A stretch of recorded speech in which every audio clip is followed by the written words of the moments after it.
It all begins on a clear day, with an immense creature flying high among the clouds. A blue dragon cuts through the skies in circles. The creature seemed freer than anything else that had ever roamed that world, and it was precisely because of this feeling of freedom that everything began to change. A young man with blue hair appears, badly injured and with his face covered in blood. It turns out he was part of the famous and powerful family of mages known as Declan. Because of this, he made the drastic decision to retire from his life as a combatant. Suddenly, a raven with bright yellow eyes appears out of nowhere, making strange noises. The young man warns his enemy that he is the last one left alive from that group. With a lightning spell, the protagonist lifts the man into the air, grabbing him by the neck. The man is shocked and realizes that the boy was hiding his true abilities. After all, that level of power was far too absurd for a mere mercenary fighter. Without wasting any time, the young man picks up a mysterious book and announces that now he's the one asking the questions. He holds a magic tome, which begins to glow in his hands. The prisoner, terrified and suffocating from the rays, confirms that it really is a magic tome.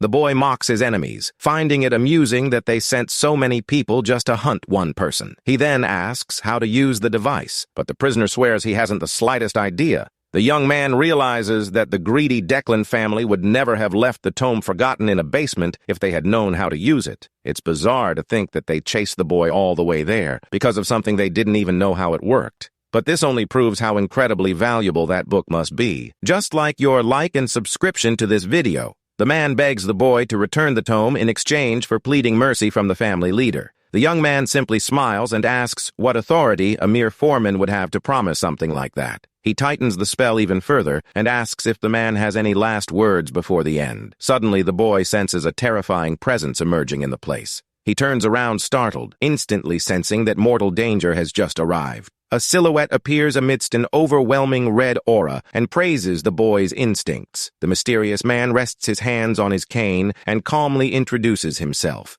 He reveals himself to be Farron von Declan, the legendary leader of the powerful magical family of the East. Farron asks for the book back with a smile on his face, leaving the protagonist quite tense. Despite working for them for years, this was the first time the young man had seen the leader in person. Legend says that Farron is simply the most powerful wizard in the entire history of the family. The boy wonders what kind of monster might be hiding behind that calm smile. He realizes he's just created a gigantic problem for himself to solve. Without mincing words, the young man calls the leader shameless for wanting to steal his loot so easily. Farron finds the boy's audacity amusing. What makes the leader start laughing loudly like a madman? The protagonist begins to sweat profusely and deeply laments his terrible bad luck. The leader's magical pressure is overwhelming, making him the most intimidating opponent he has ever faced. Farron taps his cane on the ground and says it would be easier to simply kill him to get the tome. But he decides to offer a deal, promising to forgive everything if the boy returns the book and goes back to his family. The leader praises the young man's extraordinary talent and admits it was a mistake not to have noticed it sooner. Farron is impressed that someone coming from the streets can master such complex techniques. He tries to convince the young man that, with the support of the Declan family, his potential would be limitless.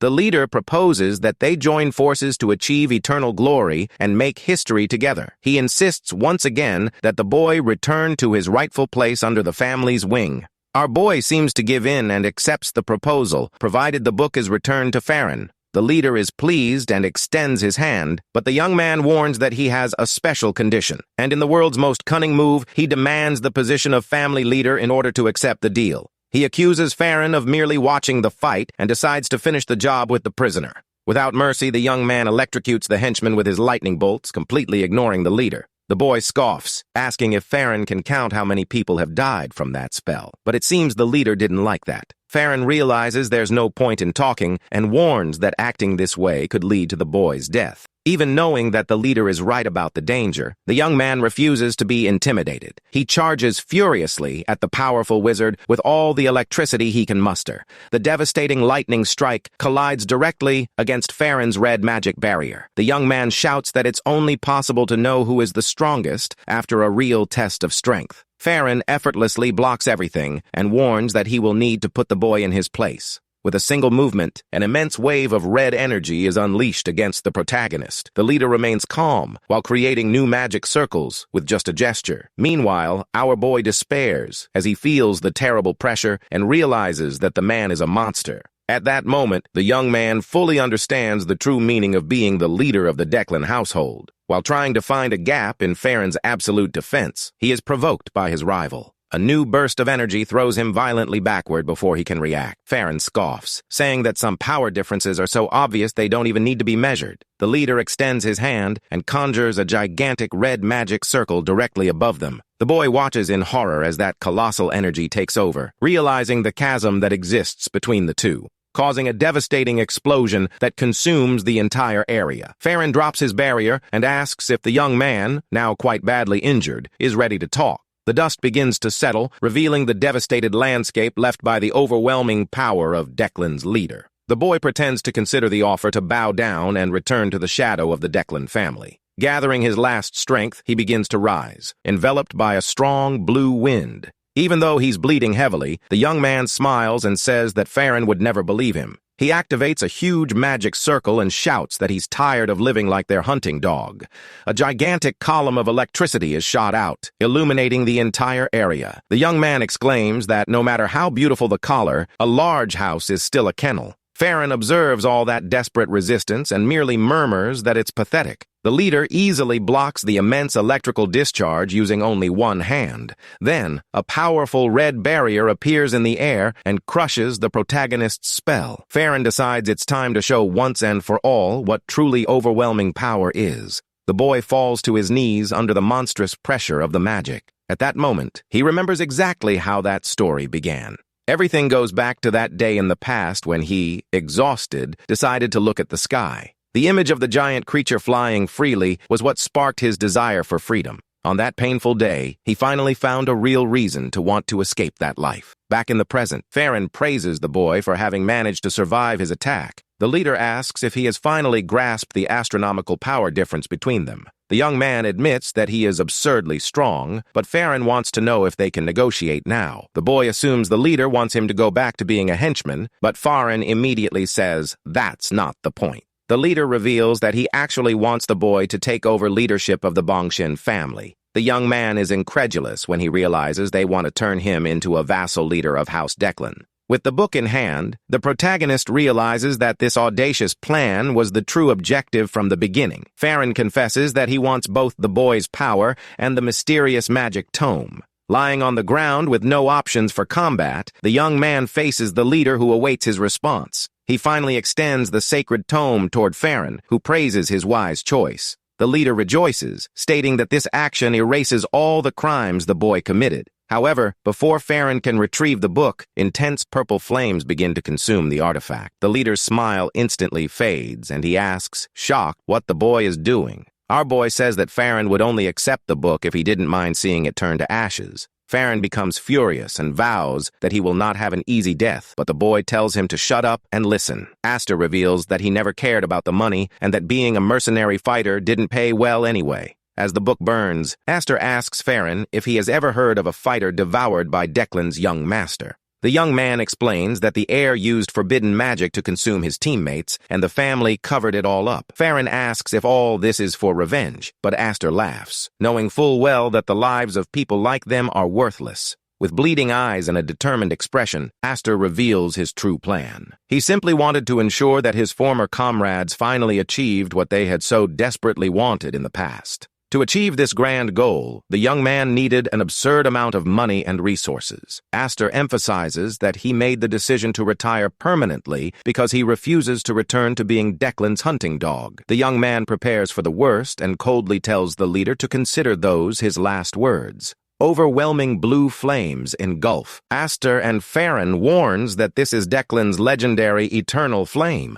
The leader wants the young man to burn to death and deeply regret his foolish choice. Even while being consumed by the blue fire, Astor lets out an insane laugh and shouts that he regrets nothing. He would much rather die or return to the gutter than have to lower himself again to become their puppet. The boy starts laughing loudly, thinking that dying freely isn't such a bad fate after all. Amidst the raging fire, Aster cries out in relief that he has never felt so free in his entire life. He accepts his fate without any regrets and hopes that, should he be reborn, he may finally obtain his freedom and revenge. Suddenly, the blue flames disappear completely, and Aster realizes that the environment around her has changed. Confused and completely unharmed, the boy stares at his own hands, not understanding what has just happened. Everything seems to have frozen in time, and Farron's terrifying figure has completely vanished from the map. He notices that the mysterious magic tome has begun to glow intensely with a strong blue energy. The book begins to float in the air before the boy, emanating an unbelievable mystical light. Immediately afterward, a golden gear-shaped mark appears, shining on Aster's chest. The symbol shines so brightly that an immense explosion of golden light consumes the young man's entire vision. The scene changes, and Aster hears the metallic sound of a gold coin falling into a wooden mug. He realizes he's back to being a poor child on the streets and wonders how he didn't die in a fire. He instantly senses that something very bizarre has happened. Aster looks around and is shocked to see the clear sky and old wooden houses that he knew very well. Looking at the coins in the mug, he realizes that it's all too familiar to be a coincidence. Suddenly, the memories begin to clear in his mind, and he finally understands what is happening. Aster recognizes that place as the Black and White Zone, the impoverished neighborhood where he lived before becoming a fighter. The boy is completely incredulous when he realizes the surreal possibility of having traveled back in time. He observes the old wooden buildings and listens to the sounds of people talking in the city streets. Looking at all the commotion, he tries to process the madness of being alive again in that place. Aster runs to the edge of a canal and confirms in the reflection of the green water that he has truly become a child again. He notices that despite being in the past, the glowing mark of the magic gear still remains on his chest. The boy sits down on the grass and concludes that that mysterious book must have done something unbelievable to him. He recalls that even the powerful Farron personally sought out the tome, proving the immeasurable value of the artifact. Although there is almost no information about the book, Aster decides to put the questions aside for now. After all, the strong smell of sewage and the cool breeze are too real for it all to be just a dream. Raising his hand towards the sun, the young man wonders if simply surviving again is enough for him. The protagonist decides that in this new life, he will do everything to succeed. But then he stops and begins to reflect on what it truly means to be successful. The young man remembers an old desire he used to carry in his heart for a long time. That dream was also shared by his old colleagues, and it was the reason why he wanted to retire. The boy's mind travels to the past, remembering the day his friend called him by the name Aster. The red-haired companion recalled that they were simply miserable, lacking food, clothing, or a proper education. He commented that the worst part of it all was the constant hunger, and that they wouldn't be there if the problem was only food. The friend asked why their lives had ended up in the gutter, although he said he was resigned to it. Aster listened silently as the boy lamented the miserable life they led, as if they were disposable trash. Finally, the red-haired friend grew annoyed by Aster's serious look and grumpily told him to just say what he thought. In the recollection, Aster's friend confesses that not having had a proper education was the most painful thing in his life. He laments that, had they received the proper training, the nobles would never have been able to enslave them. The red-haired boy smiles as he reveals what he would like to do if he could retire someday. He recalls that his late partner's greatest wish was to build a community library. It would be a welcoming place where anyone, regardless of social class, could read books freely. However, he reveals that his own plan was always to go far beyond that simple dream. He wanted to build a gigantic tower and fill it with absolutely every book he could find. The audacious plan included displaying Declan's secret manual right at the entrance, allowing even the poorest to read it. The book would feature the Declan family crest on the cover, but would reveal all the secret techniques they so carefully guard. The boy gets extremely excited, and his mouth waters just imagining the fury of that proud family. The only major problem with the plan was figuring out how he would manage to steal these well-guarded techniques. Aster decides that his future self will handle it, but he's amused knowing that the nobles would go completely mad. But his thoughts are brutally interrupted when he takes a direct kick right in the middle of his face. The young man falls to the ground and comes face to face with an angry gray-haired boy complaining about having had to search everywhere for him. The boy starts kicking the protagonist relentlessly, annoyed that he didn't wait where he was supposed to. Aster defends himself as best he can and is confused by the sudden attack, relying on his vast combat experience. With quick reflexes, the protagonist manages to firmly grab the boy's foot before taking another blow. The guy is surprised by the block, and Aster complains, reminding him that he's already been beaten up quite a bit by that guy. Enraged, Aster prepares to retaliate and vows to return every blow he has just received. The gray boy is startled when he notices the protagonist's sudden change in attitude. Aster lands a punch right in his opponent's stomach, but hears a strange crack and is confused by his own strength. The protagonist stares in astonishment at his own fist, realizing that the structure of his hand seems to have shattered from the impact. Is it made of glass? The gray-haired boy quickly recovers from the shock and steps forward, yelling that he shouldn't hit his older brother, so this jerk is our boy's brother. He throws Aster to the ground again with a kick, cursing the boy and asking if he's completely lost his mind. With his whole body aching and covered in bandages, Aster laments that his pride as a fighter is suffering even more. Suddenly, the gray boy loses his balance and lets out a cry of astonishment as he falls backward. Aster sees his opponent falling into the canal and realizes that this is the perfect opportunity to escape. The boy falls into the green water and begins coughing desperately as he tries to recover from the shock. Aster runs away while his older brother yells from the water, asking where he thinks he's going. The protagonist tells himself that he is not running away, but rather making a tactical retreat after memorizing the attacker's face. He swears he will carry the blows he received in his heart and promises to get revenge as soon as he regains his strength. Ultimately, he's an experienced fighter who simply doesn't know the meaning of giving up a fight. Is he a genius or a coward? Hidden away in a narrow, dirty alley, Aster sits on the ground to assess the gravity of his current situation. He looks at his purple wrist and realizes with frustration that his current body is extremely weak and frail. His stomach begins to rumble with hunger, making him realize he urgently needs food before even thinking about towers. In that moment of despair, a sweet and calm voice suddenly asks if the boy is hungry. Aster raises his head and comes face to face with a mysterious little boy with white hair and bright red eyes.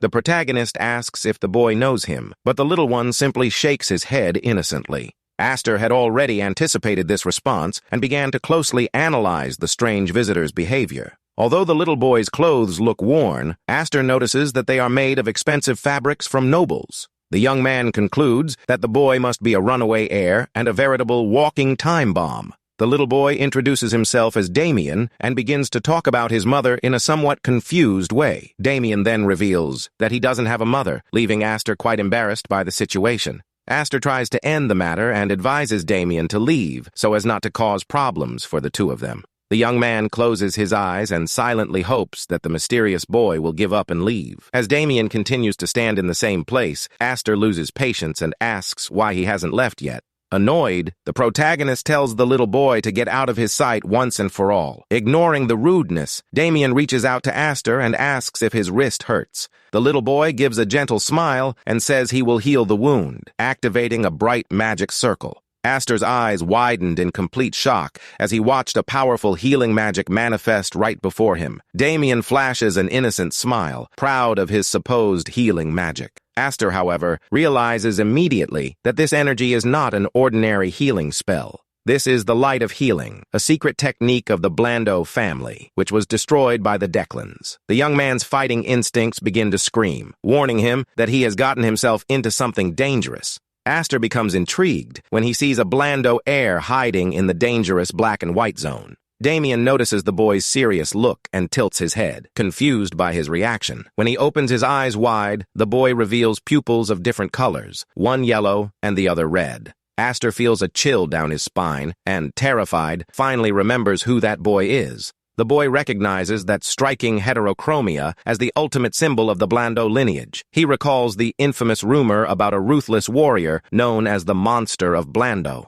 It was Damien von Blando, a true immortal lunatic who smiled while he fought. Currently, however, Damien acts like a silly child and laughs happily while watching some ants on the ground. The boy begins counting the insects one by one, leaving Aster completely incredulous at the scene. In his past life, Aster was sent by the Declans to investigate the Blando family mansion. At that time, his teammates complained about having to deal with the nobles' problems. There were terrifying rumors that a bloodthirsty monster was loose on the property and had already claimed dozens of victims. They imagined they would face some giant ogre or a wild magical creature. However, upon arriving at the burning mansion, Aster witnessed a scene of pure horror. What awaited them was not an irrational beast, but an extremely cruel human being. There was Damien, tearing his enemies in half with his bare hands amidst a bloodbath. The little monster used its regeneration magic to heal itself non-stop, laughing loudly in the middle of the fight. The legend of the Mad Butcher, who simply refused to die, was the terror of all combatants. That seemingly frail little boy was none other than the fearsome Damien von Blando. Back in reality, Damien continues to act cute and harmless around Aster.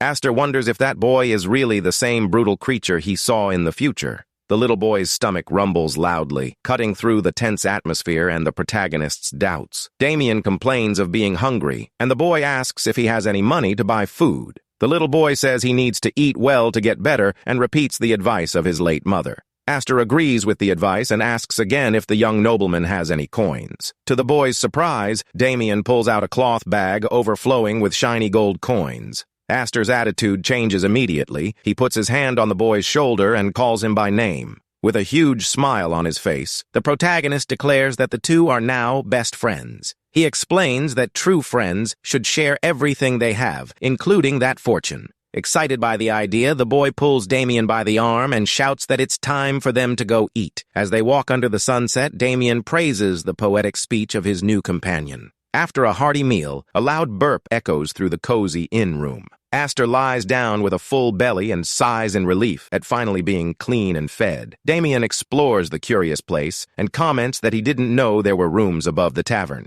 The boy reveals that he always slept outdoors, leaving the protagonist slightly surprised. Next, the little one climbs onto the bed next to him and gets ready to rest comfortably. Damien suddenly decides to open up and reveals, with a grim face, that he doesn't have a father either. Aster asks him not to turn the lack of relatives into a silly competition between the two of them. The young man takes the opportunity to ask if the little boy has any news of his mother. The boy says that since she's not there, she doesn't exist, leaving the atmosphere in the room very heavy. Aster decides to change the subject and asks how many days the little one has been surviving alone. Damien tries to count on his fingers and says he slept 10 times since he ran away from home. The boy is confused and tries to understand if 10 sleeps mean exactly 10 whole days. The little boy explains, laughing, that he usually takes many naps throughout the day, complicating the calculation. Aster mentally calculates that only 3 or 4 days must have passed since the escape. The protagonist watches the boy sleep and realizes how confused the mind of that little monster is.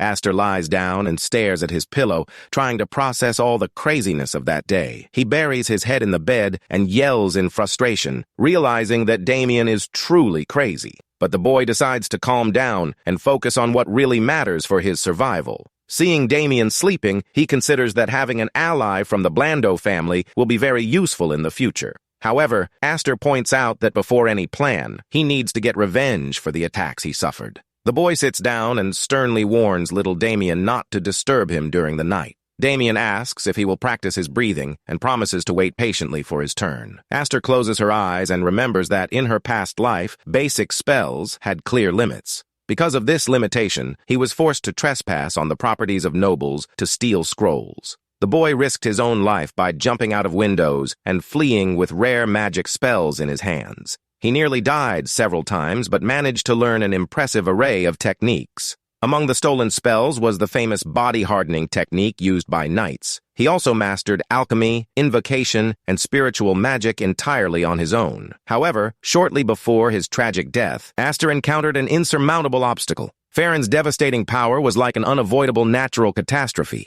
Therefore, the young man is determined to do things in a completely different way this time. Their main goal is to master the Celestial Origin technique, the foundation of all Declan magic. Lying in bed, Aster begins to relax his body and focus deeply on his energy. He activates the breathing technique that he had memorized out of mere curiosity from his past life. Suddenly, a piercing pain strikes his chest, as if boiling lava were coursing through his veins. Aster struggles to stay focused and realizes with alarm that something unexpected is happening to his energy. A dark smoke begins to emanate from his body, revealing that his mana veins are filled with impurities. This powerful purification technique is a closely guarded secret among noble families. She forces the flow of pure mana to burn away and destroy any trace of magical impurities in the body. The process, known as the mana bath, completely purifies the user's energy flow. Aster wakes up with a start in bed, completely drenched in sweat and breathless. The boy sat up quickly, trying to calculate how many hours had passed while he slept. Beside him, little Damien continues to sleep soundly, without making the slightest sound. Aster looks at his own hands and realizes, shocked, that his mana flow is incredibly pure. Even with this incredible progress, he knows that defeating the Declan family will still be a colossal task. Ultimately, the power of Leader Farron is something that seems impossible to overcome, even with multiple lifetimes. However, the boy clenches his fist tightly, determined not to let it shake him. Like a good old fighter, he's used to winning battles against almost zero odds. The next day, the sun shines brightly on the old wooden houses of the black and white zone. Damien wakes up radiant, realizing that his hair color has magically changed to brown. Aster helped him disguise his striking platinum hair to prevent the Blando family from finding him. The boy puts on a cap with a smile on his face and excitedly asks what their first mission will be. Aster returns the smile with a knowing look, already knowing exactly where to begin. Meanwhile, on the city streets, the older brother who hit Aster stretches and yawns.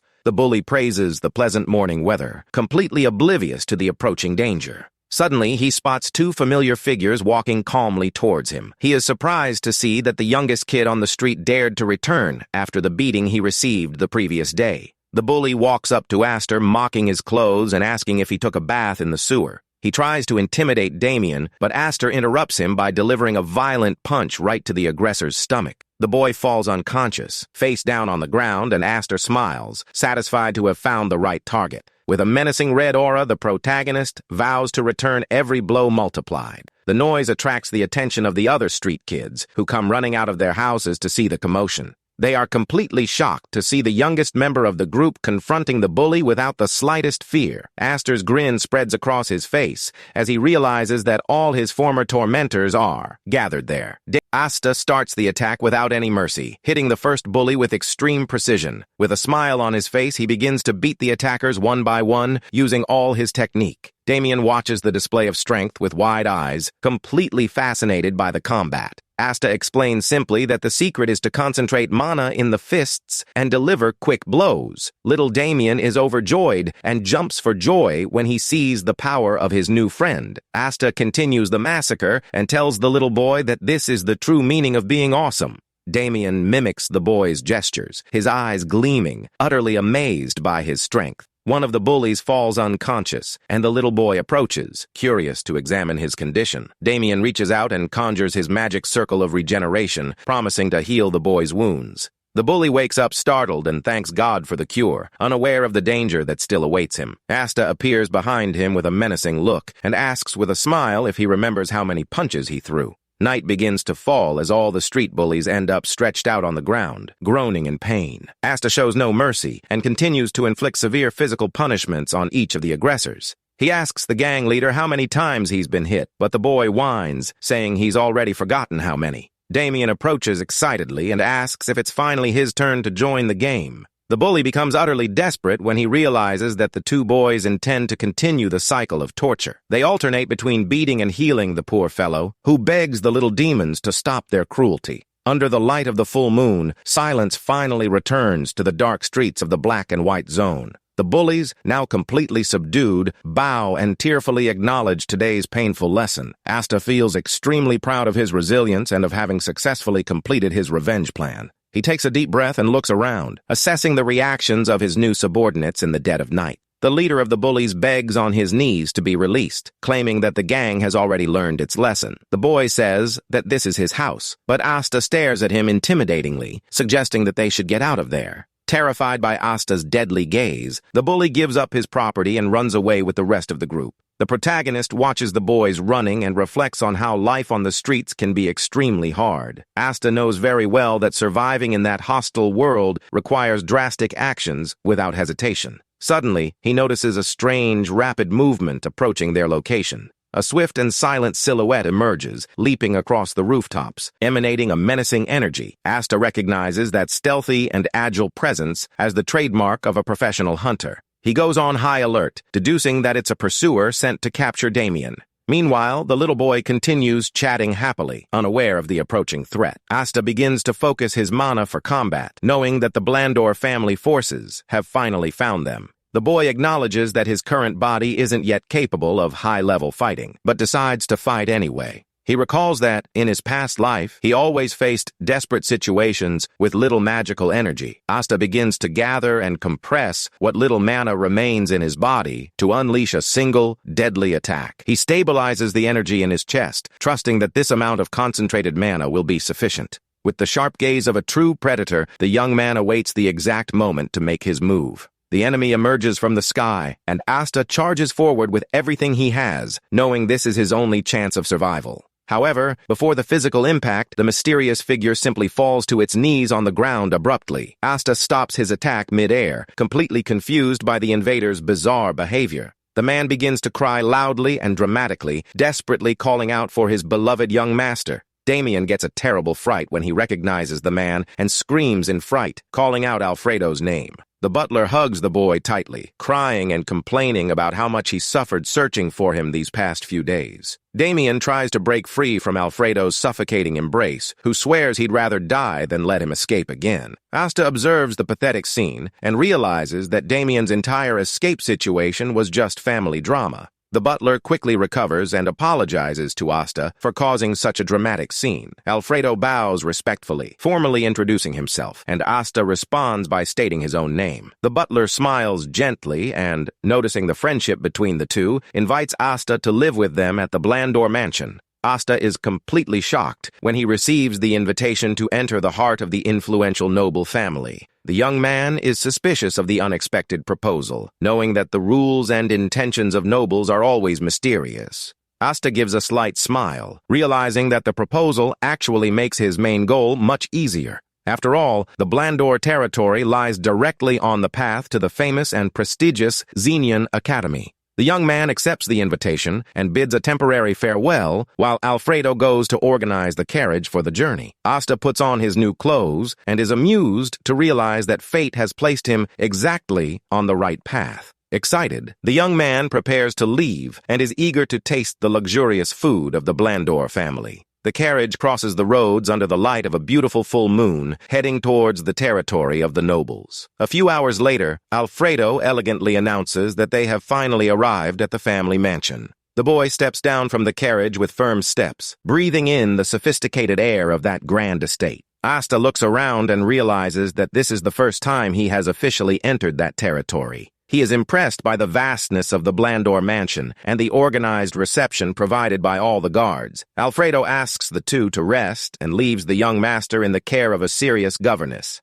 The dreaded housekeeper stares at Damien in a menacing way and firmly orders him to accompany her. Little Damien starts to sweat and gives a forced smile when he realizes he's about to get a scolding. Seconds later, the little boy's desperate cry echoes throughout the noble Blandor family's estate. Despite Damien's scandal, the night remains quiet and calm within the grand mansion. Meanwhile, Alfredo walks slowly through the luxurious dark corridors of the mansion. The butler approaches a huge, intricately carved wooden door and knocks in a very respectful manner. A powerful female voice authorizes entry, and Alfredo silently opens the door. He enters the office and informs Damien's mother that the young master has been found in the black and white zone. The woman listens to the report seated at her luxurious, solid wood desk under the light of the chandelier. Suddenly, crimson flames of fury explode around the woman, startling even the butler. She creates a red magic circle and becomes furious upon learning that her son was in such a dangerous place.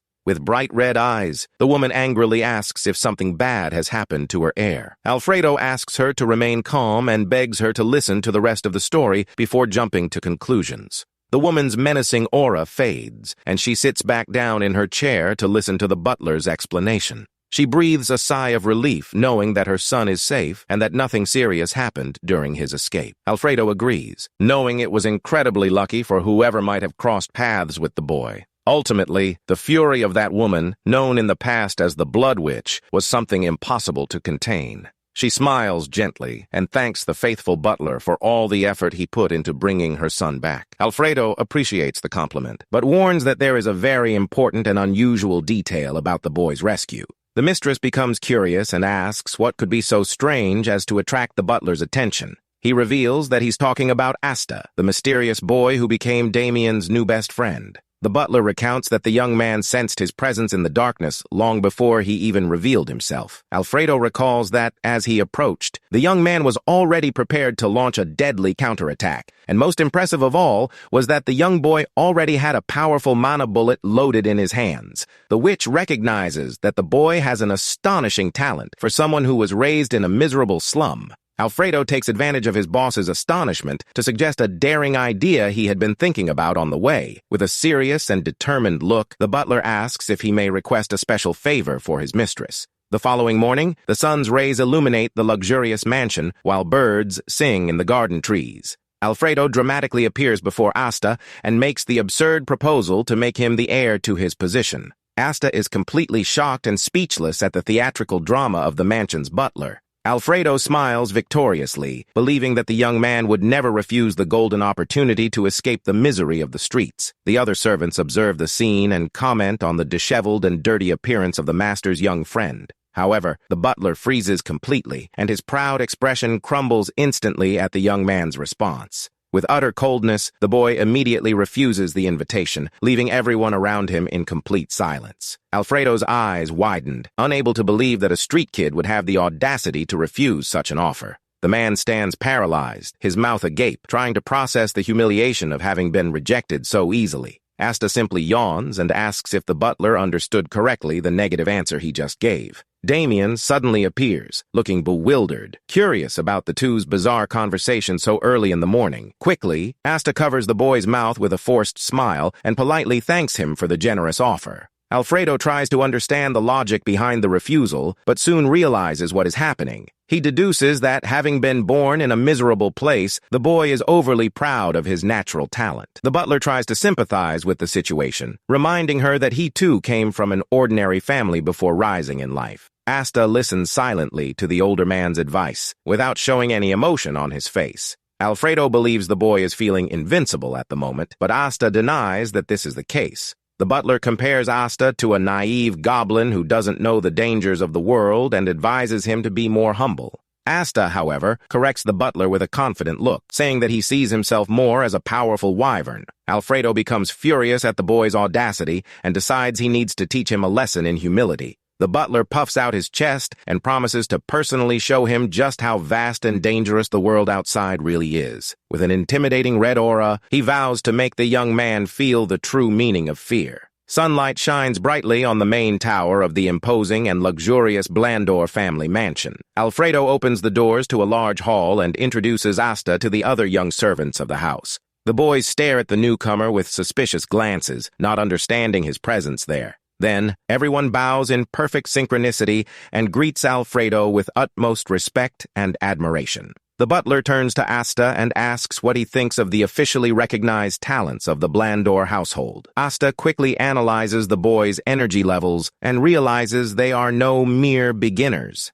The aura they emanate is so well trained that it fills the entire space, even though it is quite subtle. Despite all that display of power, the protagonist gives a provocative, sly smile. He scoffs at their power level, calling them mere goblins compared to his own potential. Alfredo insists on the proposed succession, promising that Asta will shine brighter than anyone else there. However, the young man refuses once again, claiming that he hates the spotlight and the glamour of nobility. Suddenly, the voice of one of the young employees stands out in the silent crowd. The young man named Winster raises his arm and challenges the butler with a confident smile on his face. He says that if Asta had sensed any real power in them, he wouldn't have refused the offer so easily. Winster offers to teach Asta a lesson in experience and show him the true power of the Blandor house. Alfredo asks if the young man is proposing a duel, but Winster says it will only be a demonstration of magic. The butler finds the young man's attitude rather arrogant, but agrees that the idea isn't entirely bad. He turns to Asta and proposes a short duel between the two talented young men to test their skills. The protagonist realizes immediately that it's all a trap to put him in his place. Asta imagines that everyone there sees him as just a lucky vagabond who managed to infiltrate the nobility. He accepts the challenge, but on the condition that he can personally choose his opponent in the fight. Asta points his finger at Winster, who stares back with a superior grin on his face. Without hesitation, the boy points to all the other young people, even Alfredo, choosing them all as his opponents. Winston and the others are completely speechless when they hear the crazy proposal to face all 5 at once. With his eyes gleaming blue, Asta gives a devilish grin and warns that if they're scared, they'd better give up. Alfredo, however, is not intimidated and lets out a grunt of contempt at the boy's arrogance. Then he starts laughing loudly and praises Asta's courage, saying that this is the spirit of a true successor. The butler asks if Asta can take responsibility for his words, but the young man accepts without hesitation. Alfredo then establishes the rules. If Asta can hold out for 1 minute, he wins a prize. Otherwise, he will be punished. Asta realizes that this responsibility means accepting to become the butler's successor. Even knowing it's a trap, the young man accepts the challenge and faces his 5 opponents at once. Alfredo whispers to one of the servants, explaining that Asta's stubbornness needs to be broken so that he can grow. The instructor of the young people is terrified at the idea of hurting the young master's guest and ruining his career. Meanwhile, Damien and the housekeeper Lancy watch the duel preparing to begin, completely bewildered. The instructor desperately begs Damien to stop the duel, fearing the consequences. Damien, however, feigns surprise at the situation, acting as if he knows nothing about what is happening. The instructor covers his face with his hands in utter despair, realizing his professional life hangs by a thread. The housekeeper warns Damien not to interfere, otherwise he'll get a scolding from his mother later. Alfredo loses patience with the stalling and orders the instructor to start the game immediately. The instructor sighs in defeat and gives the signal to begin the fight, hoping that everything ends well. Housekeeper Lancy observes the unfolding situation with a deeply bored look. She says she will need to be away for a while and strictly forbids Damien from getting involved. Little Damien agrees with a mischievous smile, making it clear that he will not obey the order. In the courtyard, the instructor begins to explain the rules, suggesting that the duel be turn-based. Asta immediately dismisses the idea and proposes that everyone fight at the same time in a no-holds-barred match. The instructor accepts the change and warns that the free sparring will only end when one side surrenders. With a steady and focused gaze, Asta prepares to give his opponents a true masterclass in combat. The 5 young members of the Blandor family cross their arms and stare at the boy with utter disdain. Winston gritted his teeth in anger, outraged by the audacity of that brazen street kid. The bully vows to crush his rival to prove his true worth, while the instructor gives the go-ahead. In the next second, Asta appears like a bolt of lightning in front of one of the young men and delivers a devastating punch. The boy who was hit instantly loses his breath and falls to his knees from the absurd force of the impact. Winston lets out a cry of astonishment upon realizing that the first ally had been defeated in the blink of an eye. Before they could react, most of the young people were already lying on the ground, completely knocked out. Asta calmly walks towards Winston, who begins to tremble with fear at the sight of him approaching. The protagonist extends his hand and warns that the first mistake everyone made was underestimating him because he was small.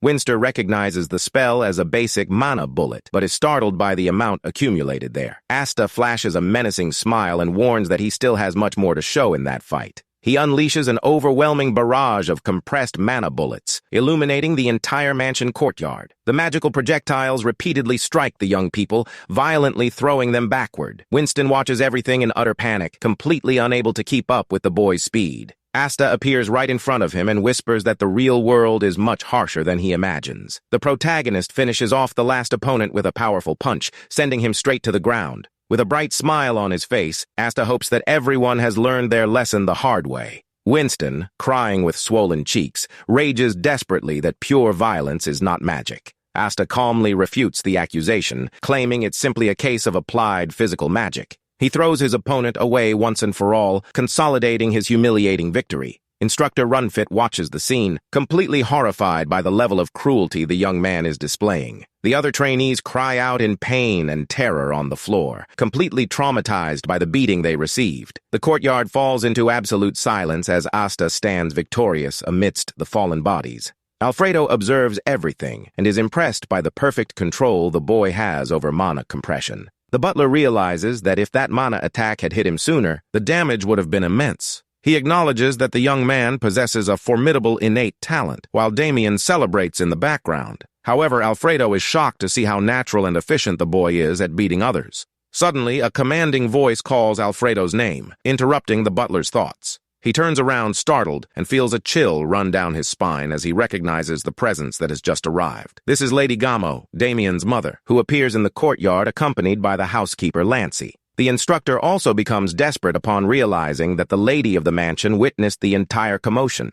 Runfit tearfully pleads for Lancey's help, claiming he was nearly killed by the boys in the courtyard. Lady Gamo coldly asks what happened, and Alfredo tries to downplay it, saying it was just a simple test. The matriarch raises an eyebrow, visibly dissatisfied with the butler's flimsy excuse. She points to the young people lying on the floor and asks if he really has the nerve to call that a test. Next, she catches Damien's attention, who was pretending to laugh and trying to practice his magic in secret. Lady Gamo orders that all the injured youths be gathered and taken immediately for treatment. Alfredo bows quickly and agrees to his lady's order without daring to question it. She tells Damien to go straight back to his room, and the little boy obeys with his head down and sulking. Next, the woman politely asks Asta to do the same, leaving the boy somewhat disappointed. Finally, Lady Gamo turns with a cold look to the Runfit instructor, who tries to justify himself in a panic. Without giving him the slightest chance to explain, the matriarch bluntly informs him that he is fired. The night continues at the mansion as Lady Gamo calls Alfredo aside for a private conversation about what happened. Lady Gamo says she understands the butler's intentions, but warns that he has gone too far this time. Alfredo bows and apologizes, accepting any punishment. He remains bowed while Lady Gamo places her teacup back on the table, ready to continue the conversation. She asks what really happened in the duel between Aster and the recruits, questioning whether little Damien helped in the fight. Alfredo promptly denies it and tries to explain the situation, leaving the matriarch quite curious about the direction the conversation is taking. The butler reveals that the boy is simply too good at beating people up, recalling the scene with a bead of sweat on his face. Alfredo apologizes for his comment and reveals that Aster used the famous mana bullet they had discussed earlier again. He explains that the boy was able to compress the magic 4 or 5 times, drastically increasing the power of the attack. This means that Aster's energy control is at a completely unusual level for his age. Lady Gamo is impressed by the young man's control of mana, while the butler admits that the fight was a true spectacle. Alfredo emphasizes that Aster defeated the 5 recruits single-handedly using only that simple spell, which is extremely difficult. The matriarch asks if he accepted the offer to succeed the butler, but Alfredo reveals that the boy firmly refused.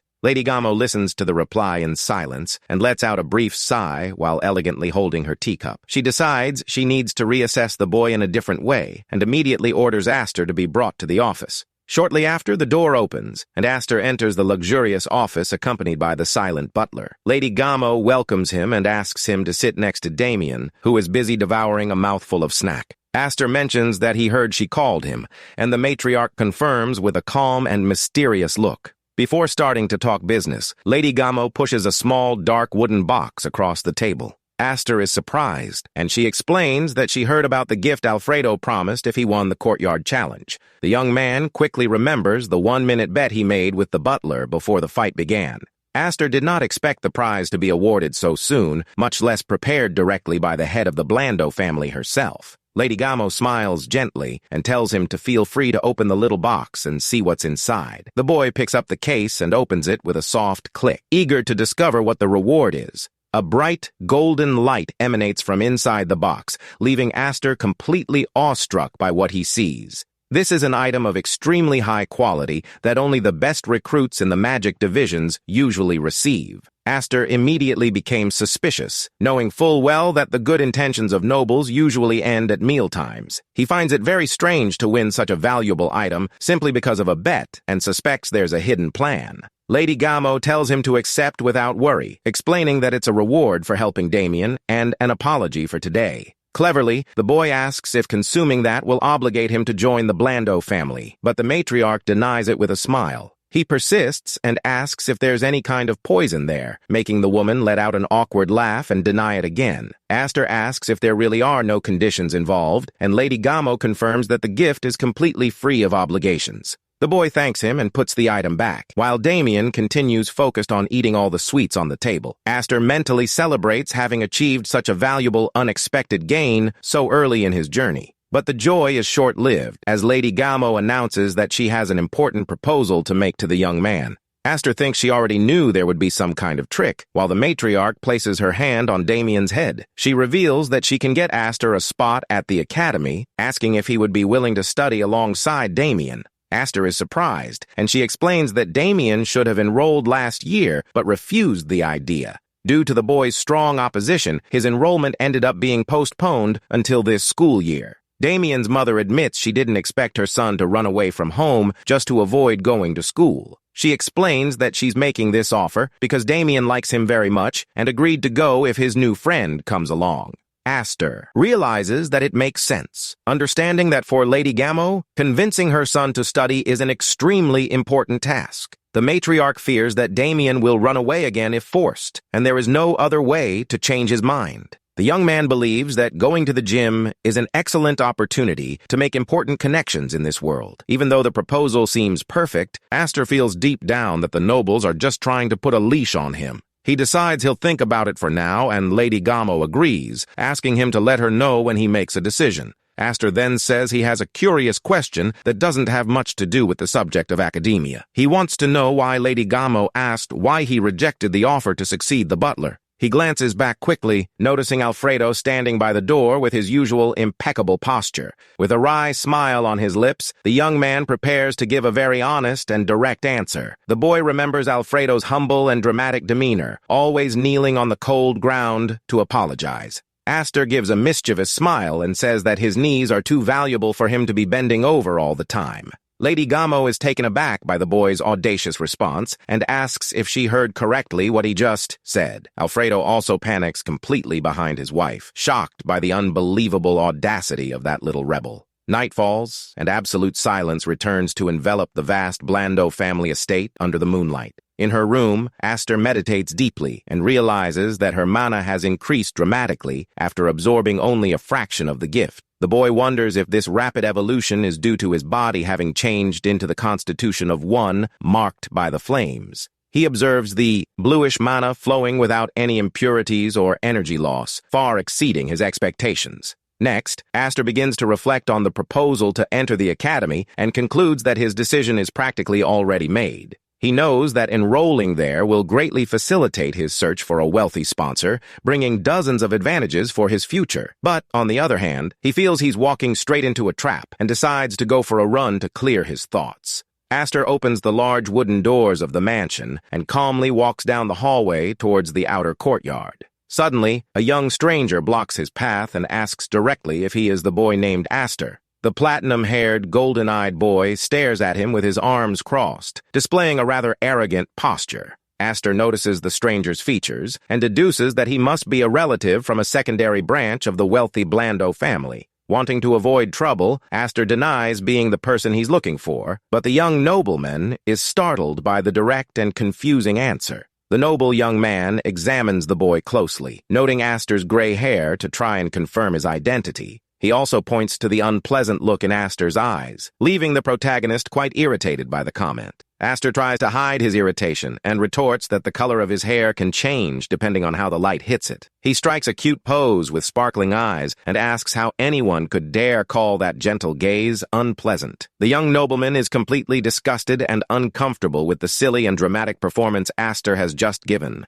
Having no patience for the charade, the young man apologizes for the misunderstanding and decides to leave as quickly as possible. At that moment, Alfredo comes running and shouts desperately that he spent the whole night without sleep, wanting to clear up yesterday's misunderstanding. The butler swears, crying, that being an employee doesn't mean he has to wear out his knees in such a humiliating way. Aster breaks into a radiant and friendly smile upon seeing the butler's dramatic despair, finding the whole bizarre situation amusing. The young nobleman who was leaving observed that crazy interaction with a look of profound disdain and confusion. He realizes he was fooled by Aster's cute face and curses when he notices the boy's classic lifeless goblin stare. Furious at having been made a fool of, the boy accuses Aster of being a shameless liar who has no decency whatsoever. The nobleman points his finger in the protagonist's face and begins to threaten him with a look of pure fury and resentment. He says he'll let him go now, but orders Aster to meet him at the magic hall later to correct his behavior.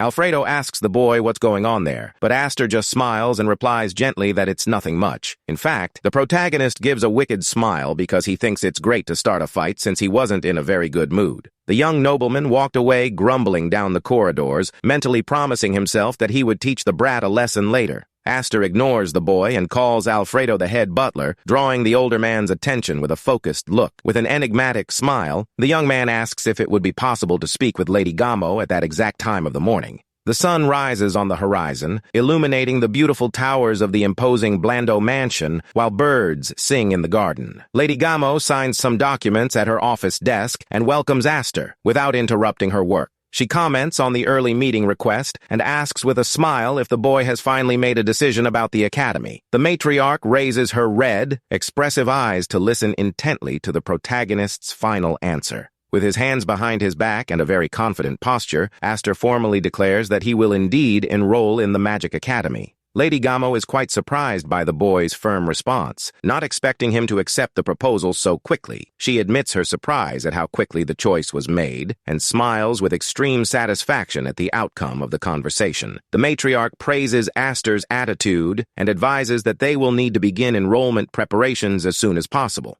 She asks him to make himself comfortable in the mansion in the meantime, and the young man politely thanks her for her consideration before retiring. As soon as the young man walks through the door, Alfredo appears, comically peeking from the corner of the office entrance. The butler enters beaming and celebrates with his mistress that Aster accepted the invitation to study with Damien. Alfredo becomes extremely enthusiastic and starts yelling with flames in the background, praising the brilliant spirit of the youth. Lady Gamo silently observes the drama while the butler continues to extol the burning passion he saw in the boy's eyes. He points dramatically and says the first semester will be easy to pay for, but questions what they will do in the second. The butler imagines Aster desperate upon receiving the exorbitant tuition fee for the second semester, unable to pay it. In his wild fantasy, a glorious celestial hand appears, outstretched to save the blue-haired youth in a moment of despair. Alfredo imagines himself as a muscular angel covered in gold coins, acting as the boy's great and generous sponsor. Lady Gamo complains that Alfredo is being too noisy. He apologizes for his excitement and says he's going to the kitchen, as it's almost lunchtime. As soon as the door closes, Lady Gamo's expression changes completely, taking on a rather serious and thoughtful look in the office. She sighs and thinks she understands why Alfredo is so happy, since he's been rejected so many times and finally got a chance. The matriarch focuses her penetrating gaze on the empty door, analyzing the situation behind all the butler's celebration. Lady Gamo concludes that the Academy's plan is actually a silly scheme, but understands why Alfredo is so confident. She shakes her head and deduces that the butler was probably deceived in the same way by the head butler of the previous generation. Meanwhile, Alfredo walks happily and briskly through the corridors, completely oblivious to his mistress's realistic thoughts. Outside, Aster walks under the clear morning sky, observing the grand structure that stands out in the Blando territory. He comes upon the mansion's majestic magic hall, a huge Gothic tower that gleams brightly in the sunlight. The boy decides to enter the temple, knowing that the arrogant young noblemen from the secondary branch should be waiting for him there. A hooded man holding a candle emerges from the darkness and asks what brings him there. Aster realizes he doesn't even know his rival's name. He gestures and tries to describe his opponent as a pretentious guy with platinum blonde hair and golden eyes, making a confused expression. The man smiles from behind his hood and says that he was expecting him, politely asking Aster to accompany him. The guide yawns slightly and walks silently through the dark corridors of the hall, closely followed by the protagonist. The hooded figure points to a large wooden door at the end of the corridor and informs Aster that she can now enter the indicated room. He leaves one last, rather bizarre piece of advice, telling the boy to be very careful with his head as soon as he opens the door. Aster is quite confused by the warning, but he slowly pushes the door open to discover what awaits him inside. In the next second, a huge stack of papers falls directly on him, making him perfectly understand the guide's advice. As Aster coughs amidst the dust, a calm, friendly voice from the back of the dark room asks if he is young Aster. A handsome man with gray hair and elegant clothes appears holding a candle, welcoming the protagonist. Aster feels a chill, and the man asks if he came all this way to find his younger brother, putting the boy on alert. Aster is shocked to realize that the arrogant bully from before had the audacity to call his older brother to deal with him. The boy remembers his days as a fighter, when he used to raid various magical research institutes during his missions. He recalls learning a great deal about the bizarre physical characteristics of magicians who dedicated their entire lives to their studies. These researchers used to be known among the combatants by the derogatory nickname of mere paper scribes. Their routine was so stressful that most of them were tearing their hair out in despair amidst piles of documents. The first classic symptom of this lifestyle was premature baldness, since constantly pulling out the hair would simply stop it from growing. Aster enjoys recalling how he divided this sad process of wizards, losing their hair into 4 very well-defined stages. The first stage consisted of trying to deny the baldness by any means, using large hoods to hide the receding hairline. The second stage was simply to accept defeat once and for all, and expose the thin, bald head to the world without caring about the shame. The third stage was the most radical of all, where the mage simply shaved off the rest of his hair to reveal a shiny bald head. And the final stage was to focus all magical research on the impossible attempt to create a powerful spell to make hair grow back. But looking at the bully's brother serving tea, Aster notices that he is different and has incredibly full and healthy hair. The man apologizes for his younger brother's rude behavior, admitting that the family ended up spoiling the youngest of them too much. Aster stared closely at that thick head of hair, impressed that he was so young and showed no signs of baldness. The boy asks if he works at the Research Institute, and the man proudly confirms that he serves as the deputy director of the facility. Aster takes a sip of his tea, quite surprised to note that the man had achieved such an important position while still so young. He knows that a noble family like the Blando would never appoint someone so young based solely on lineage, proving that he is very talented. The deputy principal praises Aster and comments with a smile that he is quite unusual and very different from the common vagrants of the favela.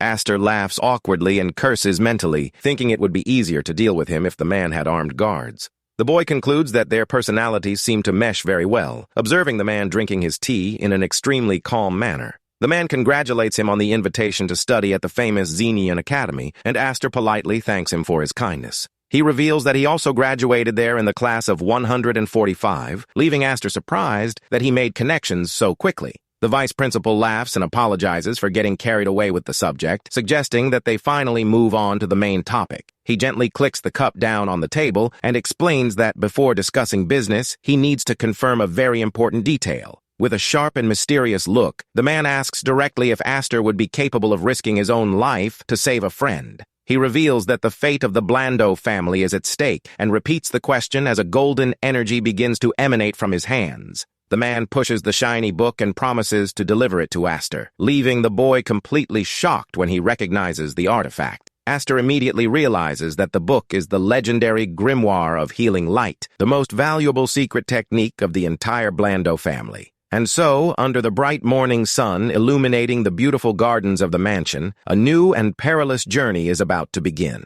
In the beautiful garden of the property, Lady Gamo calmly tends to her plants under the cool breeze and soft morning light. She holds a pair of golden pruning shears and delicately cuts some yellow flowers that decorate the garden. The matriarch lets out a long sigh of relief and wipes her forehead, savoring a rare moment of peace in her hectic routine. She mentally celebrates that Damien's enrollment in the academy, which had previously given her so much trouble, was resolved without problems. Watching the birds flying under the blue sky, the woman reflects on Aster and acknowledges that he has been an incredible friend to her son. Lady Gamo knows the boy has a formidable talent and, despite Alfredo's complaints about his audacity, considers it normal for someone their age. But with a gentle and mysterious smile on her lips, the matriarch recalls the detail that pleased her most about Aster's personality. She appreciated the fact that, even knowing Damien's important lineage, the boy never tried to flatter him or treat him with insincerity. Lady Gamo recognizes that Aster is different and therefore worth keeping around, but she also knows that he carries a hidden danger. She realizes that the blue-haired boy will never accept being tamed by anyone, acting as freely as a bird out of its cage. Even so, the matriarch knows that there are many ways to keep someone by her side and decides to plan these methods carefully. Lady Gamo closes her eyes determinedly, knowing she can't let such an extraordinary talent slip through her fingers for the sake of Damien's future. Meanwhile, back at the temple, Aster stares at the mysterious book and wonders what the real reason could be for offering her such a grimoire. The boy narrowed his eyes suspiciously, trying to decipher what the ulterior motive of that young and intelligent vice principal might be. Aster focuses on the man's clear, bright eyes, which convey an almost angelic sense of transparency at first glance. But the protagonist soon realizes that behind that false charm, it's simply impossible to decipher what he really thinks. Usually, everyone shows traces of emotion in their eyes, but the man's eyes are empty and cold, like those of a professional assassin. Aster concludes that the deputy principal wears such a perfect and profound mask that perhaps even he doesn't know his true identity. The man asks the boy not to rush his answer because of the prize, but Aster gives a sly smile and says he has already made his decision. To the deputy director's surprise, Aster immediately refuses the valuable grimoire, leaving the researcher completely speechless at the table. The boy leans back in his chair and says that since they both come from the same underworld, there's no need for beating around the bush or formal conversations. With his arms casually crossed, Aster warns that he will only do the favor if he thinks the proposed task is feasible for him to accomplish. The man's expression darkens, and he warns that refusing the offer after hearing it could cost Aster his life, threatening the young man. Aster is undeterred and challenges him to kill him, mocking him with a maniacal look as he asks if someone who has already died once would be afraid again. Immediately afterwards, the protagonist remembers that, having traveled back in time, he would literally be the only person to die twice. Suddenly, a strong gust of wind begins to blow inside the closed room, causing dozens of papers to float chaotically through the air. The vice principal unleashes an overwhelming and terrifying magical pressure throughout the environment, attempting to intimidate the boy by any means necessary. The mana aura is so dense and violent that the teacup on the table begins to tremble and spill its red liquid everywhere. Engulfed in flames of purple energy, the man stares at Aster with a deadly look, expecting to see despair on the young opponent's face. However, Aster remains seated calmly with his arms crossed, showing no sign of fear whatsoever in the face of that enormous pressure. Impressed by the boy's resilience, the man's aura dissipates and he begins to laugh, cheerfully declaring that Aster passed the test. The deputy director explains that he needed someone extremely trustworthy from outside the Blando family to carry out a secret task. Aster lets out a mental sigh of relief, admitting to himself that he almost threw a punch with all his might in the midst of that tension. The man admits he didn't expect much from a vagrant from the favela and thought Damien was too young to know how to judge people. But seeing that Lady Gamo had accepted Aster into the mansion, he realized that the boy must have something special and decided to use his brother as an excuse. Aster asks the man to choose whether he wants to speak formally or informally, wanting to cut through all the beating around the bush. The vice principal smiles and agrees, explaining that his younger brother's fight was the perfect excuse for him to schedule the meeting. Aster finds the justification plausible, but questions whether a vice principal would really need such a long and drawn-out process just to call him in. The man confirms Aster's suspicion and warns with a serious look that he is not dealing with a mere internal power struggle within the family. He adopts an extremely focused and mysterious demeanor, preparing to reveal a secret that could put both their lives in danger. With his eyes gleaming green, the vice principal whispers that he is being closely watched by the powerful Declan family. Upon hearing the names of his worst enemies from a past life, Aster's eyes widen, and he is completely paralyzed by the revelation. The man asks the reason for the astonishment and warns that, since Aster said he wasn't afraid of death, he will tell everything about his secret research. He reveals that he is secretly researching the valuable celestial origin technique of the Declan family, but it seems he has been discovered by them. Aster raises his hand in fright, and the man asks if he knows the technique, explaining that it's a closely guarded secret. Aster wonders in panic how this man managed to survive if the Declans discovered he was deciphering their magic. The deputy director laughs and says that if he were only researching countermeasures, the rival family would have tried to eliminate him a long time ago. With a manic glint in his eye, the researcher reveals that his studies have led him to discover something far beyond a simple magical defense. He explains that the legendary celestial origin technique is considered the root of all the most destructive spells of the Declan house. With an insane expression, the man confesses that he has discovered a way to further improve this divine technique and asks Aster for help. Aster stares at the man with wide eyes, thinking to himself that the fellow before him is not just a little crazy. Henzi asks if the boy understands his feelings, but Aster is perplexed to see a nobleman conducting this type of research within his own home. He realizes that the pieces of the puzzle fit perfectly with the tragic events of his past life, involving Henzi's research. Aster recalls that the damned Farron von Declan destroyed the entire Blando family in the future, precisely because of this new and mysterious magic. Declan's leader saw overwhelming potential in this enhanced version of the breathing technique and decided to steal it anyway. And now, Aster finally understands the true origin of the monstrous and unparalleled power that Farron demonstrated during the battle in the future. Henzi calls the boy by name, bringing the protagonist back to reality after he gets lost in his dark memories of the past. Aster hides his surprise and directly asks the vice principal the real reason why he orchestrated this whole situation to find him. Henzi reveals that she never reported her research to her family, strongly suspecting that the Blando family has some kind of spy infiltrated within their ranks.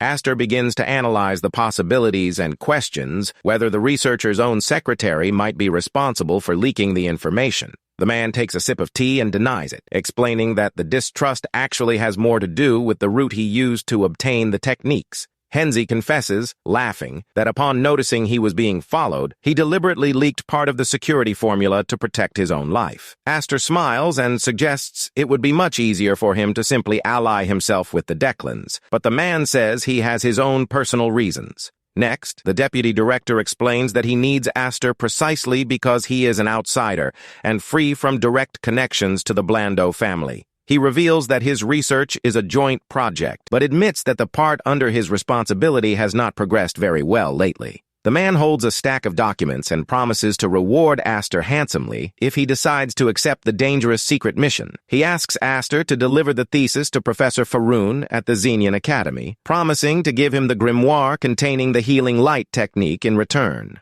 Aster listens to the proposal in silence with his arms crossed, carefully assessing all the risks involved in that big move. With a sly, knowing smile, the protagonist realizes that this is the perfect opportunity to get what he so desires. He accepts the proposal with one additional condition, leaving the vice principal surprised by the boy's audacity at the negotiating table. Aster demands not only the light of healing, but also the finalized version of the celestial origin technique for them to truly be partners. Henzi calls the boy shameless for making such high demands, but Aster retorts by telling him to just answer yes or no. The researcher smiles and accepts the deal, agreeing to hand over the improved version of the Declan's secret technique as soon as it is completed. However, with a sharp and penetrating gaze, the man warns that he will also impose a condition to close the deal with the protagonist. He asks Aster for help to finish the project if needed in the future, sealing their partnership as true allies in the same boat. Aster accepts the condition immediately, but decides to break the tension by ironically commenting that unfortunately he can't read. The vice principal freezes completely, document in hand, staring at the boy in utter shock at the unexpected revelation.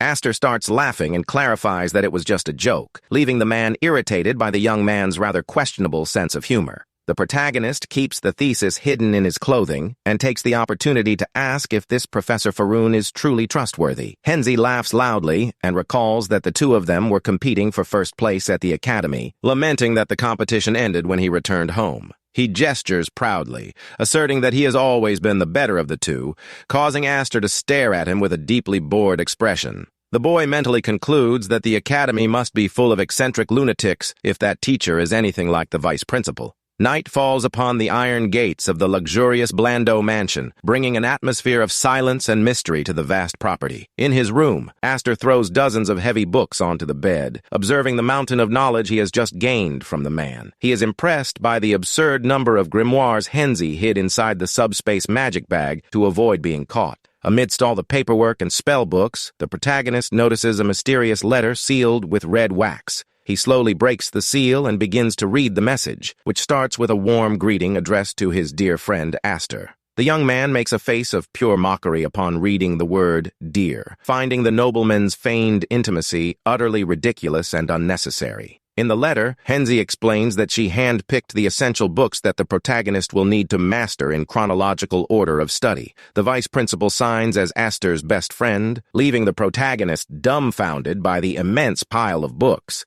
Despite thinking the man is completely crazy, Aster recognizes with satisfaction that this is an extremely valuable gift for his future. He flips through the pages and realizes that the study plan put together by Henzi is perfect, proving that the man is both a genius and a madman.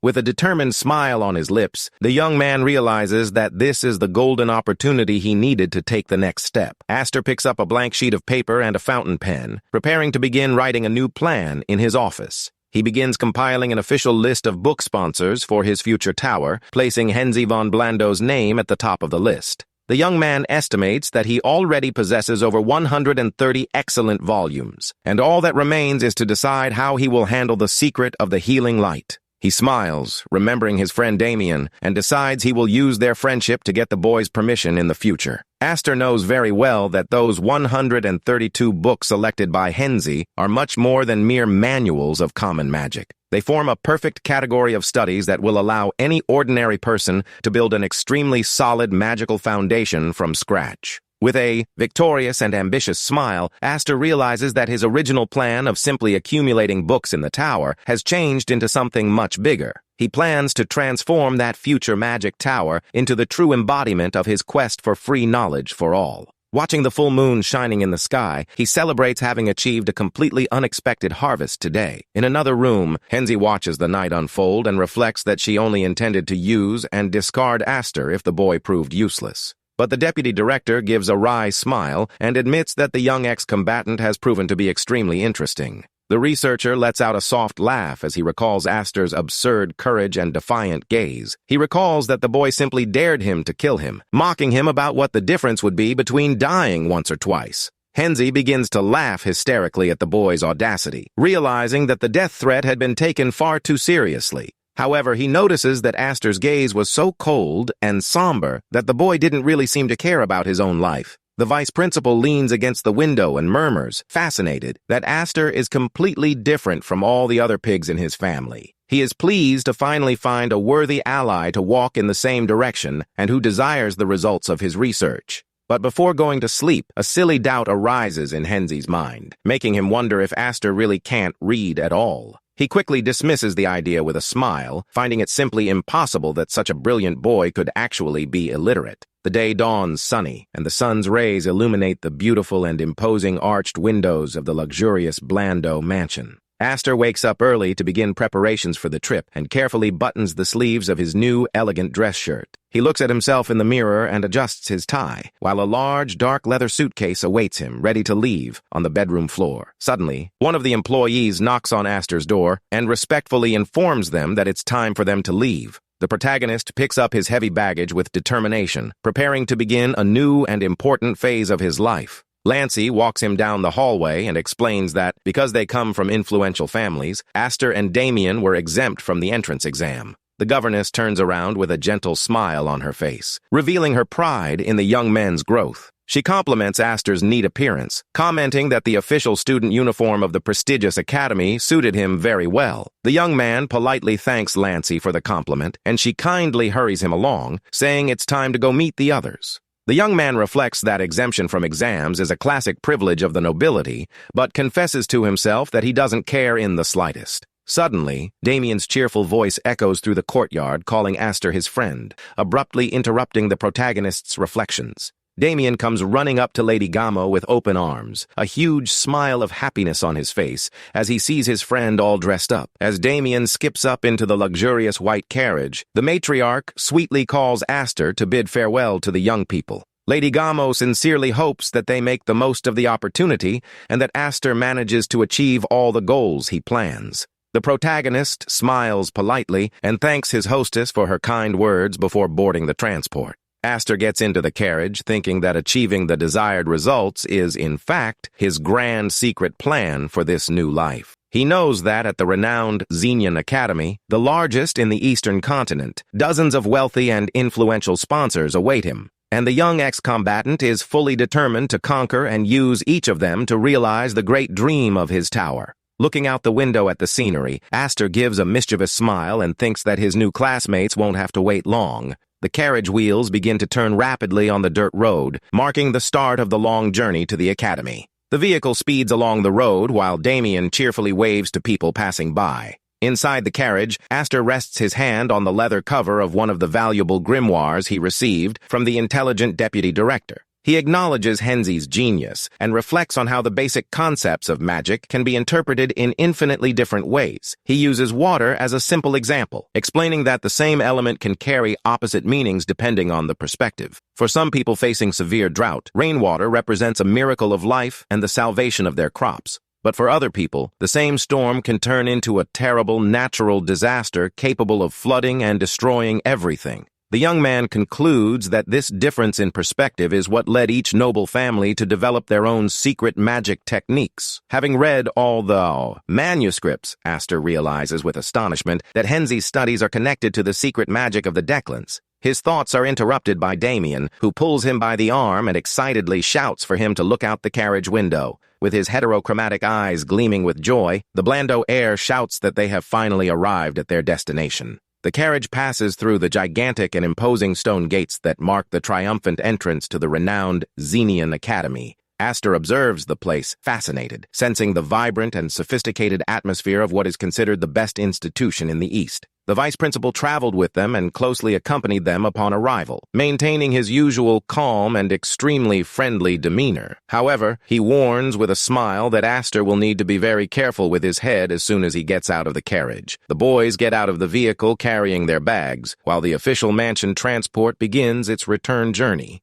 Suddenly, Damien desperately grabs Aster's arm and yells that they need to run as fast as they can. The little boy explains breathlessly that he heard that the seats for the opening ceremony usually fill up quickly, and anyone who is late is left outside. Aster is completely shocked by the ridiculous information, wondering if the continent's greatest magic academy has become a popular theater. Aster understands the housekeeper's plan and realizes that Lancey lied on purpose about the seating arrangement just to keep Damien from being late. He decides to overlook the lie this time, knowing that, although the governess is very strict, she did everything for the young master's own good. The two enter the academy's sumptuous main building, where the noise of hundreds of new students chatting echoes through the decorated ceiling. The opening hall is gigantic and already filled with young nobles arranged in their respective rows of wooden seats. Damien becomes extremely excited upon seeing the large number of people gathered there, jumping for joy while Aster silently watches over him. The boy bursts out laughing and says the governess was right about the lack of vacancies, but Aster calmly points out that the situation isn't quite like that.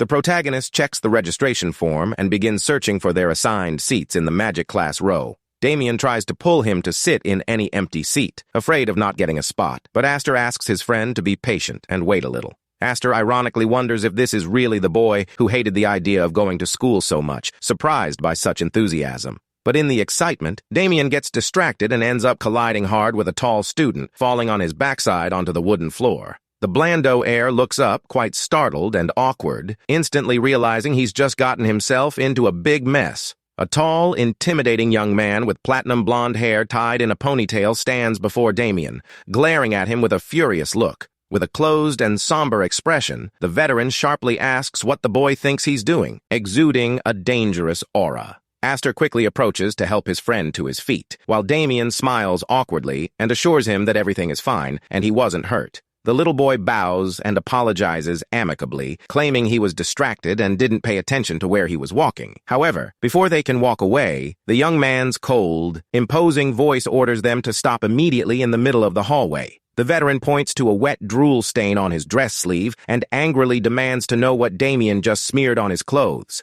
Aster realizes that his opponent is an arrogant heir from a noble family and begins to foresee the disaster Damien will create in his attempt to clean up the mess. Damien spits on his own finger and tries to rub the dirt on the boy's pants to clean it, leaving the fabric even more stained with saliva. Aster notices the fury growing on the nobleman's face and mentally concludes that a violent fight is simply inevitable from that point on. The boy loses control and violently pushes Damien away, yelling furiously at the little boy to take his filthy hands off his clothes. Hickster Dolanpe prepares to deliver a powerful punch, his expression hardening as he teaches the irritating little freshman a painful lesson. At the last second, Aster appears like a flash and firmly catches the attacker's fist in midair, preventing the blow from hitting his friend. With a cold, penetrating gaze, the protagonist calmly suggests that it would be best for the two of them to end that mess right there. The veteran becomes extremely irritated at having his attack blocked so easily and arrogantly asks who the boy thinks he is. Aster tries to introduce himself, but Damien appears smiling from behind and cheerfully shouts that he is his best friend, interrupting the boy. The nobleman lets out a wry laugh and quickly frees himself from Aster's grip, commenting that it's a beautiful friendship. He taunts the protagonist, saying that Aster will bitterly regret trying to act like the protective hero for his idiot friend today. Aster simply sighs, realizing that having a peaceful and normal first day of school would be asking too much of fate. The start of the confrontation quickly draws the attention of dozens of students who begin to gossip and gather around the fight. The students comment that the attacker is part of the famous and powerful Dolampe family lineage, but confess they have never seen Aster before. They are betting on an easy victory for the Dolampe heir, since rumors say that the family's new prodigy is a ruthless warrior. Suddenly, one of the senior students bursts through the crowd and yells at everyone else who had just been watching the commotion. The other students think he will stop the fight to avoid bigger problems, preparing to disperse the commotion in the hallway. But, to everyone's surprise, the veteran complains that they need to make space so that the two opponents can actually fight there. He commands the crowd to retreat, while the others realize that the gray-haired boy is actually a magic user. The students conjure a barrier of green energy around the combatants, ensuring the safety of everyone who will watch the duel.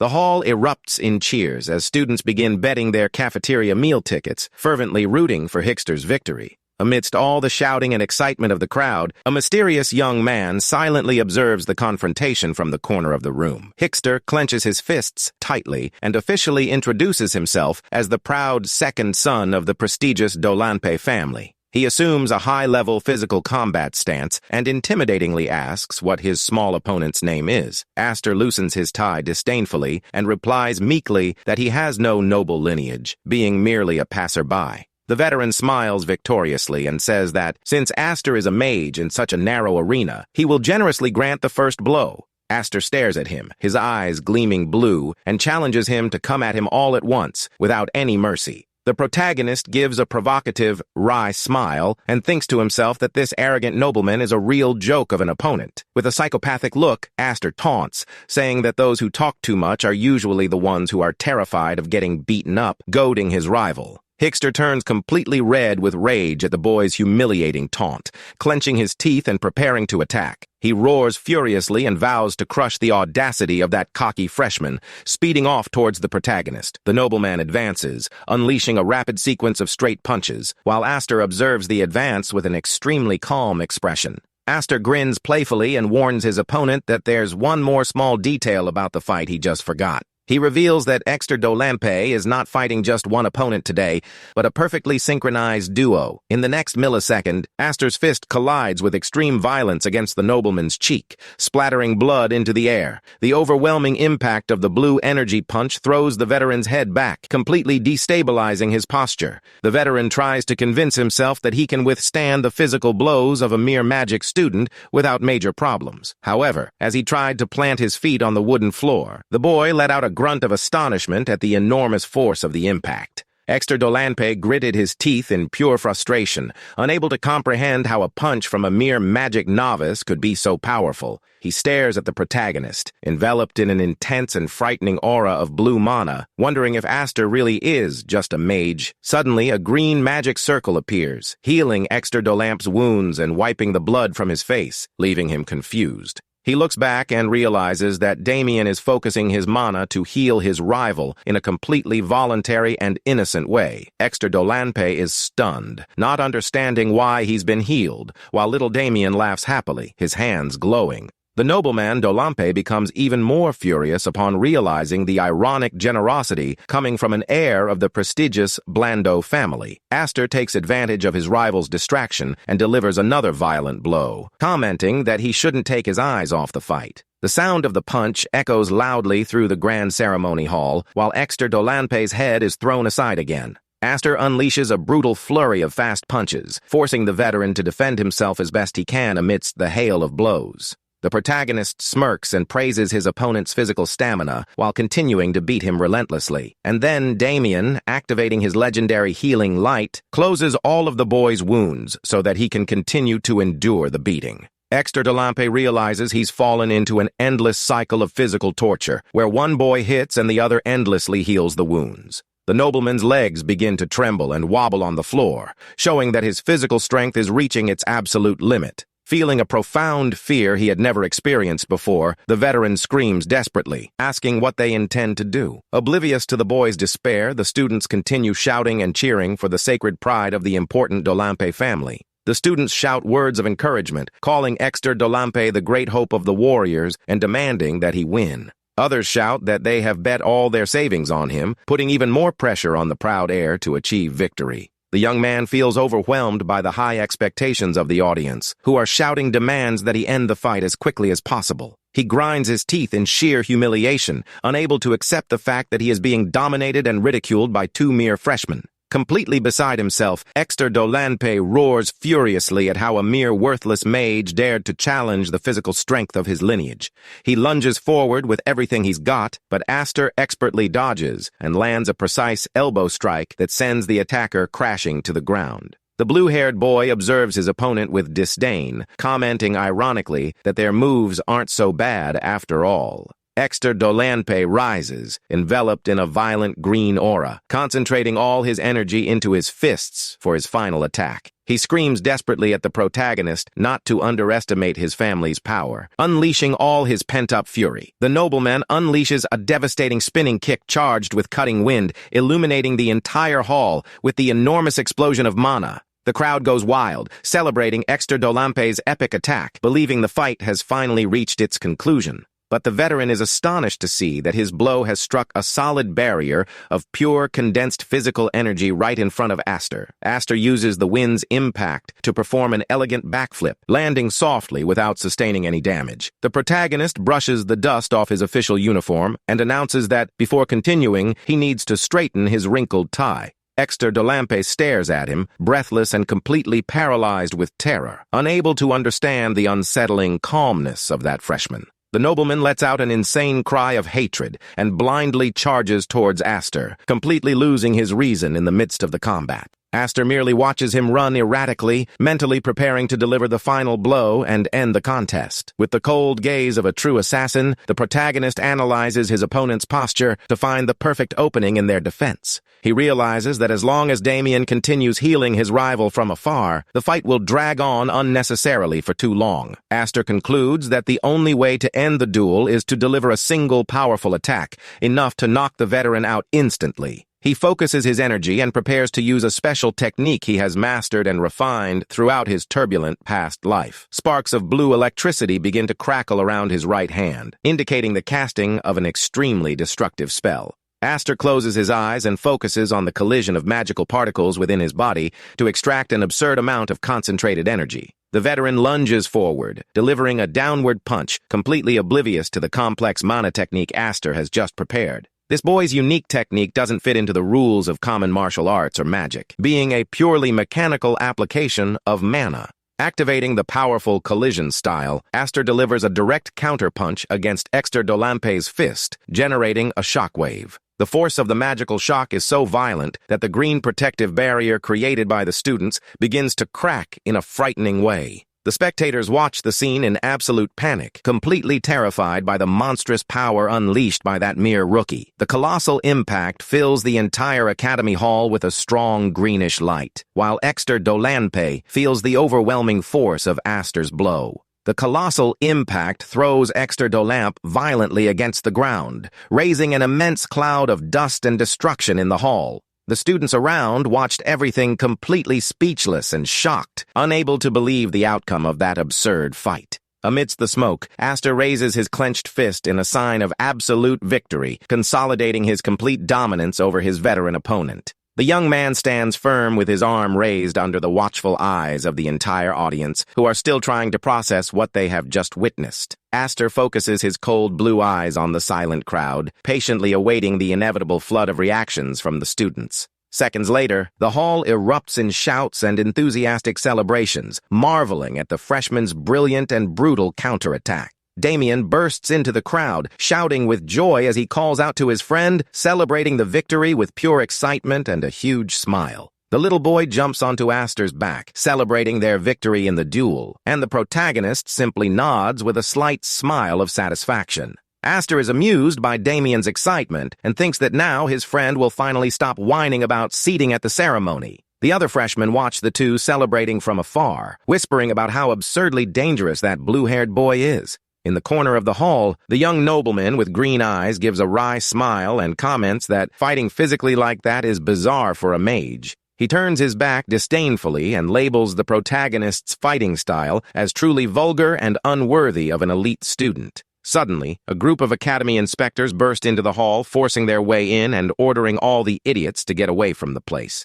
An extremely angry inspector shouts furiously, asking who would have the audacity to start a fight on the very first day of school. He threatens to punish everyone involved if no one speaks up, making Aster realize he's gotten himself into a huge mess. But the protagonist isn't too worried, remembering that, as an experienced problem solver, he knows how to handle this kind of mess. He plans to use the crowd to sneak away, but Damien ruins everything by pointing at the two of them and gleefully confessing that they had a fight. Aster closes his eyes and clenches his teeth in pure frustration, while the inspector focuses his fury directly on the pair of freshmen. Damien continues to maintain his innocence, while Exter Dolanpe lies completely defeated and unconscious on the wooden floor. Shortly after, the two are taken directly to the immense and sophisticated director's office to officially answer for the commotion they created. Aster and Damien stand before the principal's desk and answer yes, taking the blame for the brawl in the main hall. The director praises the unusual honesty of the two and decides to overlook the incident without imposing any punishment, since the rival was not seriously injured.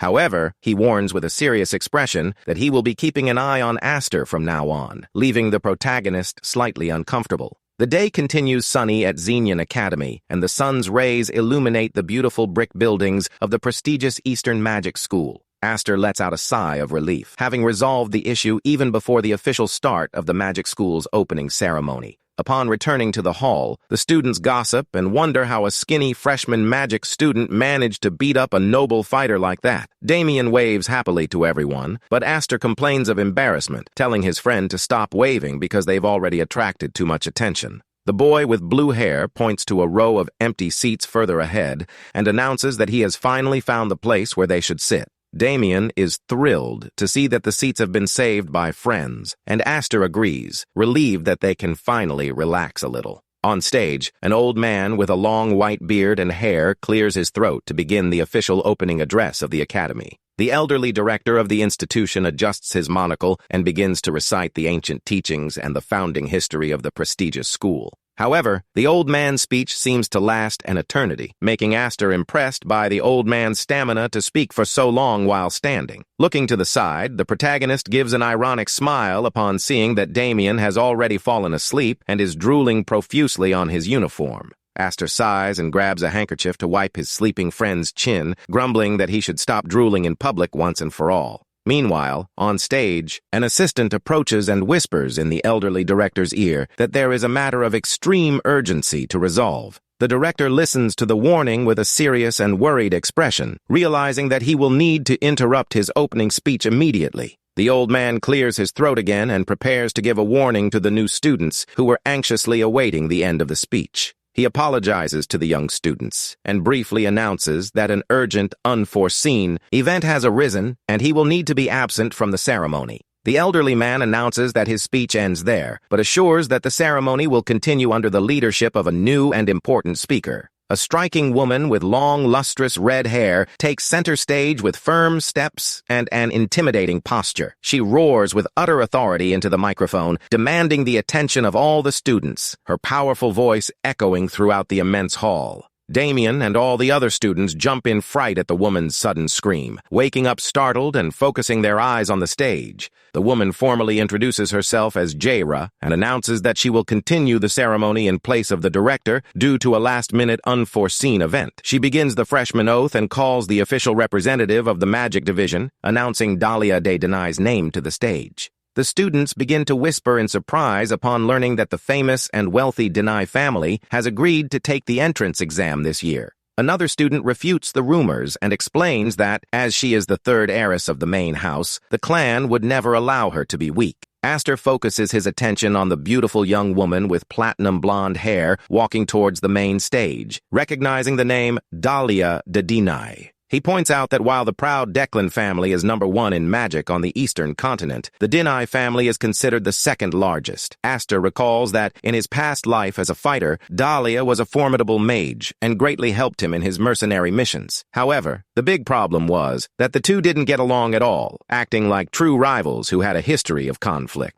Aster gives a small smile and thinks to himself that, despite everything, it will be very good to have Dahlia studying in the same class as him. On stage, Jaira calls the next newcomer and announces the official representative of the martial arts division, asking Paolo to come closer. The young man with brown hair and a prominent scar on his face responds respectfully and steps forward to take the oath. Astor examines the boy and notes that, because he doesn't have a prominently displayed noble surname, the traditional elites must be furious about the situation. The two freshmen finish taking the official oath in front of the entire hall, bringing the first part of the opening ceremony to a close. Jaira takes the microphone again to begin the formal introduction of each of the teachers in class 172. As the representatives descend from the stage, Astor notices Dahlia staring intently at him, leaving the boy quite intrigued by the situation. The protagonist focuses on the gray eyes of the platinum-haired girl, having the distinct impression that she is making eye contact. Astor looks away and decides to ignore the fact for now, concentrating on the presentation of the next professor who takes the stage. Suddenly, Dahlia gets distracted and ends up tripping spectacularly on the stairs, falling to the ground under Astor's bored gaze. The blue-haired boy wonders if the teacher who is now going up on stage is the famous Professor Faroon, whom Henzi spoke of. The speaker, Jaira, looks around impatiently, whispering to her assistants about the professor's delay in presenting. Firm footsteps echo across the wooden stage, and a calm, refined voice welcomes all the new students to the academy. The elegant man introduces himself as Professor Faroon, announcing that he will be responsible for teaching the subject of principles of magology. Astor examines him closely and realizes that he possesses an aura completely different from Henzi's eccentric and energetic personality. However, knowing that Henzi usually wears a gentlemanly mask in society, Astor decides not to judge the new teacher so quickly. Jaira takes the microphone again and announces that the academy's opening ceremony is officially over. She instructs all new students to follow the school staff towards their respective student dormitories. Astor gently pats Damien on the shoulder to wake him, and the blando heir sleepily asks if the ceremony is finally over. Joking with his friend, Astor says that he was caught sleeping and that's why he was just kicked out of the gym on the first day of class. Damien's heterochromatic eyes widen in complete shock and utter panic upon hearing the protagonist's fabricated joke. The little boy lets out a desperate scream of terror that echoes throughout the hallway, while Astor laughs at his exaggerated reaction. Carrying her heavy suitcase, Astor walks smiling down the dormitory hallway, amused by how easily Damien is fooled. The blue-haired boy stops in front of a beautiful, polished wooden door and wonders if this will be his new room.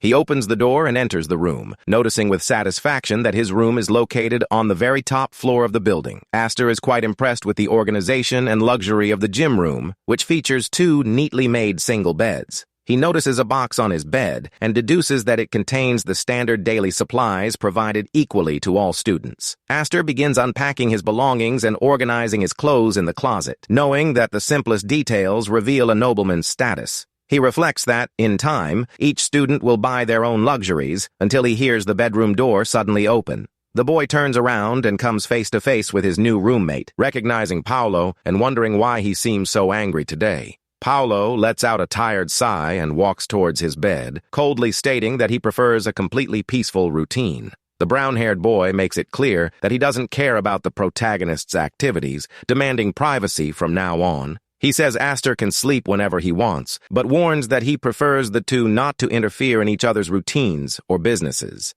Paolo stares at Astor from head to toe with a disdainful expression, demanding a clear and direct answer from his new roommate. He reiterates that the rules of coexistence are simple and that they shouldn't interfere in other people's lives to avoid bigger problems. He emphasizes that this includes not engaging in unnecessary conversation from today onwards and not confronting the protagonist in an intimidating manner. The two stared at each other silently for a few seconds, creating an extremely tense and heavy atmosphere inside the student room. Astor focuses his cold blue eyes on Paolo's face, finding the fighter's antisocial and arrogant demeanor quite amusing. Paolo questions the reason for Astor's silence, while the protagonist questions the abilities of the one who entered first. Suddenly, Paolo makes a quick and menacing move, testing the protagonist's reflexes as he approaches with extreme speed. But Paul froze and recoiled in fright when he saw that Astor had already grasped the hilt of his sword, angrily asking what he intended to do. Astor smiles slightly and praises his roommate's quick reaction, realizing that his physical skills are truly very good. The protagonist notes with satisfaction the minute details of Paolo's fighting stance, confirming that the boy has a genius-level talent. Suddenly, Damien's cheerful voice echoes through the door, calling Aster and completely breaking all the tension that had filled the room. Aster responds to Damien's call calmly and informs his roommate that he is already preparing to leave the room. The blue-haired boy puts his hand on Paolo's shoulder mockingly and agrees to the privacy demands proposed by the fighter. But, with a sarcastic smile, Aster warns that Paolo won't be able to complain if he decides to sing off-key in the middle of the night in his room. Aster leaves the room and finds Damien waiting anxiously in the outer courtyard, jumping for joy at seeing his friend approaching. Damien walks alongside the protagonist and curiously asks who his roommate is, but Aster simply replies that he doesn't know. Aster looks away, exchanging a distant glance, thinking to himself that he was too busy enjoying the welcome of his new companion. Damien excitedly invites Aster for a tour of the academy, mentioning that Lancey said there's a lot of cool stuff to see there. Aster looks around and realizes that the Xenian Academy is truly gigantic and imposing. Damien explains that they were told to familiarize themselves with the structure so they wouldn't get lost along the way. The protagonist agrees with the idea of exploring the place, believing it to be a great opportunity. However, Aster feels a strange sensation poking at his heightened combat senses. He glances furtively towards the top of the castle towers, where mysterious blue flames burn in secret. Aster immediately recognizes that fire as the trademark of the trackers from the ruthless Declan family. With a sly smile, the young man decides to stroll around campus to map out exactly how many enemies are hiding there. The two friends begin to stroll calmly through the sunny courtyards of the vast student property. Damien walks happily, ruffling Aster's hair, enjoying every second of that walk. Suddenly, the little boy points, fascinated, to a huge artificial lake that shines brightly in the late afternoon light. Damien shouts in amazement that they've never had anything like that giant lake at their old mansion. Aster sighs, a little tired, and feels like he's acting like a real babysitter for the young heir. The protagonist then comes up with a rather unusual idea and suggests that Damien have a lake built just for him. With a mischievous look, Aster explains that all you have to do is dig a deep hole in the ground and fill it with plenty of water. Damien loves the idea and swears with shining eyes that he will ask them to build an even bigger and wider lake than that one. Far away, housekeeper Lancey suddenly sneezes while washing some dishes, feeling a bizarre chill out of nowhere. Damien becomes quite thoughtful and asks his friend what would be the best name to christen his future giant lake. Aster ironically suggests the name Blood, Sweat, and Tears, leaving the little heir extremely pleased. Back in the mansion's kitchen, housekeeper Lancey shudders, feeling that her patience is in terrible danger. Damien gets distracted again and points to an imposing statue, suggesting commissioning a similar one under the same bizarre name. Aster encourages the boy to ask for a giant dragon statue with marvelous golden scales. Housekeeper Lancey's bad feeling only intensifies, leaving her trembling with worry about the boy's whims. Aster decides they've explored enough for today and suggests they finally return to the dormitories. As they walk, the young man mentally calculates that he has encountered about 10 mercenary fighters infiltrated on campus. By calculating the route and distribution of each spy, Aster realizes that the epicenter of all surveillance is the second hall of magic. The protagonist concludes that the true target of those invaders is certainly Professor Perun's laboratory. Aster deduces that the Declan family knows about Henzy's secret alliances, and that's why they've begun to distrust the professor. The boy feigns nonchalance as he walks past a hooded spy stealthily hiding behind some bushes. Aster grins wickedly, finding it brilliant that the enemies appeared at exactly the perfect moment. He decides to use the shadows of the night to find out once and for all how much the Declan family really knows.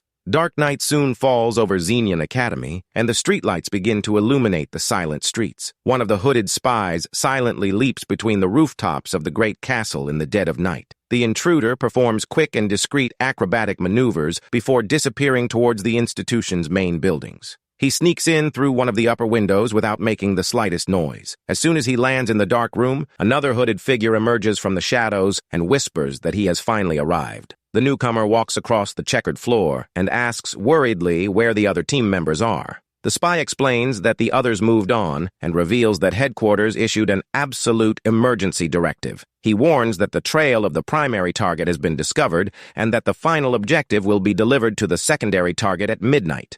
The companion listens to the information in silence, trying to digest the gravity of that complex situation. He realizes that Henzi made his move, and that the main target of their surveillance is in fact Professor Parun. But the man begins to sweat profusely and anxiously questions the whereabouts of the dangerous, uniquely numbered elite agents. The invader complains that it's madness to send them to face monster teachers like Parun without any strong support. The other spy descends the steps and announces dejectedly that none of these elite agents will come to their aid. However, he reveals that there is a formidable exception that will completely change the course of the plan. The spy smiles behind his mask and announces that Callahan, the dreaded fire demon, will be joining the operation. The companion's eyes widened in complete shock and terror upon hearing the name of that legendary and merciless warrior. Callahan is the cruel second-in-command of the Declan Mage Corps, widely known by the terrifying title of Red Jewel. He is described as a cold and ruthless man who will do anything to complete his mission at any cost.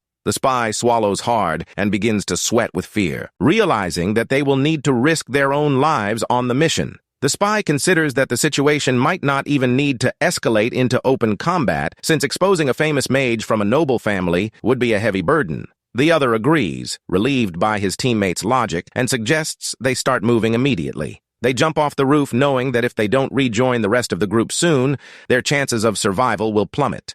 Meanwhile, Aster watches the crows flying under the starry sky from her balcony in the academy dormitories. The young man reflects on the plan happening tonight at midnight and is impressed to learn that Callahan is involved in the mission. Aster remembers the villain as someone who was enjoying his absolute peak at a time when he himself was active as a combatant. He recalls that, after the Declan family risked absolutely everything and declared war against the influential Blando family, Callahan remained faithfully by his family's side even during their decline, proving his unwavering loyalty. Aster knows he's already extremely dangerous now, but Callahan's true peak came after the end of that historic war. That fearsome fire demon made his name across the continent, acting as a ruthless frontline fighter. Given this, Aster concludes with a focused and determined look that he needs to capture the villain no matter what. After all, Callahan's magic is one of the Declan's secret fire arts, and it's worth any risk to steal. The young man finds the spy's activity an unexpected gain, but confesses to himself that he still feels quite intrigued. He recalls that Henzi's thesis is with him, but the spies said the document would be delivered to Professor Parun. Aster analyzes the situation and knows very well that the thesis he holds dear is the only true and original version, since there is absolutely no possibility that the document with the professor is the genuine one. Aster immediately deduces that the thesis to be submitted to Professor Parun today is completely false. Determined to act, the protagonist begins to button up his dark combat uniform quickly and silently. He opens the wardrobe to get his equipment, preparing for the night infiltration. Aster leaves a disguised doll under the sheets of his bed to pretend he is fast asleep in the room. Dressed in dark clothes and with a hood covering his face, the young spy emerges from the shadows with a sharp, focused gaze. He glides silently through the dormitory window without making the slightest sound, disappearing into the darkness of the night. The scene shifts to Professor Parun's laboratory, located atop one of the Academy's imposing towers. Professor Parun is seen calmly leafing through some research papers under the soft light of a candle. He closes his eyes and lets out a long, tired sigh, cursing the intrusion of those damned rats from the Declan family. Parun knows they've discovered his research, but he's decided to hold back as long as they don't cross the line and invade his territory. With an extremely dark and furious look, the professor realizes that the invaders' audacity has gone beyond all limits. Suddenly, the hooded spy appears in the room, announcing that they have finally managed to break into the laboratory. Parun notices the presence of mercenaries invading the place and prepares to deal with the situation ruthlessly. The hooded spy is startled to realize that the professor already knows of his presence and calls out for Pola in a panic. Parun remains seated and advises the invader to learn how to refine his ether before attempting covert operations. The intruder reaches out to hand over an official document while trying to recover from the initial shock. The professor observes the scene with disdain and coldly warns them that they will not have another opportunity to make the same mistake. He takes the paper from the man's hands and realizes that Henzi's actions really did cause all that mess. Parun concludes that Henzi tried to secretly send the thesis to avoid the Declans, but ended up being caught in a pathetic way. However, the professor knows that cunning and treacherous nobleman would never be captured so easily by them. He rises from his chair and begins pacing the room, wondering what Henzi's real secret plan might be. Suddenly, a massive explosion of fire destroys the laboratory wall, scattering debris everywhere. Heavy footsteps echo amidst the destruction, and a sadistic voice greets Professor Parun in a rather sarcastic manner. The sadistic intruder introduces himself as Callahan and taunts him, asking if a mere researcher holed up in a laboratory would know who he is. Both the professor and the hooded spy are completely shocked to witness the abrupt arrival of that monster. Callahan grins maniacally upon noticing other guests in the room and asks if the professor knows that elite mercenary. With an extremely cold look, Parun replies curtly that it's the first time in his entire life he's heard that name. He authoritatively orders the intruder to stop the nonsense and get straight to the point once and for all. Parun says his smell is making his nose rot, but Callahan just lets out a hysterical laugh. The sadistic villain amuses himself by saying it's the first time he's been treated so disrespectfully and decides to get straight to the point. Callahan points toward the hooded spy and coldly warns that the poor fellow will surely die today. Next, he begins to concentrate an immense amount of fire energy around his body, creating magic circles. With a psychopathic look, Callahan asks if he should just take one of the professor's eyes and an arm to keep him alive. Without giving him time to react, the villain advances furiously, unleashing a burst of flames against Professor Parun. A gigantic explosion of fire consumes the entire research room, destroying walls and ceiling with extreme force and heat. The young spy Pola is thrown backward by the impact of the explosion and lets out a grunt of pain as he falls to the dusty ground. Pola tries to stand up amidst the choking smoke, while Callahan spreads blue flames throughout the laboratory. Professor Parun calls the boy by name and informs Pola that, from that exact moment, their situation has changed completely. Parun warns that he will now consider him a fighter before he is merely a student, ordering the boy to focus on his survival. The young man grips his dagger with determination, accepting the teacher's instruction and preparing himself for the danger that awaits him. Parun quickly surveys the area and notes with concern that no alarms in the gym went off after the large explosion. He deduces that the Declan family invaders must have activated a magical concealment barrier around the entire Hall of Magic. The professor sighs, realizing that he will have to rely solely on the skills of that young, rookie fighter to survive today. Across the room, Callahan points to Parun and states disdainfully that the thesis with the professor actually belongs to the Blando family. He realizes that the professor doesn't intend to hand over the research secrets easily and wonders what the best solution would be. The sadistic fire demon grinned maniacally and terrifyingly, asking if he should play a little before finishing them off. Parun and young Pola prepare to fend off the cruel attacks of their dangerous opponent, who continues to approach amidst the fire. Callahan laughs with psychopathic fury as a storm of red and blue flames begins to swirl around his body. Pola feels the terrible pressure of the scorching heat and shivers as she realizes they are facing a true fighting monster. Suddenly, Parun channels all of his mana and conjures an immense circle of brilliant blue energy right in front of the two defenders. A colossal column of cold energy is fired at the blue flames, colliding head-on and generating a terrifying elemental clash. The devastating clash between fire and extreme cold generates lightning that tears through the dark skies above the Academy's tall tower. Hidden outside, Aster watches the entire display of power under the moonlight and smiles, knowing the show has finally begun. The young ex-combatant adjusts his black infiltration mask under cover of night, preparing to make his masterstroke. He focuses his cold blue eyes on the smoke, acting today not as the rookie Aster, but rather under the code name Combatant Number 1. Aster watches the elemental lightning explode on the rooftops, mockingly wondering if he can already begin his plan. The boy joins his hands respectfully and offers a silent prayer directed at the immense full moon that shines brightly in the night sky. The young man comically asks the moon to allow him to act as a just and virtuous fighter, but only for today's mission.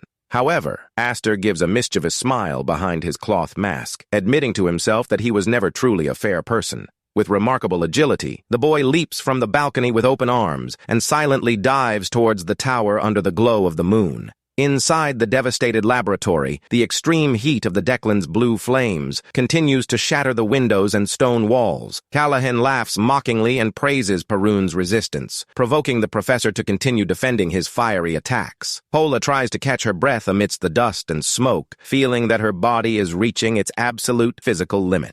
The young spy curses angrily at the situation, realizing that things are becoming extremely difficult to resolve. He clutches his protective pendant and rejoices that the amulet given to him by his captain was responsible for ensuring his survival today. Callahan clenches his fist in anger and furiously orders the young spy to get out of his sight immediately, once and for all. The fearsome villain prepares an immense, concentrated heat wave, determined to pulverize any resistance that dares to stand. Perun reacts instantly and summons a powerful blizzard of shimmering ice to repel the devastating advance of the Declan Mage's flames. Callahan raises his arm, creating circles of orange fire, initiating a colossal elemental mana battle against his rival's defenses. Perun rests his hand on Pola's shoulder and says with a calm smile that now she can finally trust the boy's abilities a little more. Pola notices the bluish glint on the blade of her sword, wondering if the professor has just applied a pure ether enchantment. The professor stares at his opponent with disdain and challenges him to try and block the next blow he has prepared with his bodyguard.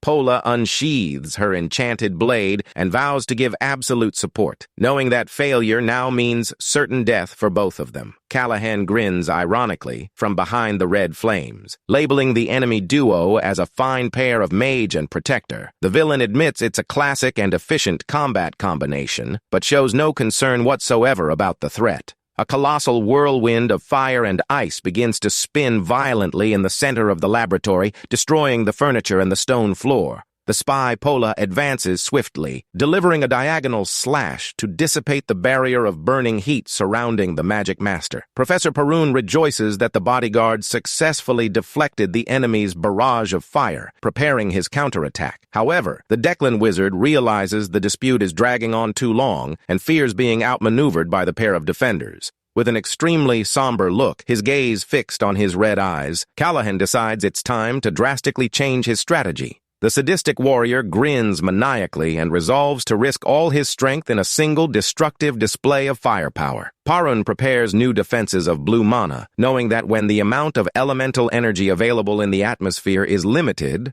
a violent battle for absolute control of natural energy begins to unfold between the two minds vying for control of the environment. Enveloped in a powerful storm of lightning and cold wind, Professor Perun challenges Callahan to try and take control of his mana. Callahan laughs scornfully and accepts Perun's challenge, asking disdainfully if they should begin their struggle for absolute power right there. The fearsome villain lets out a deafening laugh as a massive explosion of purple magical energy consumes the entire combat area. A colossal eruption of fire and blue lightning consumes the center of the laboratory, violently tearing apart the ceiling and walls of the tower. Amidst the chaos of smoke and debris plummeting from the ceiling, young Pola tries to protect himself by lying on the cold stone floor. Pola watches the scene terrified behind his black mask, cursing in panic at the terrifying force of the elemental collision. The spy realizes that everyone involved is a monster and concludes that there is simply no room for him to intervene in the fight. Perun collapses, exhausted, onto the mountain of rubble, lamenting that they should have fought with everything they had from the start to avoid the worst. A gigantic hurricane of wind and electricity destroys the tower, leaving the other combatants in the courtyard in complete shock at the brutality. The spy leader orders his companion to retreat, warning that advancing now would be suicide and that they need to catch their breath. He turned around, startled, feeling a strong current of air approaching rapidly, wondering how many fighters were still standing in the area. In the next millisecond, a massive torrent of wind and dust engulfed the place where the spies were hiding on the roof. The intruder panics completely upon realizing that the team has just been the target of a terrible ambush coming directly from the shadows. The spy screams in terror, confirming the surprise attack, while beams of blue and red energy continue to tear through the dark night sky. Aster emerges from the chaos, landing perfectly on the tower's wreckage, her dark cape swaying elegantly. Callahan and Perun instantly interrupt their magical duel, turning around in surprise as they sense the presence of the mysterious intruder. The young ex-combatant focuses his cold blue eyes on the enemy, announcing that the exact moment has arrived for his grand entrance. Callahan stares at the boy from atop the rubble with disdain, unable to comprehend who would have the audacity to invade his fighting arena so boldly. Declan's villain grinds his teeth in anger and rages furiously, asking if that masked spy is messing with him today. Aster simply ignores the sadistic wizard's taunts and charges towards his opponent with incredible speed like a flash. He appears right in front of Callahan and delivers a devastating surprise blow straight to the chest of the proud second-in-command of the Declan. The boy stares intently at his enemy and whispers darkly that this very spot will become Callahan's final resting place today. Callahan freezes as he feels the destructive energy emanating from Aster's fist and roars with wide red eyes, ordering him to die. A violent explosion of blue fire occurs at the point of impact of the punch, throwing the fearsome fire demon backward with extreme force. Callahan tears up the ground with his boots and braces himself with his hands on the earth to try and steady his posture and contain the recoil of the colossal impact. The villain spits blood upon being struck by the terrifying mana ricochet, cursing furiously at the physical reaction to his own spell. He looks up in fright and sees Aster leaping into the air, arms outstretched above the dust, preparing to deliver another deadly blow. Callahan grits his teeth and spits out more blood, feeling the devastating damage the young man's ambush has caused to his mana circuits. He realizes that the other elite spies also took advantage of the opening in the combat to initiate a rapid movement around the tower. Annoyed, the villain grabs a small vial of magic potion and hurriedly drinks the liquid in an attempt to suppress the pain from the energy ricochet. He wipes the blood from his mouth with a look of pure murderous fury, wondering where such an absurdly brilliant adversary could have come from. In the air, Aster conjures multiple circles of bright blue mana around her fists, preparing to bombard her opponent's defenses. The protagonist unleashes a formidable sequence of gusts of wind and cutting energy, colliding directly with the Academy's courtyard. Callahan watches everything in complete shock, noticing that the young man has movements optimized for speed without wasting a single drop of mana.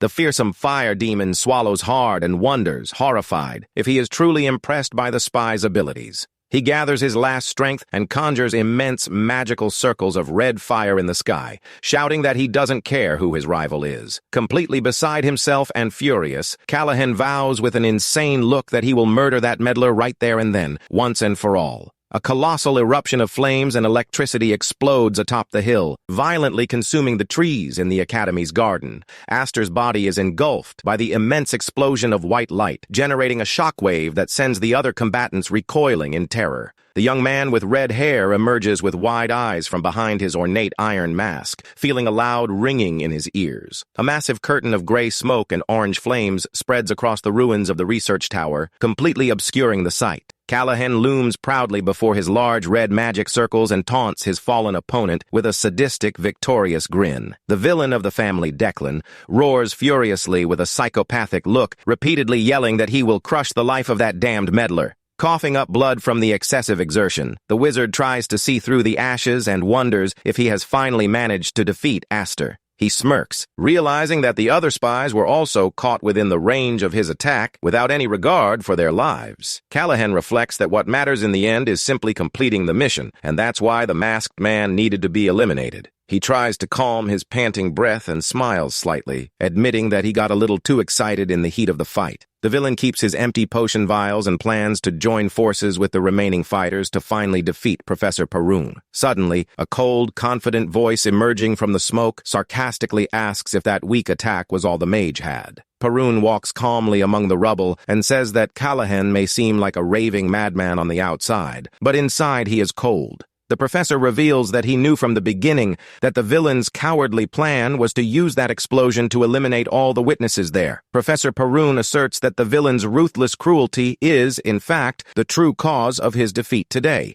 Without wasting any time, the professor unleashes a gigantic blast of brilliant blue ice at the Declan deputy leader. Callahan panics when he realizes the absurd speed of the freezing spell advancing directly towards him. The immense column of cold energy explodes against Callahan's fiery barriers, illuminating the entire horizon with the elemental clash. The freezing blast grazes the villain and cuts a few strands of his red hair, leaving him visibly shaken. Suffering from the terrible impact, Callahan staggers in pain as blood trickles down his forehead after the powerful mana collision. Parun descends smoothly from the rubble and steps firmly onto the ground, focused on ensuring that the threat has finally been contained. Hidden in the shadows, Aster watches the scene breathlessly and admits to himself that the resistance of that Declan mage is terrifying. The young man reflects that any other ordinary mage would have died instantly, but Callahan managed to defend himself quickly and precisely. However, Aster rejoices that the mana ricochet from Callahan's own fire spell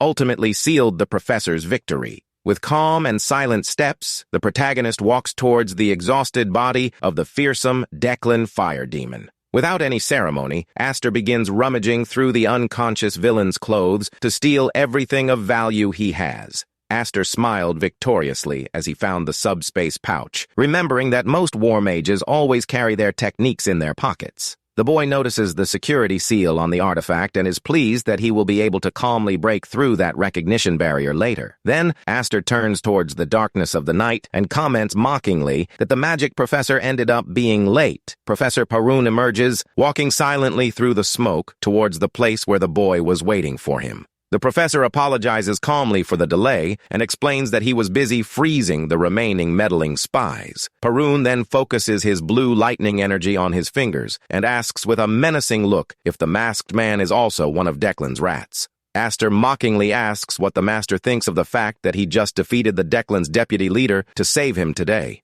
The professor's magic is undone upon realizing the logic, concluding that the masked man must certainly be the secret ally sent by Henzi. Aster ironically asks, from behind his mask, if the renowned professor truly trusts his word based solely on that. Parun ignores the mockery and directly asks who the other spy was who had tried to approach him in the laboratory earlier. The magic professor becomes quite thoughtful, wondering if Henzi might have divided the original manuscript into two distinct parts. Aster explains that the document handed to the professor in the lab is highly likely to be just a forged copy. He reveals that the cunning Henzi planned everything to use the false thesis as perfect bait and lure Declan's rats into the open field. Aster considers that, despite the spy's concealment spell, a battle of this magnitude should have already attracted the attention of the Imperial Guards. He deduces that the Declans must have bribed the authorities and asks if the professor wants to see the actual research thesis today. Without wasting any time, the young ex-combatant extends his arm and hands the genuine manuscript tied with ropes to Professor Parun. The professor accepts the papers with curiosity and begins to leaf through them by the light of the lamps, analyzing every detail of the secret formula. Focusing his cold red eyes on the reading, the magic master asks directly if the boy knows the contents of those manuscripts.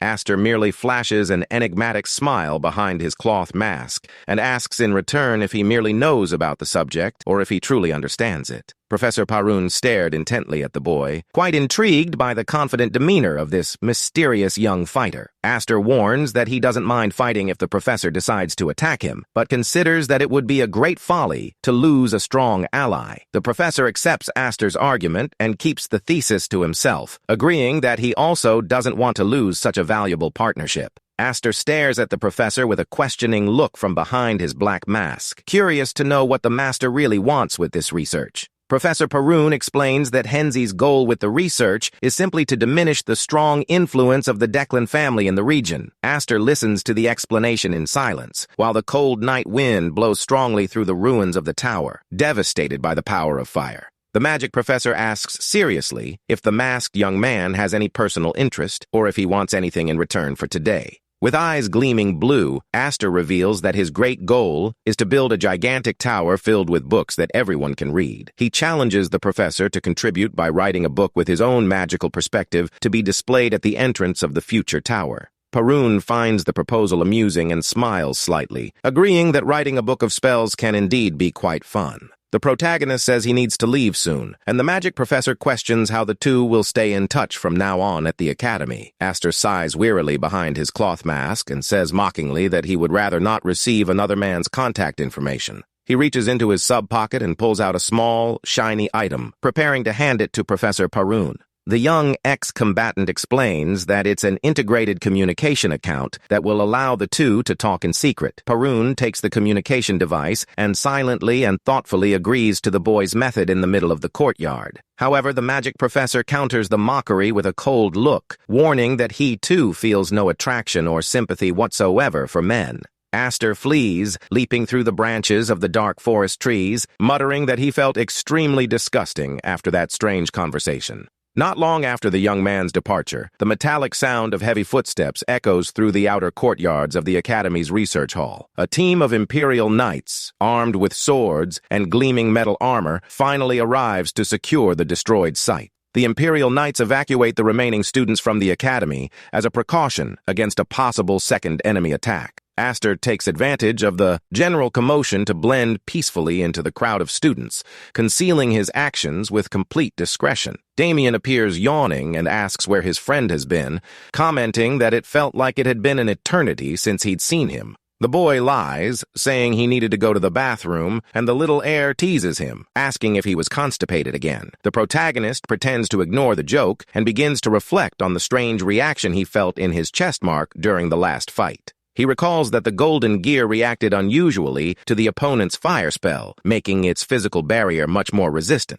Aster concludes that this is the exclusion phenomenon, an advanced damage nullification technique highly coveted by elemental mages. He racks his brain trying to understand the activation conditions, while Damien keeps pestering him to take off his pants so he can be healed. Aster tells the boy to stop that nonsense, knowing he'll need to investigate the secrets of that mysterious phenomenon more thoroughly. He deduces that the answers he is seeking must surely be in Lapeter, the largest and most famous library in the entire eastern continent. Suddenly, a friendly boy with freckles and a ponytail appears, calling the protagonist by the name Aster in the middle of the courtyard. He cheerfully introduces himself as Chenbi, waving casually, which intrigues Aster greatly. Chenbi grins genuinely from ear to ear and remarks that Aster is an incredibly skilled physical fighter. Aster focuses his cold blue eyes on the newcomer and wonders, frightened, if the boy witnessed his secret infiltration of the research tower. Freshman Chenbi smiles amicably and praises the protagonist's remarkable victory during the Academy's opening duel. Aster lets out a mental sigh of relief upon realizing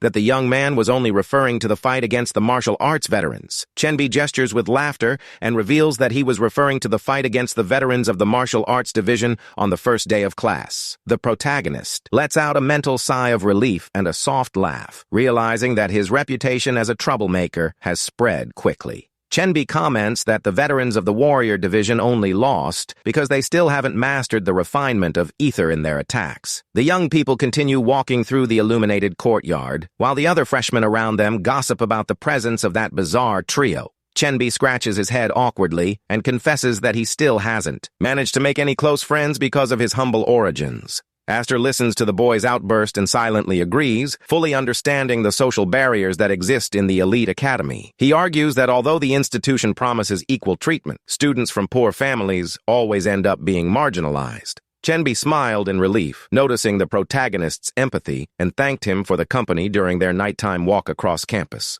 Aster smiles slightly and agrees, thinking that it is indeed very nice to have a normal, friendly conversation once in a while. He watches Chenbi and Damien playfully teasing each other in the hallway, enjoying the relaxed atmosphere of what seems to be a genuine friendship. The young man reflects ironically that since returning to the past, he has only had the displeasure of encountering completely crazy people. Remembering Henzi, Perun, Alfredo, and even Damien himself, Aster admits that he had forgotten what it was like to talk to a normal person.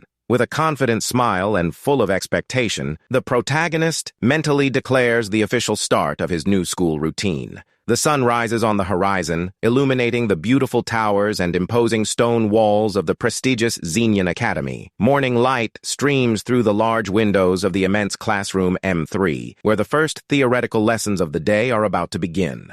Dozens of freshmen chat excitedly as they settle into their respective wooden tables in the large bleachers. Little Damien lets out a gigantic yawn early in class, showing that his laziness and sleepiness remain unshaken. The little boy complains of sleepiness, slumped over the table while Aster silently flips through the pages of her magic textbook. Chenbi bursts into the room waving cheerfully and greets the pair of friends with a huge, excited smile of happiness. The young man sits down and complains of tiredness, questioning whether the theoretical lessons at magic school really need to be so boring. Aster silently observes him and realizes that Chenbi shows no sign of intimidation or distrust, acting in a very docile manner. He concludes that the freckled boy is quite a pleasant companion to have around amidst that stressful routine. Chenbi takes the opportunity to whisper a curious tidbit of gossip, asking if Aster already knows that the dreaded Professor Zira will be their tutor. The boy explains that she is known on the continent for having sliced dozens of giant trolls with just a single sword stroke.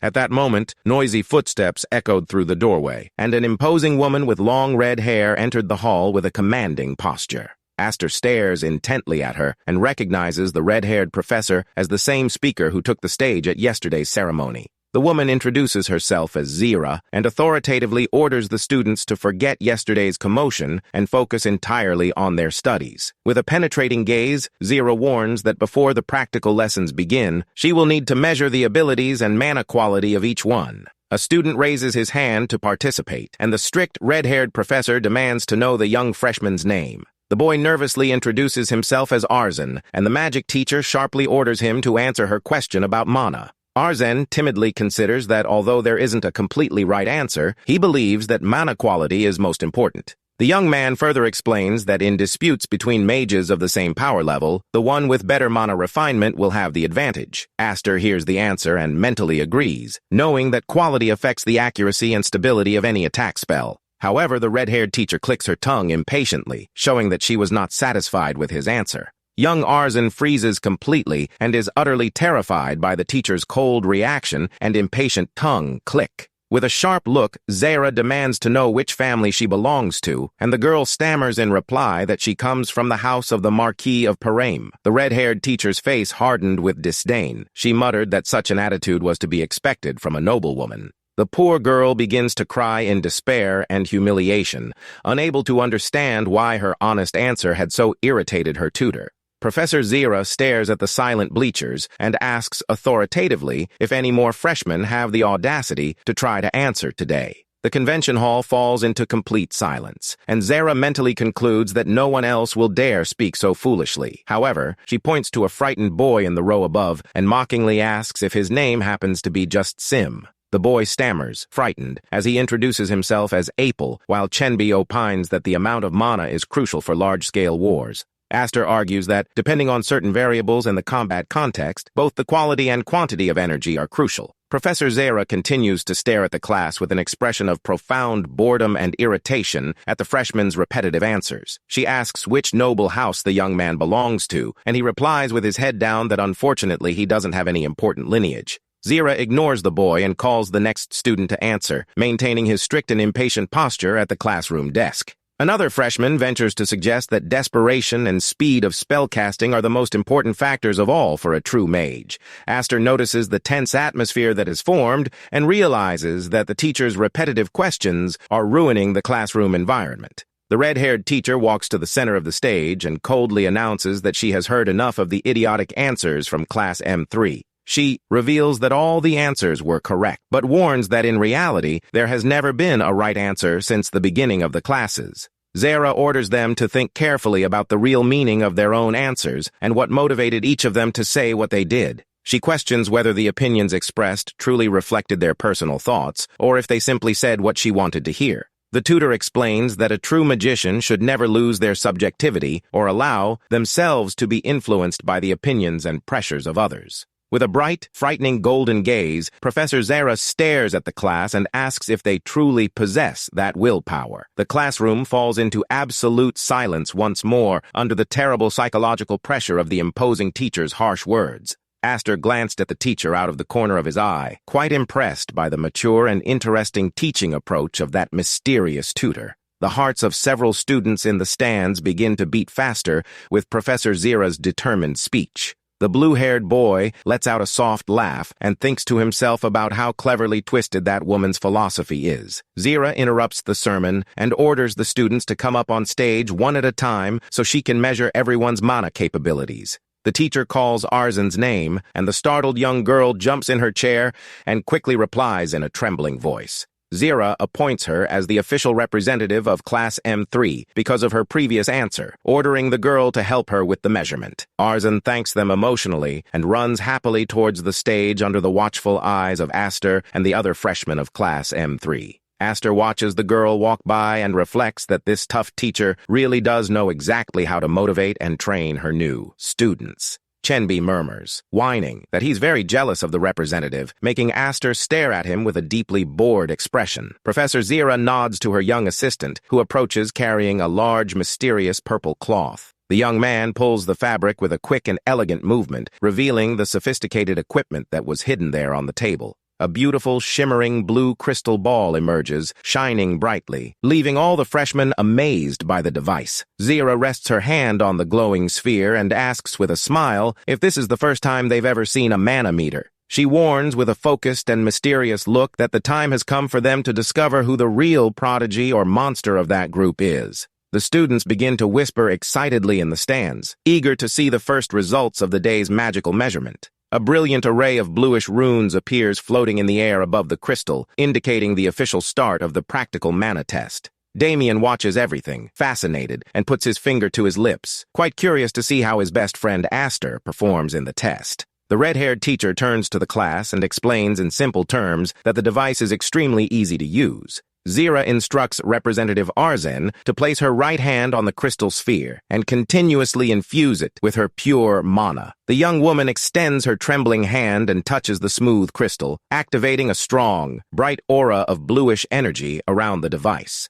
Arzen concentrates deeply as the crystal begins to scan his energy, displaying a complex, magical circle of brilliant light. The magical rune on the crystal shines with extreme intensity, projecting the final result of the young noblewoman's measurement into the air of the classroom. The freshman gasped in astonishment upon seeing the immense number 4 shining brightly above the representative's head. Professor Zira stares at the floating rune and explains that the most important indicator of the test is located exactly in the center of the screen. She reveals that the mana refinement level is displayed on a scale of 1 to 10, classifying Arzen's level 4 as excellent. Arzen's smile beams with pure happiness as he expresses his extremely sweet gratitude for the compliment from his demanding magic teacher. The teacher explains that the next step in the test is to measure mana capacity, ordering the girl to pour her maximum energy into the crystal. The crystal flashes again and displays the number 17, easily surpassing the standard average of 15 points obtained by the freshmen of the previous year.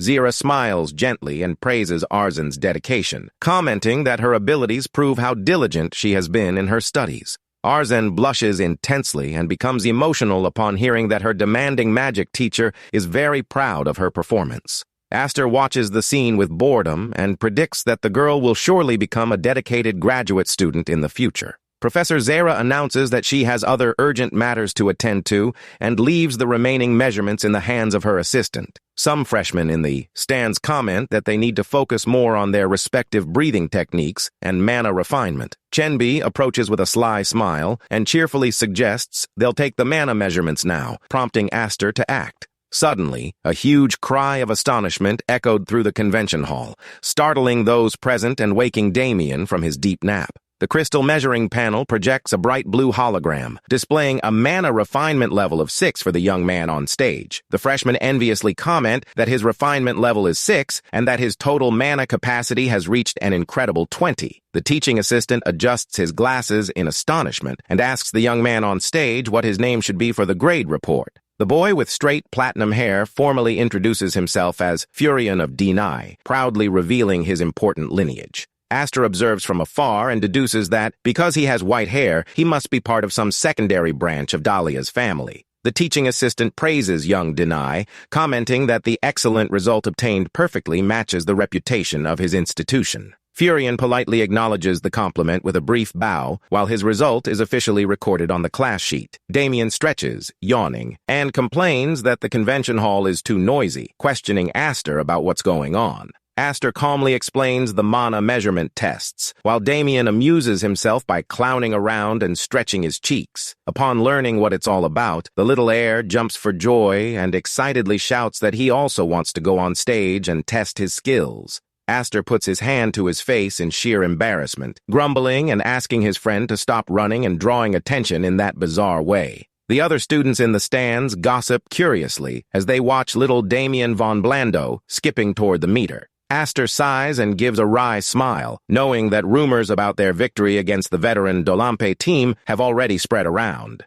The assistant smiles gently at Damien and asks with considerable interest if the young master would like to have his mana measured today. The little boy stares at the bright blue sphere and nods docilely, confirming that all he needs to do is pour his energy into the crystal. In the next second, Damien places his hand on the sphere and activates his mana, releasing an immense torrent of energy that engulfs the entire stage. The teaching assistant's eyes widened in shock upon seeing the terrifying magnitude of the magical pressure emanating from the boy. Furion de Deny is completely panicked and his face is pale, unable to believe that such a young boy could have so much power. The crystal panel displays a bright hologram, projecting a refinement level of 9 and a total capacity of 67. Aster observes the paralyzed stands and ponders that this is exactly the classic reaction of ordinary people when they see a true genius. Damien von Blando demonstrates a talent that completely defies common sense and the magical capabilities of any mage of his generation. The boy knew his friend was brilliant, but he confessed to himself that he hadn't imagined he would surpass ordinary limits in such an absurd way. Aster now fully understands how that docile little boy transformed into the ruthless and feared monster of Blando in his past life. He reflects that if Damien had tried a little harder in the past, the fate of the entire continent would have changed drastically. Therefore, the boy vows to do everything he can to ensure his friend grows up healthy and thwarts the plans of the frivolous Declan family in the future. The assistant wipes the sweat from his face with a handkerchief and praises Damien, adding with a smile that mana isn't the only factor in a strong mage. Damien's radiant smile of pure happiness broke into a smile as he heard the advice, making the atmosphere in the M3 class much lighter and more cheerful today. The little boy turns around, jumping up and shouting, "Heister, have you measured your abilities yet?" drawing the attention of all the freshmen. Aster stares silently at his friend with his cold blue eyes, realizing that it is now simply impossible for him to escape taking the test. The boy knows that everyone in the room is curious to find out the level of the mysterious young man who defeated the Dolampe heir. With calm steps and hands in his pockets, the protagonist walks towards the crystal, determined to give only a glimpse of its true power. To avoid drawing unnecessary attention from the spies infiltrated in the academy, Aster plans to aim for a perfectly average result. He extends his right hand and begins to regulate his mana circuits, intelligently reducing the quality and flow of energy. The boy focuses on controlling his bluish energy to pour only a negligible amount of mana onto the measuring crystal. However, upon touching the crystal, Aster feels a crack and is startled to realize that the device's basic limit is absurdly weak. A gigantic column of energy and bluish light explodes from the meter, filling the entire ceiling of the Academy's sumptuous convention hall. The panel cracks in a terrifying way and instantly projects a refinement level of 10 onto the floating hologram, much to the boy's despair. Next, the crystal projection begins to malfunction and flicker with strong purple electrical discharges, indicating that its capacity has been exceeded. A large red error message appears floating in the air, leaving all the freshmen in class M3 in complete shock. Damien jumps up with open arms at the back of the room, celebrating in an extremely cute way the spectacular result of his best friend in class. The teaching assistant, sweating with panic, suggests, trembling, that the equipment must have suffered a technical error and that they should measure again.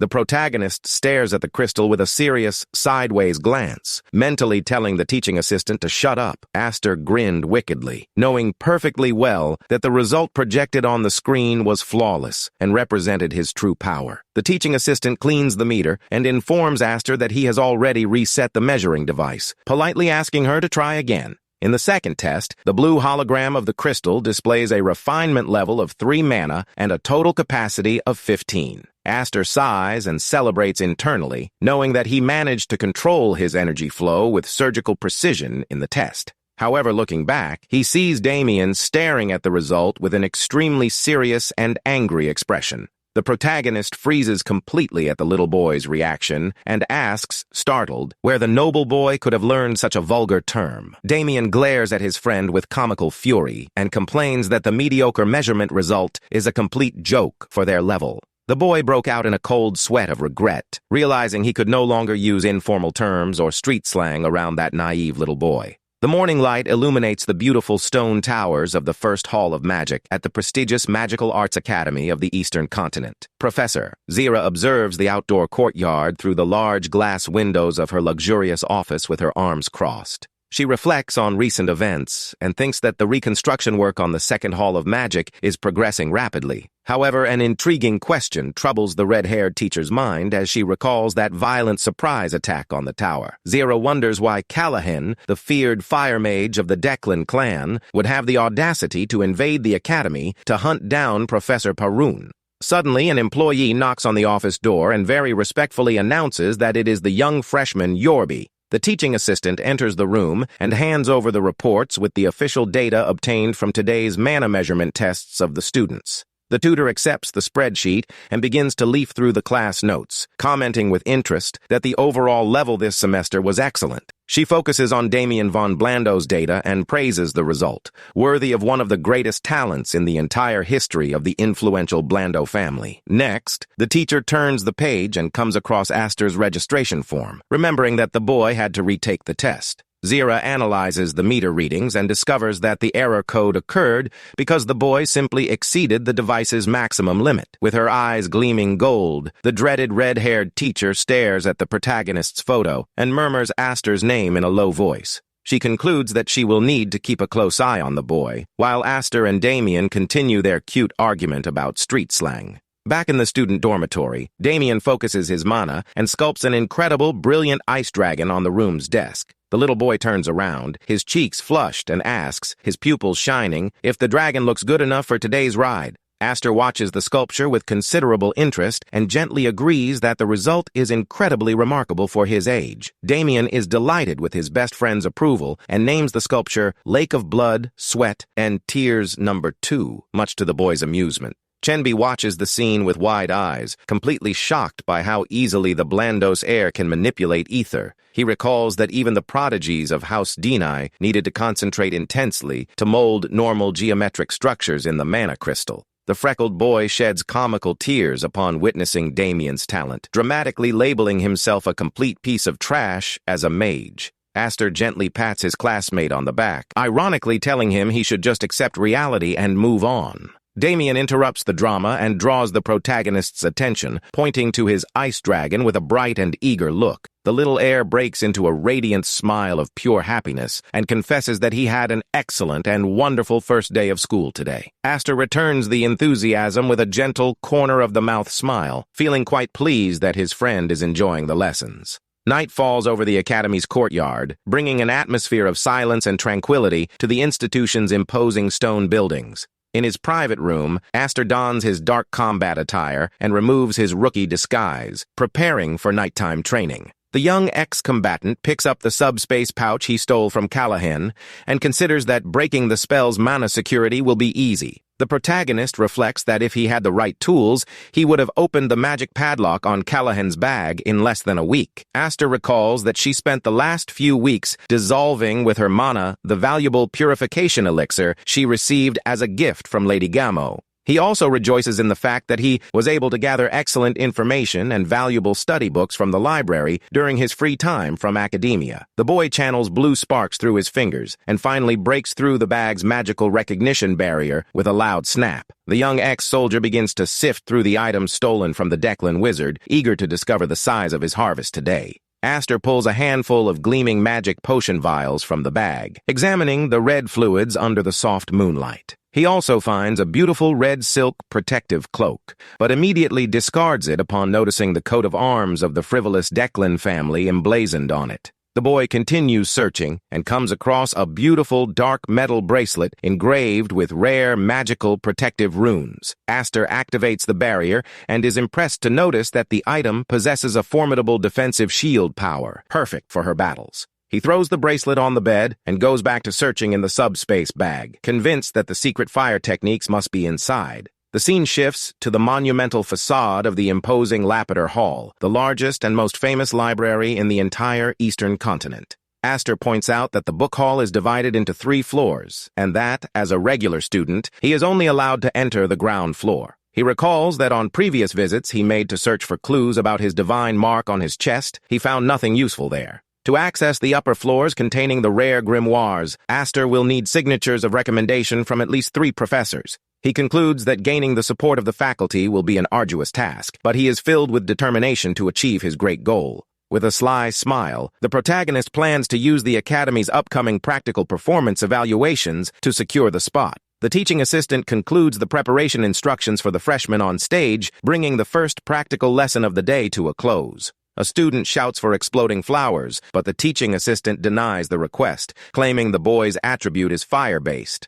Another freshman shouts, asking for a golem controller, but the boy denies it, saying he's just trying to take an easy shortcut to the exam. Aster observes all the shouting and confusion, pondering that it's difficult to tell if they are future wizards or just a bunch of street delinquents. Suddenly, Damien's sweet, calm voice catches everyone's attention as he politely asks for his turn in the materials line. Damien asks for magical vine seeds, and the assistant professor is confused, remembering that his main attribute isn't earth-related. The little boy smiles sweetly and cheerfully explains that even without possessing the earth attribute, he still masters plant magic. Damien happily thanks Chenbi upon receiving his bag of seeds, leaving him completely speechless at the little heir's incredible talent. The freckled freshman grits his teeth enviously, feeling like a complete failure seeing how easily his friend molds his energy. Aster stares at the boy and realizes that even his docile roommate is preparing seriously for today's test. The teaching assistant takes the main stage and announces the start of the assignment of starting points for each group of the practical exam. Chenbi, Damien, and Aster walk together toward the outer courtyard, preparing to head to their posts in the labyrinth. Focusing his cold blue eyes on the immense virtual map, the protagonist discovers that his designated starting point was Sector Number 3. Damien and Chenbi wave, wishing each other good luck on the practical exam as everyone separates to go to their respective starting locations. Aster arrives at Point 3 and notices the other 6 freshmen in the area, reminiscing about his old days as a mercenary fighter on solo missions. Suddenly, a young man with blonde hair and an arrogant look appears behind Aster, rudely asking if he was the troublemaker. The boy stares at him with his arms crossed, displaying such a petulant expression that it immediately arouses the clever protagonist's antipathy. The nobleman formally introduces himself as Dive and says he would like to make a very lucrative business proposal to the protagonist today. With a greedy grin on his lips, Dive reveals that he intends to buy the bracelets of all the students who are eliminated in the maze. He points to the other 3 students in the courtyard and promises to pay 90 gold coins if Aster manages to hunt down and defeat each of them in the test. The protagonist reflects that 30 gold coins are equivalent to the monthly sustenance of an ordinary commoner family in that world. Dive's henchman mocks Aster's origins, saying it's an excellent sum for a vagrant from the black and white zone to get by. Aster listens to the mockery in silence with a calm expression, thinking to himself that the greed of those nobles will surely be his downfall. He pretends to fall for Dive's story and ironically questions why the commission would only be 90 gold coins in total. Dive reiterates the offer and says he can raise it to 108 coins if the boy manages to bring him the bracelets quickly. The nobleman points to the other students preparing in the courtyard and repeats that there are only 3 targets left to hunt in the starting area. But Aster points his finger at Dive and corrects the nobleman's math, reminding him that including the 2 of them, the total would actually be 6. With a provocative smirk, the young man questions why they would have the audacity to leave the price on their own heads out of the deal. Dive and his henchman's eyes widened, completely paralyzed by the unbelievable audacity of that brazen street kid. Aster gritted his teeth, laughing, and wondered where that second-rate nobleman had gotten so much confidence to try and extort him.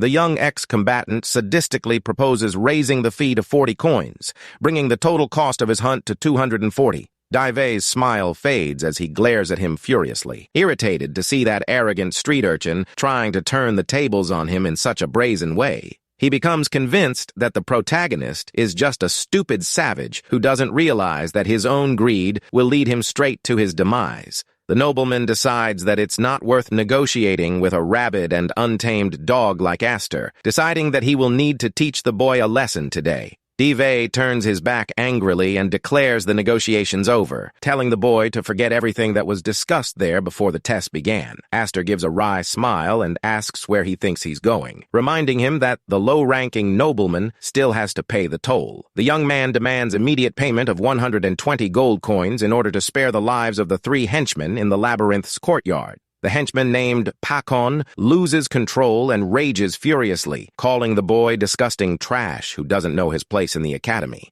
Pakon points his finger in the protagonist's face and yells that the Dive heir possesses a legendary lineage that dates back to the prestigious position of Baron. The other henchman, named Fakun, tries to advance furiously to attack the boy, but Dive stops him, holding him firmly in the middle of the courtyard. With a look of extreme distrust and fury, the young nobleman decides it's best to retreat for now and focus his attention on his lady's orders. The nobleman disdainfully opens his subspace pocket and announces that he will accept the thesis for now, deciding to let Aster's attitude pass. He begins to separate the shiny coins from his velvet bag, while fixing a look of pure fury and resentment in Aster's direction. Aster grins mockingly and announces that, because he is such an important nobleman, the trading fee has just been raised to 200 gold coins. The nobleman, Dolampe, remains completely silent at the young man's audacity, finally deciding to pay the amount demanded to avoid further embarrassment. Dive hands over the money with a psychopathic look, mentally promising to show Aster the real hell during today's evaluations. In the background, the magic teleportation circles begin to activate on the floor, indicating that the official start of the practical exams has arrived. The teaching assistant repeats the rules of the practical test through the magic microphone, explaining the activation conditions of the bracelets. Chenbi listens intently from the stands as the voice explains that the bracelet's force field shield will automatically react against attack spells. Damien puts his finger to his mouth with a blank expression, docilely enjoying the explanation and showing no concern whatsoever for the dangers. The assistant concludes by explaining that the student whose bracelet is destroyed will be teleported outside, ensuring that no one gets hurt. One of the students swallows hard and tries to control her nervousness while waiting for the signal to begin the practical exam. Asta remains completely relaxed and serene, demonstrating that he is ready for whatever comes his way. On the other hand, Dive and his henchmen are sweating profusely, feeling immense tension as they face the protagonist. In the control room, the examiners intently observe the magical transmission screens that display the labyrinth. Professor Faroon takes a sip of his hot tea and coldly announces that the freshman examinations are about to begin.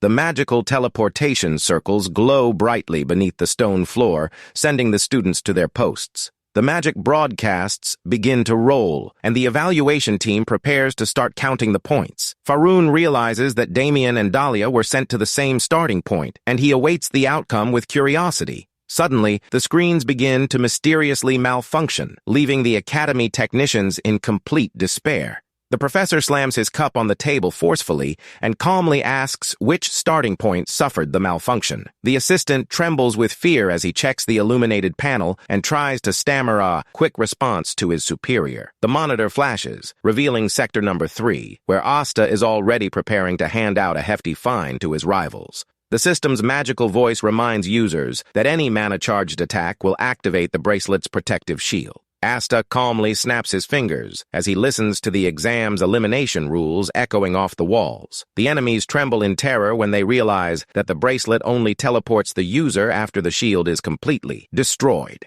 The principal gives the final order, authorizing the freshmen to begin the real brawl. With a bright flash of bluish light, the teleportation is completed with absolute success in all areas. Asta emerges, leading his group with an imposing posture, staring into the dark labyrinth ahead. The young man gives a wry smile and calls his opponents dear customers in a tone of pure mockery. He turns grimly and complains that the frightened stares of his rivals are practically piercing his head. Claiming to be in a hurry, the protagonist challenges his opponents to activate their attack spells immediately. One of the henchmen bursts into laughter and casts a devastating fire spell to try and burn the boy's confidence. A massive burst of blazing flames falls from the dungeon ceiling toward where Asta was standing. The protagonist realizes that being hit by magic activates teleportation and decides that the best tactic is to dodge. He moves like a swift blur to escape the immense fireball that explodes violently behind him. Asta leaps into the air with his blue mana and knocks out 2 rivals in the blink of an eye with his precise physical strikes.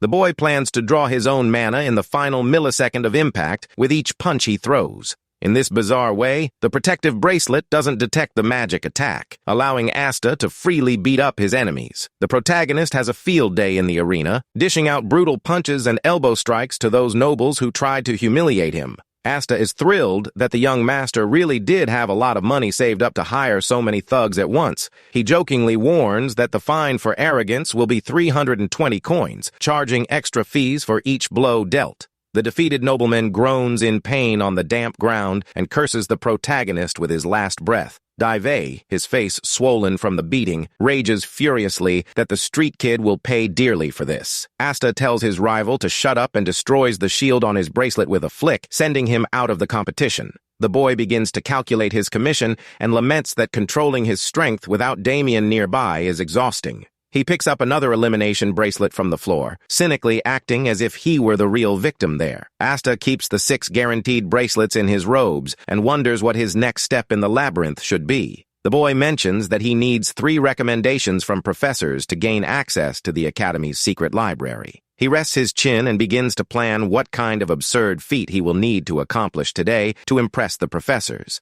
Asta even considers the crazy idea of simply demolishing the entire pavilion that serves as the arena for the practical exams. He discards the plan the next second, upon realizing that it would turn the entire continent into his enemy. Asta sighs and decides to just run around the arena, wondering if Damien and Chenbi are doing well today. He looks at the stone walls and hears muffled cries of panic coming from the other sections of the great labyrinth. The other freshmen are shouting desperately in one of the rooms, accusing a certain opponent of cheating on the magic test. The boys panic completely when they realize they will be eliminated as a group and beg the young master to stop. Damien bursts into laughter beside a giant golem covered in vines, gleefully blocking the path of his opponents. The enemies attempt to conjure fire, but Damien's magical plants are so dense that they nullify the spells before impact. One of the freshmen is violently thrown against the cold ground by the immense stone fist of Damien's golem. The boy stares at the immense shadow of the monster projected over him and is completely paralyzed with terror amidst the dust.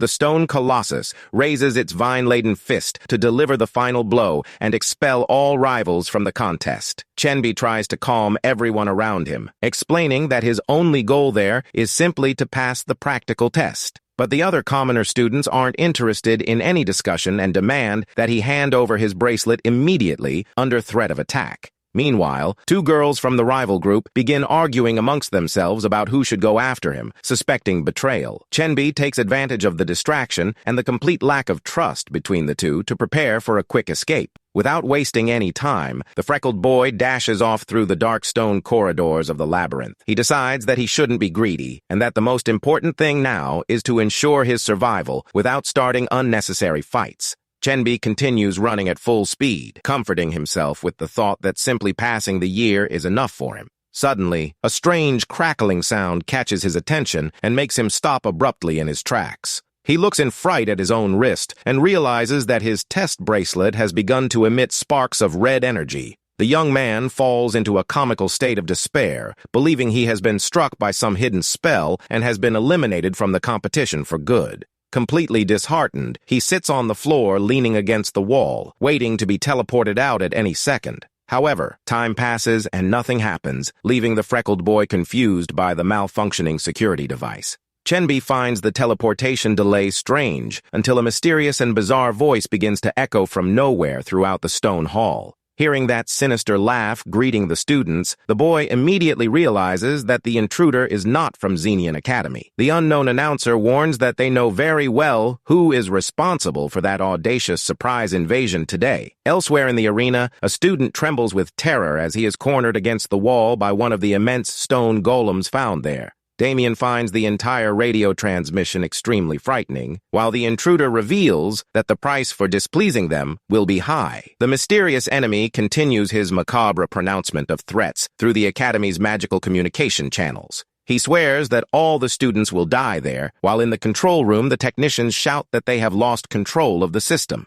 Chaos reigns at the control center, with monitors flashing red and employees confirming that the peepholes have been deactivated. The assistant rages angrily at the enemy's audacity, but Professor Faroon takes control and orders everyone to calm down. Faroon orders the boy to stop wasting his energy and go fetch the other teachers, demanding Felina's presence as soon as possible. The assistant runs desperately through the building's corridors, trying to gather the security team and contact the director. Alone in the room, Professor Faroon's eyes blaze red with murderous fury as he realizes his research has been tampered with. In the labyrinth arena, a purple energy of control begins to emanate from the stone golems, making the creatures even more violent. Asta realizes that the situation has indeed spiraled out of control and lets out an irritated sigh. His escape plans thwarted once again. Several altered golems with red eyes begin marching in unison through the subterranean passages of the dark labyrinth. The protagonist encounters a veritable army of stone monsters and complains about the bizarre farce that the practical test has become. Undeterred by the size of his opponents, Asta advances, dodging heavy blows and retaliating with punches charged with blue energy. He mentally calculates that a full 10 minutes have passed since the mysterious voice of the intruder first echoed there. The protagonist notices with surprise that the monsters, which used to be slow and clumsy, are now fast and extremely agile. To make matters worse, Asta realizes that the creatures seem to know his exact location, surrounding him on all sides of the corridor. The fact that the golems attacked on their own proves that the system was hacked and that all the monsters in the warehouse were released at once. But Asta flashes a beautiful psychopathic grin, remembering that as the best problem solver, he's survived far worse. With a manic expression, the boy concentrates his mana in both hands and vows to crush every last one of those damned monsters today. Elsewhere, Chenbi walks wearily and sighs tiredly as he tries to find a safe way out of that noisy labyrinth. He bitterly laments, thinking it would have been much better to let himself be eliminated early in the test to avoid dying in there. Suddenly, the sound of quick footsteps coming from the darkness of the hallway makes the freckled boy freeze in fright mid-air. He tries to see through the dust and wonders hopefully if the newcomer is some other freshman who survived the exam. To his great surprise, who comes running like crazy towards him but none other than the blue-haired protagonist. Chenbi breaks into a huge, relieved smile and joyfully shouts his friend's name, happy to finally see a familiar face. However, the relief is short-lived when he notices that right behind Asta, a gigantic golem with red eyes is relentlessly pursuing him. Asta flies past his classmate and simply orders him, in a curt and blunt manner, to start running immediately. Chenbi lets out a desperate cry upon seeing the horde of monsters chasing them, running alongside the protagonist to save himself. Asta realizes Chenbi's stamina is terrible and concludes that he will certainly be caught if they continue running together at the same pace. Determined to activate Plan B, the blue-haired boy reaches out as he runs and demands that Chenbi hand over his test bracelet. Chenbi is confused by the unusual request, and Asta explains that the standard detection radius of the Academy golems shouldn't be so wide. The protagonist deduces that the students' bracelets have been hacked and now serve as actual trackers to guide the monsters. Chenbi asks what will happen to Asta, but the boy replies that since he's already a target, their chances increase if they separate now.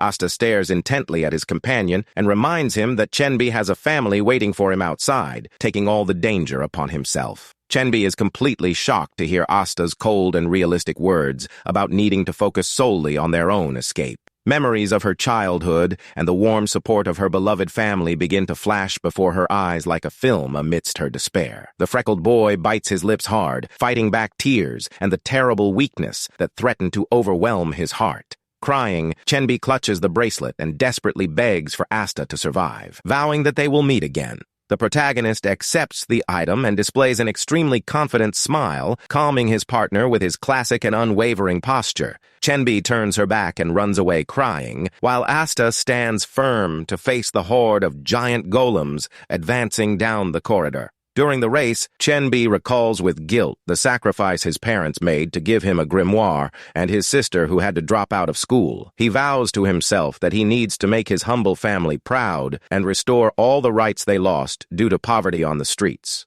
The gentle image of his beloved mother smiling and calling him the pride of the family echoes strongly in the back of his weary mind. Tears of pure determination streamed down Chenbi's face as he realized how pathetic his cowardly flight would be. He begins to question his own worth, wondering if someone so weak could truly be worthy of his parents' pride. The boy feels like a real indecisive coward, hating the idea of being just another nobody without the courage to fight for his friends. Suddenly he stops in his tracks, and a wave of pure fury and resolve takes over his entire body in the middle of the labyrinth. Chenbi roars that he refuses to be a coward who abandons a friend in danger, deciding to turn around and fight alongside Asta. He vows he won't let guilt crush him again and stands firmly on the ground, preparing to use all the mana he's accumulated in life. The boy raises his hands and begins to shape his magic circuits, determined to show his true worth, even though he is a commoner. Enveloped in a violent storm of golden energy, Chenbi shouts at the top of his lungs that he will never give up fighting for his allies.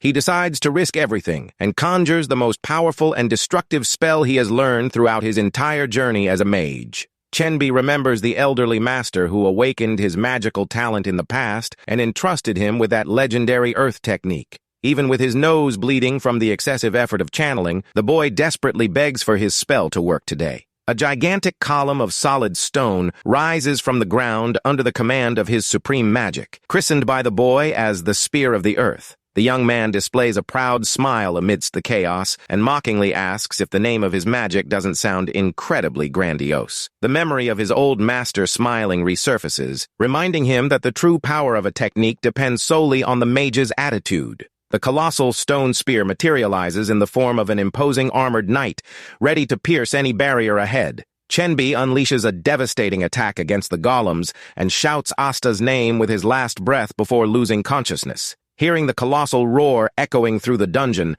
Asta stops in his tracks and turns around, his eyes wide with surprise. A massive whirlwind of rocks and golden dust explodes throughout the corridor, pulverizing the horde of stone golems in seconds. The force of the shockwave is so overwhelming that it destroys the walls and columns of the Magic Academy's own testing pavilion. Asta is intrigued by the attack and deduces that the conjuration actually changed the physical structure of the ruin's very foundation. The protagonist examines the wreckage and reflects on how difficult and ingenious it is to alter the form and substance of such an element. After the impressive display of power, Chenbi falls to his knees and begins coughing up a frightening amount of dark blood. Asta realizes that the magic charge used was too heavy for Chenbi's mana circuits, leaving the boy in a critical state. Without wasting any time, the protagonist runs at high speed and manages to catch his companion's body before it hits the ground. Asta stares at his friend's pale face and calls him by name in a genuinely worried and serious tone in the quiet of the dungeon. Even though he's covered in blood, Chenbi smiles and jokes that his former master would be proud to see the Earth Spear working so well. He asks if the name of the magic isn't incredible, and Asta gently replies that it is indeed a beautiful and formidable technique. Asta adds that the power of an attack spell is only proven by the caster's actions and willpower. Chenbi smiled in relief upon hearing the protagonist's sincere compliment and murmured Asta's name before closing his eyes, exhausted. Asta tells his friend to stop with the death drama and shoves a healing potion down the boy's throat, who complains about the burning sensation of the medicine. With Chenbi now recovered, thanks to the elixir, the boy wonders what he will do with his friend, since he can neither take him nor leave him there alone. The protagonist closes their eyes and activates their bluish mana to scan the paths and magical presences around their location. The magical sonar pulse maps the entire complex of corridors in the labyrinth, indicating the best way to escape the danger of the golems. Asta instructs Chenbi to head straight down the right corridor, assuring him that he will find other students safe if he stays on course.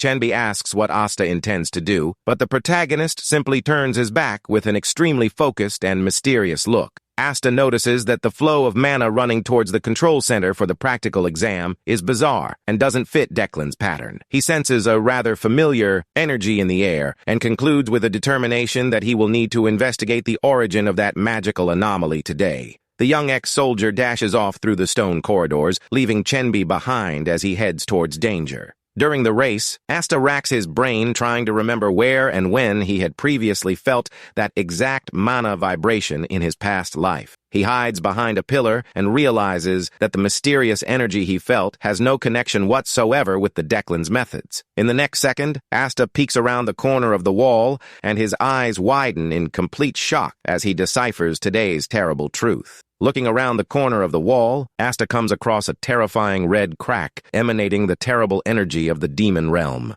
The protagonist gives a wry smile and whispers that this corrupting miasma energy is simply unforgettable from his past life. He watches the black vines creeping across the dungeon's stone ceiling, realizing the situation is far more serious than he had imagined. The boy notices that the invader managed to recreate even the demon beasts that terrorized the entire eastern continent in the past. with his eyes gleaming blue and a manic expression on his face. Asta angrily whispers the name of the one responsible for this heresy. Prison. Meanwhile, in the main cabin, the insane Prison laughs hysterically and mocks the ease of his invasion plan today. The villain raises his arms before the control panel of the practical exam, celebrating the absolute success of his terrible sabotage. He celebrates having managed to summon the true beasts of the demon realm through the corrupted energy flow of the academy. He displays his gloves studded with purple gemstones and reveals that all that triumph is due to the power of an ancient artifact.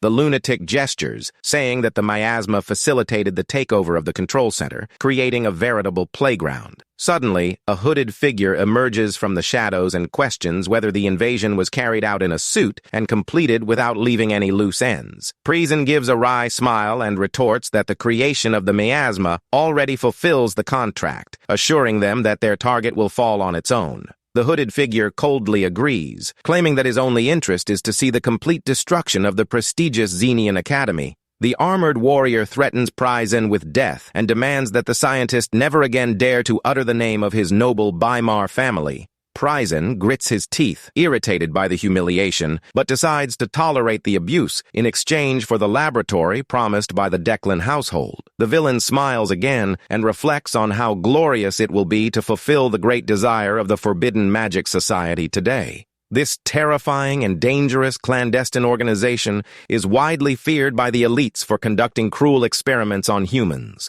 Prison laughs, imagining the absurd financial support and resources he will receive from the sect elders after the Labyrinth massacre. But the armored man interrupts the villain's thoughts by warning that a daring student is approaching the booth. Prison excitedly celebrates the arrival of the first human test subject for its new and destructive purple miasma poison. The villain flashes a terrifying smile and asks if his ally isn't curious to see the reaction of a mage exposed to demonic energy. The monitor shows Asta surrounded by purple mist, while the scientist deduces that the boy will die of poisoning in a matter of seconds. However, the scientist points out that, according to ancient scrolls, exposure to high-level mages generates a different reaction. The villain explains, fascinated, the biological transformation process that turns humans into irrational and violent beasts. He describes the mutation as monsters driven purely by the instinct of rage and madness, eagerly awaiting Asta's death. Prison stares at the broadcast screen with a sadistic grin, wondering what the young freshman's panicked reaction will be. With golems at the rear and demonic beasts blocking the path ahead, the monitor shows that there is no escape route for Asta. But the protagonist remains incredibly calm and simply chooses to march towards danger without showing the slightest fear. Suddenly, the two villains in the cockpit notice a bizarre movement and blink in surprise at the boy's behavior. The freshman stares at the magic camera with a chillingly manic grin and silently spells out the word, "Get ready," on the screen. Prison freezes completely and turns utterly pale upon seeing Asta's face fill the entire main monitor with a deadly stare. The scientist trembles with fear and asks his companion if he knows the identity of that intimidating blue-haired boy. He absolutely panics when he realizes that the protagonist somehow knows his secret name as a member of the Forbidden Sect. Prison's eyes widened in shock as he watched Asta hold up a handful of shiny metallic objects in front of the room's camera. The scientist recognizes the items and shouts in despair that the abusive freshman is carrying dozens of test bracelets belonging to the students. On screen, the protagonist stands before the beasts of the demon realm and initiates his brilliant move to turn the tables in his favor. Asta moves like a flash of bluish light down the corridor, dodging the monster's claws with extreme skill and speed. With quick reflexes, the boy manages to attach the test bracelets directly to the neck and head of each of the monsters. In this way, the hacked bracelets begin to emit the location signal of the monsters themselves to the entire control system. Asta grins devilishly and coldly orders the golems and beasts of the labyrinth to begin grinding each other up inside. Prison falls into utter despair and grabs his hair, screaming in agony as he watches his beloved creations violently attacking each other. The scientist tries to contain his panic and desperately searches for Asta's signal on the screen, but realizes that the boy has disappeared from the radar again. He screams in shock at Asta's absurd speed, unable to track the boy's mana flow through the room's monitors. Completely beside himself, Priesen shouts orders the pavilion's defenses to stop the intruder's advance by any means necessary. The screens begin to explode one by one as Asta destroys the corridor's magical protective barriers with extreme ease. In the next millisecond, the immense iron door of the cabin is pulverized by an overwhelming punch of blue energy from the protagonist. Asta emerges imposingly from the smoke of the explosion and greets the terrified scientist Priesen with a tone of extreme irony and mockery. With his eyes gleaming blue, the boy gives a menacing smile and rejoices that they finally managed to meet today. Elsewhere, Chenbi manages to find shelter in a safe place and sighs with relief upon finding a formidable ally to help him. It's Damien, who grins from ear to ear and happily confirms that he was busy saving his friends. Damien proudly shows off his stone golems with funny nicknames, leaving Chenbi unsure whether to find it cute or bizarre. Suddenly, Dahlia appears, walking calmly, and confronts Chenbi with a rather suspicious and serious look in the quiet of the hallway. The young heiress of House Denai demands to know how a simple commoner fledgling managed to survive and reach that point in the labyrinth alone. Chenbi stammers in fear, while the girl notices that he is somehow no longer wearing the official monitoring bracelet. The freckled boy gathers his courage and begs the nobles to remove and discard his test bracelets as quickly as possible. He explains that the golems are tracking the exact location of all students through the signal emitted by these devices. But one of the students on Dahlia's team lets out a sarcastic laugh, finding Chenbi's warning a truly bad joke. The noblewoman rejects the suggestion and disdainfully questions why she should trust the words of a commoner and discard her own security item. She accuses Chenbi of blatantly lying just to try and steal the bracelets and eliminate all rivals from the practical exam. The freckled boy is completely taken aback by the absurd accusation, paralyzed by the prejudice of that proud student. The other upperclassmen gather around and begin gossiping about the commoner's alleged cheating to sabotage the class's grades. Chenbi despairs and tries to argue that the situation in the labyrinth is critical, repeating that the items function as monster trackers. The girl with bangs mockingly asks how a dumb commoner would know that, and Chenbi awkwardly confesses that it was Asta who discovered the secret. Upon hearing the protagonist's name, the student gives a wicked and mocking smile, confirming her worst suspicions about the pair. She mocks him, saying that Chenbi was made a fool of by a vagrant from the black and white zone, and that now he wants to spread lies to avoid failing. The group agrees with the insults and claims that the boy ended up becoming corrupted by hanging out with that scum from the favela at the gym. Chenbi gritted his teeth in fury as he watched his rescue efforts being met with such prejudice from those arrogant nobles. With a grim look, the boy angrily orders them to shut up, as they know absolutely nothing about what is happening there. He recalls Asta's sacrifice, who volunteered to fight alone against the Golem army to ensure his companions' escape. The boy recalls the first frank conversation he had with the blue-haired protagonist shortly after the start of the semester at the academy. At that time, Chenbi questioned what Asta possessed that made him so confident, and the blue-haired boy answered without any hesitation. At that moment, Damien steps forward, his eyes shining, and throws his own bracelet to the ground, reaffirming his unwavering trust in Asta. The Blando heir says he doesn't need a safety toy like that, daring the nobles to take it if they dare. With a radiant smile, Damien calls Chenbi over to continue their walk through the arena, leaving the rest of the pack completely speechless. Chenbi stared at the little master, his jaw dropping, quite startled by the sudden change in posture of that docile little noble boy. Meanwhile, in the control center, Asta walks slowly and greets the terrified scientist Priesen with a deadly, psychopathic look.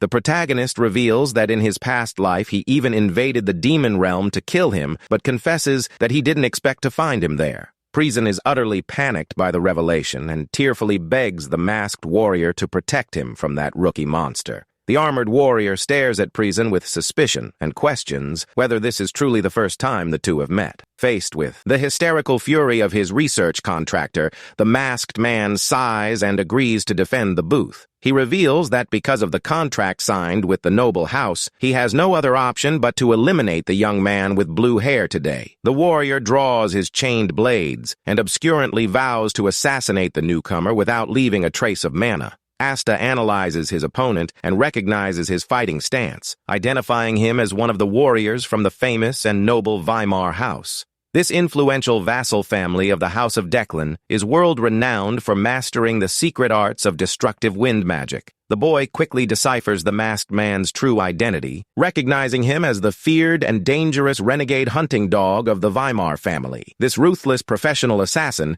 is known for operating on the front lines like a true hunting animal that never loses its trail. Asta stares at the masked man with disdain and asks why such a proud warrior would agree to lower himself as a guard dog for that worthless scientist. The masked assassin tilts his head, quite intrigued by the futility of the question, and asks if the boy knows who they really are. But the freshman finally loses his patience and roars furiously that he was the one who asked the questions first in that damned command room. Completely beside himself, Asta demands to know why a vassal of Declan is allied with a disgusting scumbag from the Forbidden Society. Prison freezes and rages angrily, but the man in armor dryly warns him that orders are orders and that they have no other choice. With a dark aura, the Weimar's hunting dog vows to make the young ex-soldier pay dearly for discovering his big secret. Asta merely smiles disdainfully and prepares for physical combat, knowing that his rival's wind abilities are of a very high level. The coat of arms of the frivolous Weimar family gleams on the tapestry on the wall, while the armored warrior takes his stance for the initial charge. Without giving him time to react, the killer spins his chains and delivers a swift and brutal attack toward the freshman's chest. Asta moves like a blur to escape the slashing blades, using his own momentum to close the fighting distance with his rival. He dodges a formidable series of wind attacks and demands to know why the proud Weimar family agreed to ally with the Declans. The armored warrior conjures a magical barrier of blue wind and roars furiously, ordering the young recruit to shut up and die. The assassin throws his twin scythes, which glow with a dense, cutting wind elemental energy, illuminating the entire research room. Asta leaps over the chains and focuses his cold blue eyes on his opponent, determined to crush the hound's audacity once and for all. Asta charges forward furiously, shouting the names of the noble families, determined to crush the hound of the Weimar clan once and for all. The armored assassin's eyes widen behind his metallic mask, sensing the overwhelming killing intent of the freshman. Hound roars with hatred and vows to tear the young man to pieces, refusing to accept that a mere boy could stand up to his strength. He enchants his scythes with accelerated wind and rotation magic, believing that the protagonist will never be able to dodge such a swift attack. But Asta simply mocks his lack of focus, calmly commenting that the assassin is acting in a completely desperate and foolish manner. The boy dodges the flying blades with surgical and swift movements, gliding beneath the trajectory of his rival's currents. With a mischievous grin, the protagonist reaches out to grasp the chain and remarks that he has considerable experience training hunting dogs. Asta pulls on the chains with absurd force, completely destabilizing the assassin's posture and throwing him against the cabin floor. He explains, laughing, that dogs often become anxious with loud and repetitive noises, exactly as the cowardly warrior is doing now. Hound grits his teeth, furious at the humiliation of being treated like a pet by a mere academy student. But Asta confirms the accusation and lands a powerful blow to his chest, simply labeling his rival as the Declan's futile hunting dog. Prison falls into utter despair and screams hysterically, asking what his elite bodyguard thinks he's doing in the fight. Ignoring the shouting, the protagonist concentrates sparks of lightning in his right fist, preparing to deliver the final blow. Activating the devastating collision style, Asta smashes through Hound's wind barrier with a colossal burst of bluish energy in the cockpit. The assassin is thrown to the ground defeated and spits blood, leaving scientist Prison petrified by the freshman's monstrous strength. Asta stares at the villain with disdain and mocks him, pointing out that the worthless scientist continues to cowardly hide behind other people's backs. Enveloped in blue lightning, and with a terrifying smile on his face, the boy warns that only 2 remain in that command room. Prison trembles in terror and pulls out a magic orb, bellowing angrily that a bloodied brat like him shouldn't act so arrogantly. Without giving the slightest chance for threats, Asta quickly spins the weapon with chains that belong to the defeated bodyguard in the room. He hurls the heavy blade toward Prison, who watches the scythe's trajectory in utter panic and without any time to react. The precise cut severs the arm of scientist Prison, who lets out a cry of extreme agony that echoes through all the stone walls of the cabin. The villain falls on his backside, clutching his bleeding arm, begging on his knees for the terrifying blue-haired monster not to come any closer. He points to the Demon Realm monitor and vows that without it, no one will be able to stop the miasma's advance through the academy. Prison questions whether Asta will truly let his own companions die of poisoning in the labyrinth if he decides to assassinate him today. But the protagonist simply approaches with a cold stare and sarcastically questions what relevance that detail would have for him. Asta gently turns his back and says he doesn't mind waiting patiently until the miasma devours all the remaining freshmen. He stares at the scientist with gleaming eyes and coldly warns that after the beasts devour his friends, the villain will be next in line for death. The freshman challenges Prison to laugh as much as he wants now, making it clear that his survival has already been ruled out of his plans.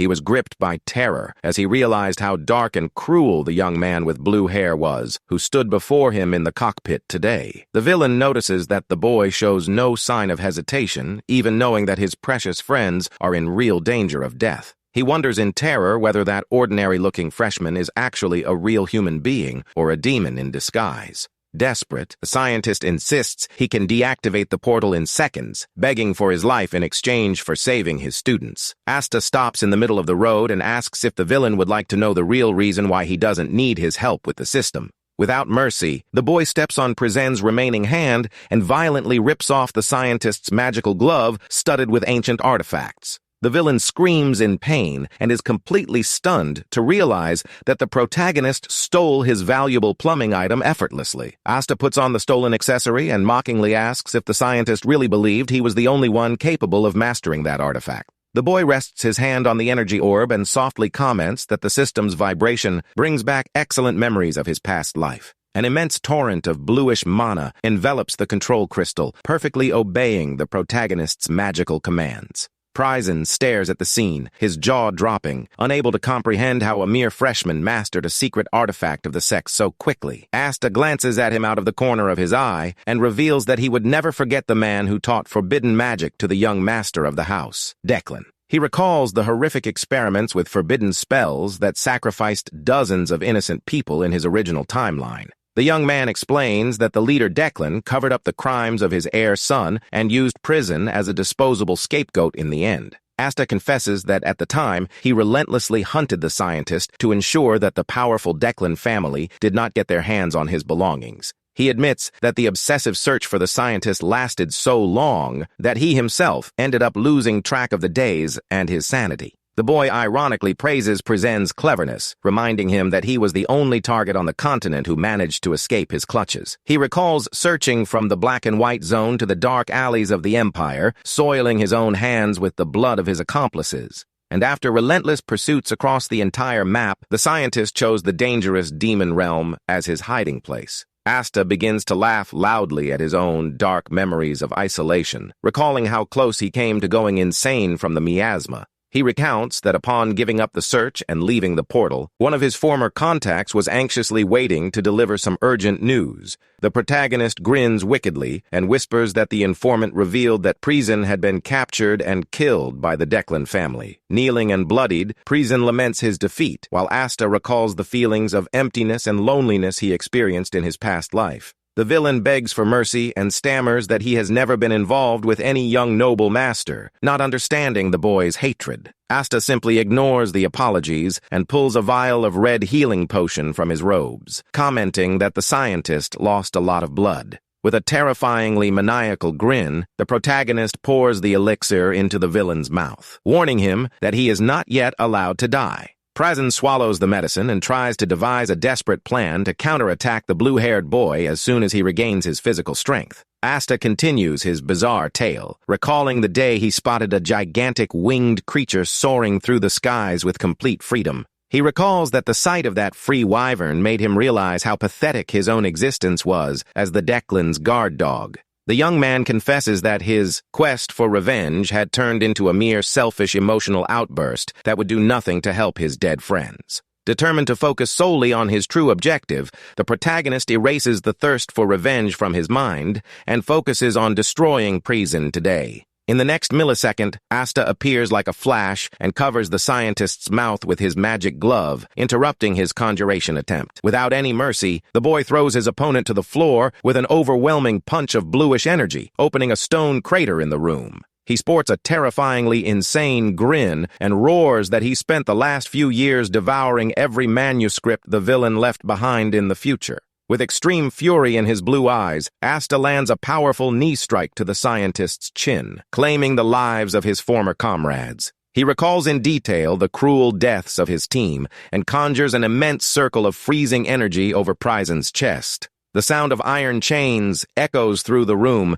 as the protagonist promises that today they will have all the time in the world to settle their accounts. With a maniacal look, Asta wields the iron scythe and vows to recreate each of the injuries suffered by his former team on the scientist's body. Prysen cries tears of utter despair as he feels the pressure of the freshman's hand on his head, unable to find any way out. Screams of pure terror and extreme agony echo once again through all the underground corridors of the labyrinth during the violent reckoning. Minutes later, absolute silence returns to the arena's stone corridors, now filled with rubble and golems deactivated by the attack. Suddenly, one of the stone ceiling slabs is broken open from top to bottom, allowing outside light to flood the dark labyrinth. The instructors and knights of the academy finally manage to storm the arena and begin shouting orders to rescue all the surviving freshmen. The imposing Professor Felina emerges, descending from the ceiling with an expression of extreme irritation upon seeing the damage caused by the enemy invasion. She complains that the magic barrier delayed her by 2 whole hours, but vows determinedly that she won't allow any student to die there today.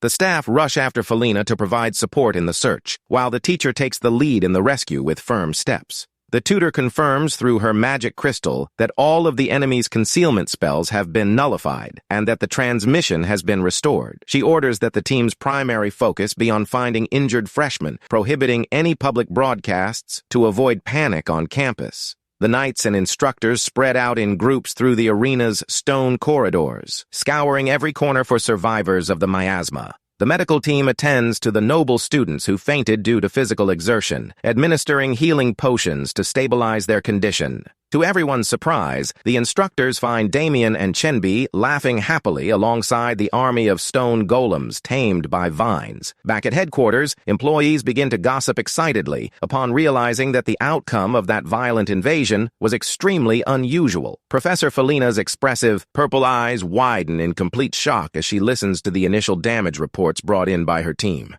The assistant reveals that, despite the invaders having taken control of the cabin for 2 consecutive hours, no deaths were recorded during the event. At that moment, Felina's communication orb begins to blink, and Professor Faroon's voice calls her to report her findings in the command room. Faroon informs her that he has just accessed the main control room and advises the professor to examine the security footage herself. Felina freezes completely and focuses her attention on the holographic transmission from the sphere, quite intrigued by her colleague's serious tone. The monitor displays the bloodied and mutilated bodies of Prysen and Hound lying amidst the wreckage, leaving the teacher paralyzed with horror. Faroon comments that the scene of physical torture is stomach-churning and wonders what kind of monster would be capable of doing that. Felina narrows her purple eyes suspiciously and reflects that whoever is responsible for this certainly possesses absurd mana manipulation skills. Back in her classroom, the teacher rests her hand on Asta's registration form, focusing on the information about that enigmatic first-year student. She reads that the boy came from the black and white zone, but notes that his enrollment was authorized directly by the influential and noble Blando family. The report indicates that Asta's mana levels have exceeded the maximum limit of the test crystal, generating an unprecedented error message. Professor Zara listens to her colleague's deductions in silence, agreeing that the identity of that blue-haired freshman is indeed a mystery. Felina warns that the boy will need to be watched very closely from now on, believing that he is hiding high-level combat skills. She sighs resignedly and concludes mentally that she was indeed too late to prevent the protagonist from making his masterstroke today. Suddenly, a friendly old man with glasses and a mustache appears, celebrating the end of the danger and asking to be called the director of the Zenyan Academy. The elderly man thanks the team and mentions that he traveled urgently from the eastern continent to try to help contain the surprise invasion of the Declan today. The man with white hair and a long mustache approaches Felina and begins questioning her about the actual progress of the search for the surviving students. With his gaze fixed on Asta's monitor, the principal asks if she truly believes that this young commoner freshman solved everything on his own. Meanwhile, the night continues to fall rainy over the imposing brick buildings of the academy, bringing an atmosphere of mystery and absolute silence. Ancient texts say that every great war mage usually carries a terrible and dangerous demon in his heart. Meditating under the magical blue light, Asta remembers that in his previous life as a mercenary, he didn't have time to worry about feelings. He reflects that if he hadn't died tragically from Declan's forbidden magic, he would never have had reason to harbor so much resentment. The boy realizes that the rage that exploded inside the coffin of trials has transformed into the seed of a terrible mental demon. Asta admits to himself that the situation is worrying, feeling as if he's carrying a ticking time bomb in his chest. But, with a determined, wry smile, the protagonist stretches and questions himself about who he really used to be. As a seasoned ex-con mercenary, he knows that uncertain and dangerous scenarios are precisely his greatest life specialty. A week after the incident in the labyrinth, Asta decides to take advantage of the calm atmosphere to open the secret grimoire he received from the vice principal. He gazes at the red leather cape with a smile and decides that the time has come to master the powerful secret art of the red flower. The boy flips through the pages of the book and remembers that this is the first time he will try to learn a magic technique focused on the fire attribute. Although he already masters the basics of elemental channeling, the protagonist decides to carefully review every detail of the secret attack formula. He notes that the magical circuits used by the secret art of the red flower are very similar to those of the celestial origin technique. However, the boy knows that simply circulating mana will only generate ordinary fire, requiring a much deeper mental focus from him. He closes his eyes and focuses on creating a perfect mental image of heat, seeking to extract the true essence of that destructive force. The boy visualizes a single flame burning alone in the eternal darkness, needing no fuel to continue shining. A flame born from pure mana, burning freely in the atmosphere without even needing oxygen to spread its overwhelming heat. By focusing his spiritual energy, Asta successfully activates the first stage of the technique, known as the fire entry. The freshman stares at the flame glowing in his hand and is impressed to notice that this fire spell possesses twice the power of his regular mana. He tries to compress the energy to increase power, but realizes that his current body can only perform this process once. The repulsive force of the fire element is too violent, preventing the boy from applying his classic collision style to the spell for now. Although he regrets the mediocre result of the compression physical test, Asta knows that time and consistent training will resolve this minor detail. The young man rejoices that mastering fire brings him one step closer to surpassing the power of the brilliant and hated supreme leader of the Declan family. The protagonist leans against the stone wall and concludes that he will need more quick attack spells to expand his combat arsenal at school. Suddenly, the young man's heightened combat senses begin to tingle as he senses a bizarre presence approaching his location. He senses an absurd and intentional magical pressure emanating directly from the temple steps, realizing that the visitor wants to be noticed. The protagonist extends his arm and opens the immense wooden doors of the temple, preparing to confront the mysterious intruder lurking within. Asta steps into the castle's outer courtyard amidst a heavy rain and windstorm, focusing his gaze on the silhouette that awaited him in the darkness. The visitor walks slowly and praises the boy's mana control, agreeing that Professor Felina had plenty of reason to be suspicious. The freshman is completely surprised to recognize the elderly man with a monocle and mustache under the heavy rain falling on the stones of the inner courtyard. Asta greets the elderly man, calling him president, but the kindly old man calmly corrects him, asking to be called director today. However, the old man's gaze changes drastically to a cold and intimidating expression that contrasts sharply with his usual friendly demeanor. The old man with glasses releases an overwhelming mana pressure that envelops the entire academy courtyard, testing Asta's physical endurance. The protagonist clenches his teeth under the force of artificial gravity and curses the bizarre habit of nobles wanting to test him without warning. But Asta refuses to bow to that cheap intimidation and begins to regulate his own circuits to counter the old man's strength. The young ex-combatant activates his bluish aura and mentally vows that, although he may break, he will never bow before futile nobility. The white-haired elder praises the boy's determination and demands respect, reminding him that he is the highest-ranking elder in the entire academy. In the next millisecond, Asta drops his cocky pose and bows in an exaggerated act of pure respect, startling even the director himself. The protagonist comically shouts apologies for his loud tone of voice, acting like a naive freshman to diffuse the old man's fury. The director asks for calm and jokingly announces that he has activated a barrier of absolute silence around them so that the witnesses cannot hear the conversation. Asta settles down on the wet floor and directly questions the real reason for the director's interest in him late at night. The kindly old man suggests they sit down to talk, but then releases a violent pulse of energy that presses against the freshman's body. Asta freezes upon realizing that the current pressure doesn't contain murderous intent, but rather an absurd physical binding force made solely of pure ether. The director reveals seriously that Professor Felina warned him that the young man with blue hair was hiding very dangerous secrets. He stares at the protagonist with a bright golden gaze and warns that he will need to ask a crucial question to ensure the school's safety. The old man demands to know what the commoner freshman is hiding, pressing Asta's body against the stone floor with all his might. The boy clenches his teeth under the weight of the gravity and is impressed to realize just how terrifying and monstrous the real strength of that gentle old man with glasses is. However, the protagonist remembers the unparalleled fury of the leader Declan and concludes with determination that the director's strength is nothing more than a joke. Asta analyzes the flow of the old man's oppressive mana and begins to attune the frequency of his own spiritual energy to the external waves. He calculates that if he can perfectly align the mana vibrations, the gravitational force barrier will disappear in the blink of an eye.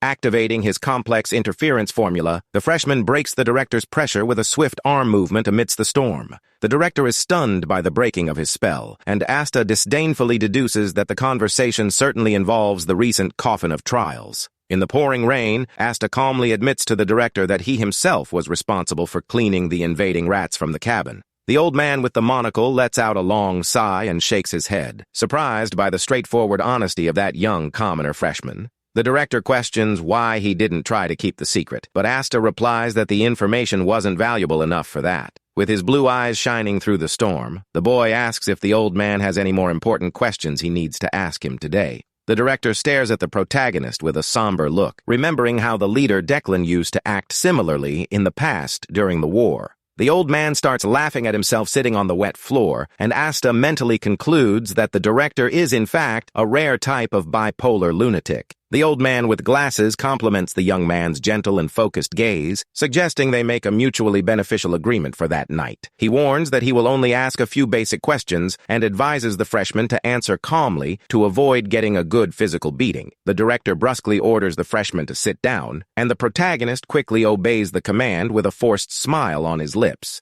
The two settle down in the wet courtyard of the academy under the heavy night rain, beginning a rather unusual conversation between master and student. Asta analyzes his opponent and notices that the atmosphere around the director has changed drastically, taking on an extremely heavy and dense air. The boy notices that the true essence of that gentle old man with glasses is that of a ruthless and dangerous war mage from the eastern continent. The old man clears his throat under the raindrops and announces that he will begin his official questioning with a rather curious question today. But Asta steps forward and asks if the director knows the story about the legendary wyvern that ended up becoming a luxury meal. The director instantly loses his serious demeanor, his eyes widening in complete shock at the young freshman's random and bizarre revelation. After the scare, the old man asks the boy to continue the story calmly, while Asta apologizes, pretending to be an obedient student. The old man jokingly warns that he will give Asta a physical lesson if he decides to act like a maniac, reminding him that they are in a military environment. The freshman stared at the old man, a bead of sweat on his forehead, wondering where he'd gotten such absurd ideas about battlefields.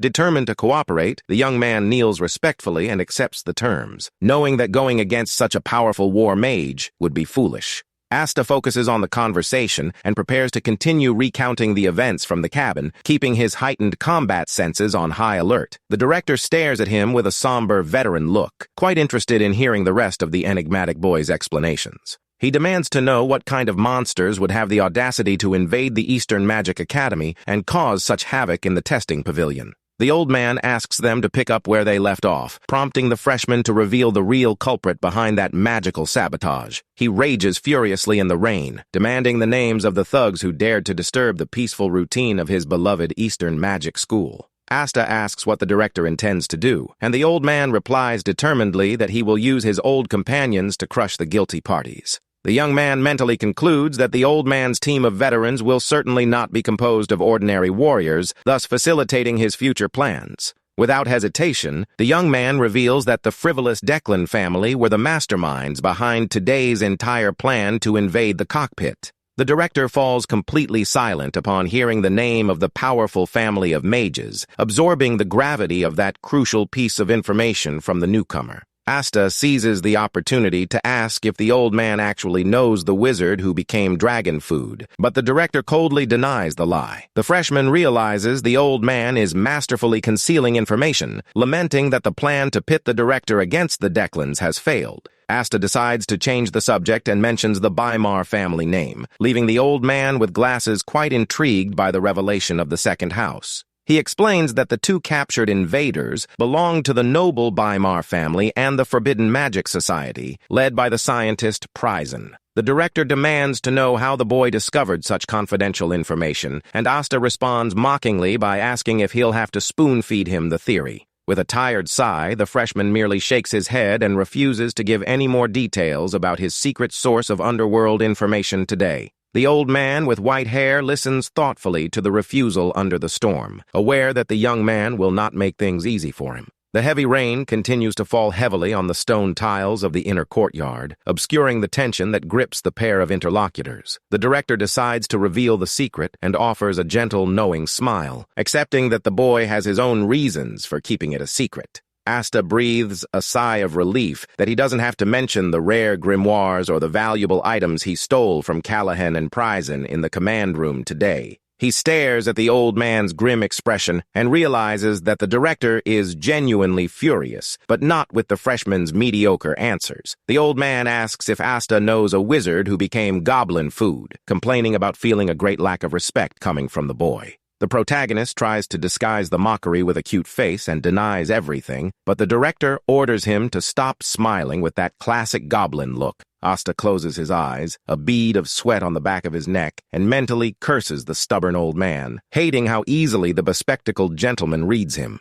The director suddenly changes the subject and mentions the boy's grand dream of building a huge library tower open to all commoners. The old man praises the grandeur and nobility of the plan, promising that if the young man leaves the top floor free, he will donate an entire wall of rare books. Asta politely thanks him with a bow, celebrating that in the end, the world does indeed function based on sponsors and connections. The old man also offers special permission to enter the upper floors of Lapeter in exchange for a single secret favor from the freshman today. The principal makes a terrifying joke about gouging out the freshman's eyes, leaving the clever protagonist laughing awkwardly in sheer terror. The old man points to the boy's magic glove and explains that the artifact that builds the demon realm is actually a space-isolating item. He points out that although it is a dangerous tool, it has dozens of practical uses in the engineering of magical tower construction. Asta agrees with the old man's logic, recalling that the main function of the artifact stolen from Pryzen was to deactivate the teleportation rings.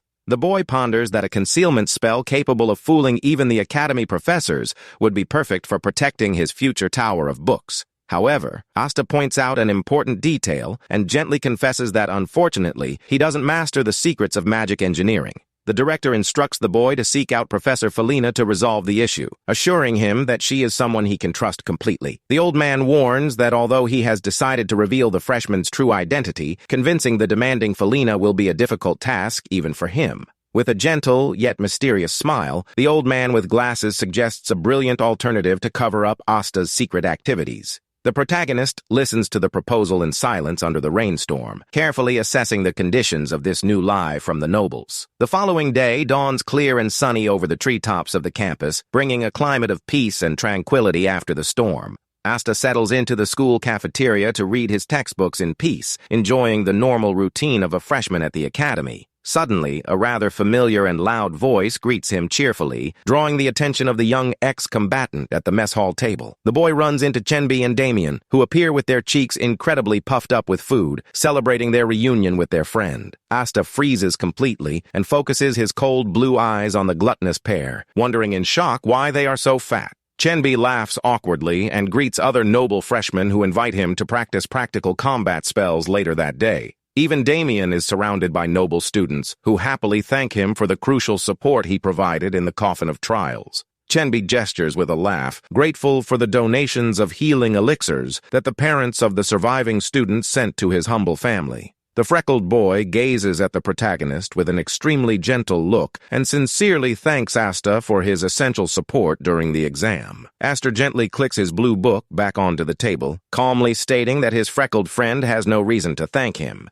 The blue-haired freshman explains that he didn't actually order anything and that Chenbi managed to convince the other nobles through his own efforts. Chenbi is quite touched by his roommate's sincere compliment, a shy smile forming on his face under the boy's attentive gaze. Damien suddenly appears, chewing a snack with his mouth full, curiously asking what his friend's big contribution to the race had been. The little master recounts, laughing, how he tamed one of the giant golems using only a few vine seeds, startling those present with his story. Chenbi suggests they settle down to calmly discuss the details of their respective gym routines for that week. However, the firm footsteps and the sound of heels clicking on the wooden floor abruptly interrupt the conversation of the pair of freshmen. This is Professor Felina, who appears with her arms crossed behind Asta and rudely demands the attention of the young blue-haired boy. The freshman stared at her with his cold blue eyes, quite intrigued by the real reasons why that dreaded teacher was approaching him so early in the morning. Shortly after, the two walk in absolute silence through the sumptuous and illuminated marble corridors of the Academy's main building. Asta enters Felina's luxurious office and dismissively assumes that the meeting doesn't involve any kind of school board. The professor agrees with Asta's quick deduction and locks the enormous doors of the room, preparing to begin her thesis. The tutor settles into her luxurious purple velvet armchair and announces that she has already heard the full version of events that occurred in the cockpit. She stares at the young man and asks directly if he is indeed the surviving heir of a legendary and ancient war mage from the eastern continent. The professor scoffs, stating that the clans allied with the noble Declan house are nothing but disgusting trash that deserves to be wiped off the map. Asta stares at the woman in silence, his gaze focused, realizing instantly that the far-fetched theory was a cover story concocted by the director. The young man deduces that the old man with the monocle invented the story of the renegade heir to spare the influential Blando family from further problems. The lie about harboring personal resentment against the Declan and Weimar houses perfectly matched the protagonist's genuine fighting stance. Felina sighs wearily and admits that, although the story seems quite suspicious, she will accept the facts because of the assurance given by the director. The professor with purple eyes states that she will close today's investigations because she does not consider the blue-haired youth a threat to the campus. Asta seizes the opportunity to make an unusual request, interrupting Felina's thoughts with a focused and mysterious gaze. The boy sarcastically jokes about the age difference between student and teacher, leaving the strict Felina completely flushed with anger. With a look of pure mockery on his lips, the young freshman awaits the professor's reaction to his audacious romantic joke. Felina's eyes widened in complete shock and horror as she listened to the bizarre romantic jokes of that cheeky little commoner. The tutor finally loses her patience and roars furiously, her eyes gleaming red, threatening to crush the audacity of that troublemaking brat. A violent surge of mana fills the entire office,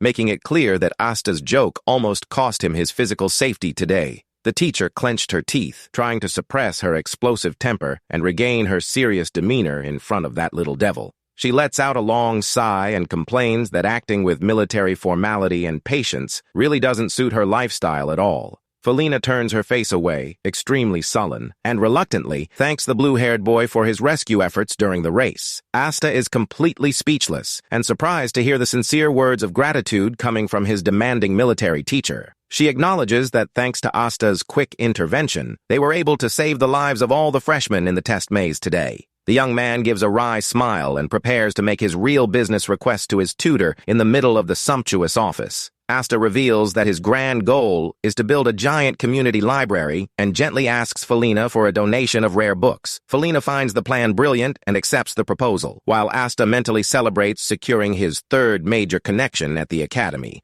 The blonde-haired teacher adjusts her military attire and suggests they move on to the real business of the day. Felina warns that the ancient artifact that creates the demon realm will require a great deal of research to be fully understood. She admits that the danger is great, but assures that she can simply destroy the gauntlet at any moment if things get out of control. Aster listens to everything in silence, paying close attention to the words of her magic teacher. Felina warns that the real danger isn't the item itself, but rather the dangerous people who will come after it in the future. This is the dreaded Salvatium, a dangerous secret society that masters forbidden magic. Aster tries to make a silly joke about the group's name, but the teacher angrily warns him that she'll pierce his ears if he continues to mock him. She explains that the members of this organization act independently, but all share the same dark objective. With a serious look, Felina reveals that their grand plan is to recreate the dreaded demon kingdom in the world.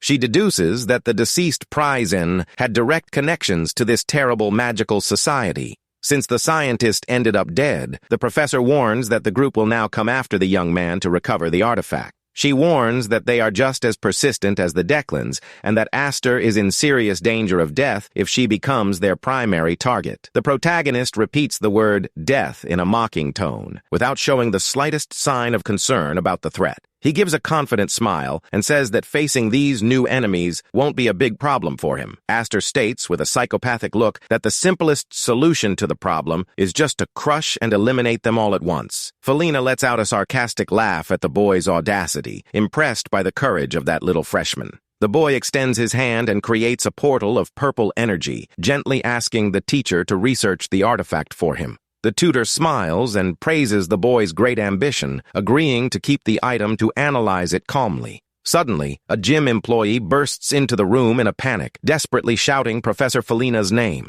The man, sweating with fear, warns that an extremely serious situation has just occurred at the institution's gates. Aster's expression changes instantly upon hearing that the powerful leader of the Declan family has just arrived on campus. Outside, guards are frantically rushing to reinforce the entrance defenses and maintain order among the crowds. A dark and imposing carriage crosses the main road under the watchful eyes of all those present. The director and Professor Felina position themselves to receive the illustrious and dangerous visitor in the academy's courtyard. The carriage stopped with a loud metallic creak before the leaders of the renowned magical institution. In the driver's seat, an elegant man firmly and calmly holds the reins of the horses. The director stares suspiciously at the driver, realizing that Declan's own supreme leader is acting as the carriage driver. He recalls that Farron assumed leadership of the family at the age of 30 and became known worldwide for his ruthless tyranny. The elderly man with the monocle stares closely at the visitor, knowing full well that the danger surrounding that man is not just a mere rumor. He notices that Farron arrogantly refuses to set foot on the sacred grounds of the Magic Academy, clinging to his high position.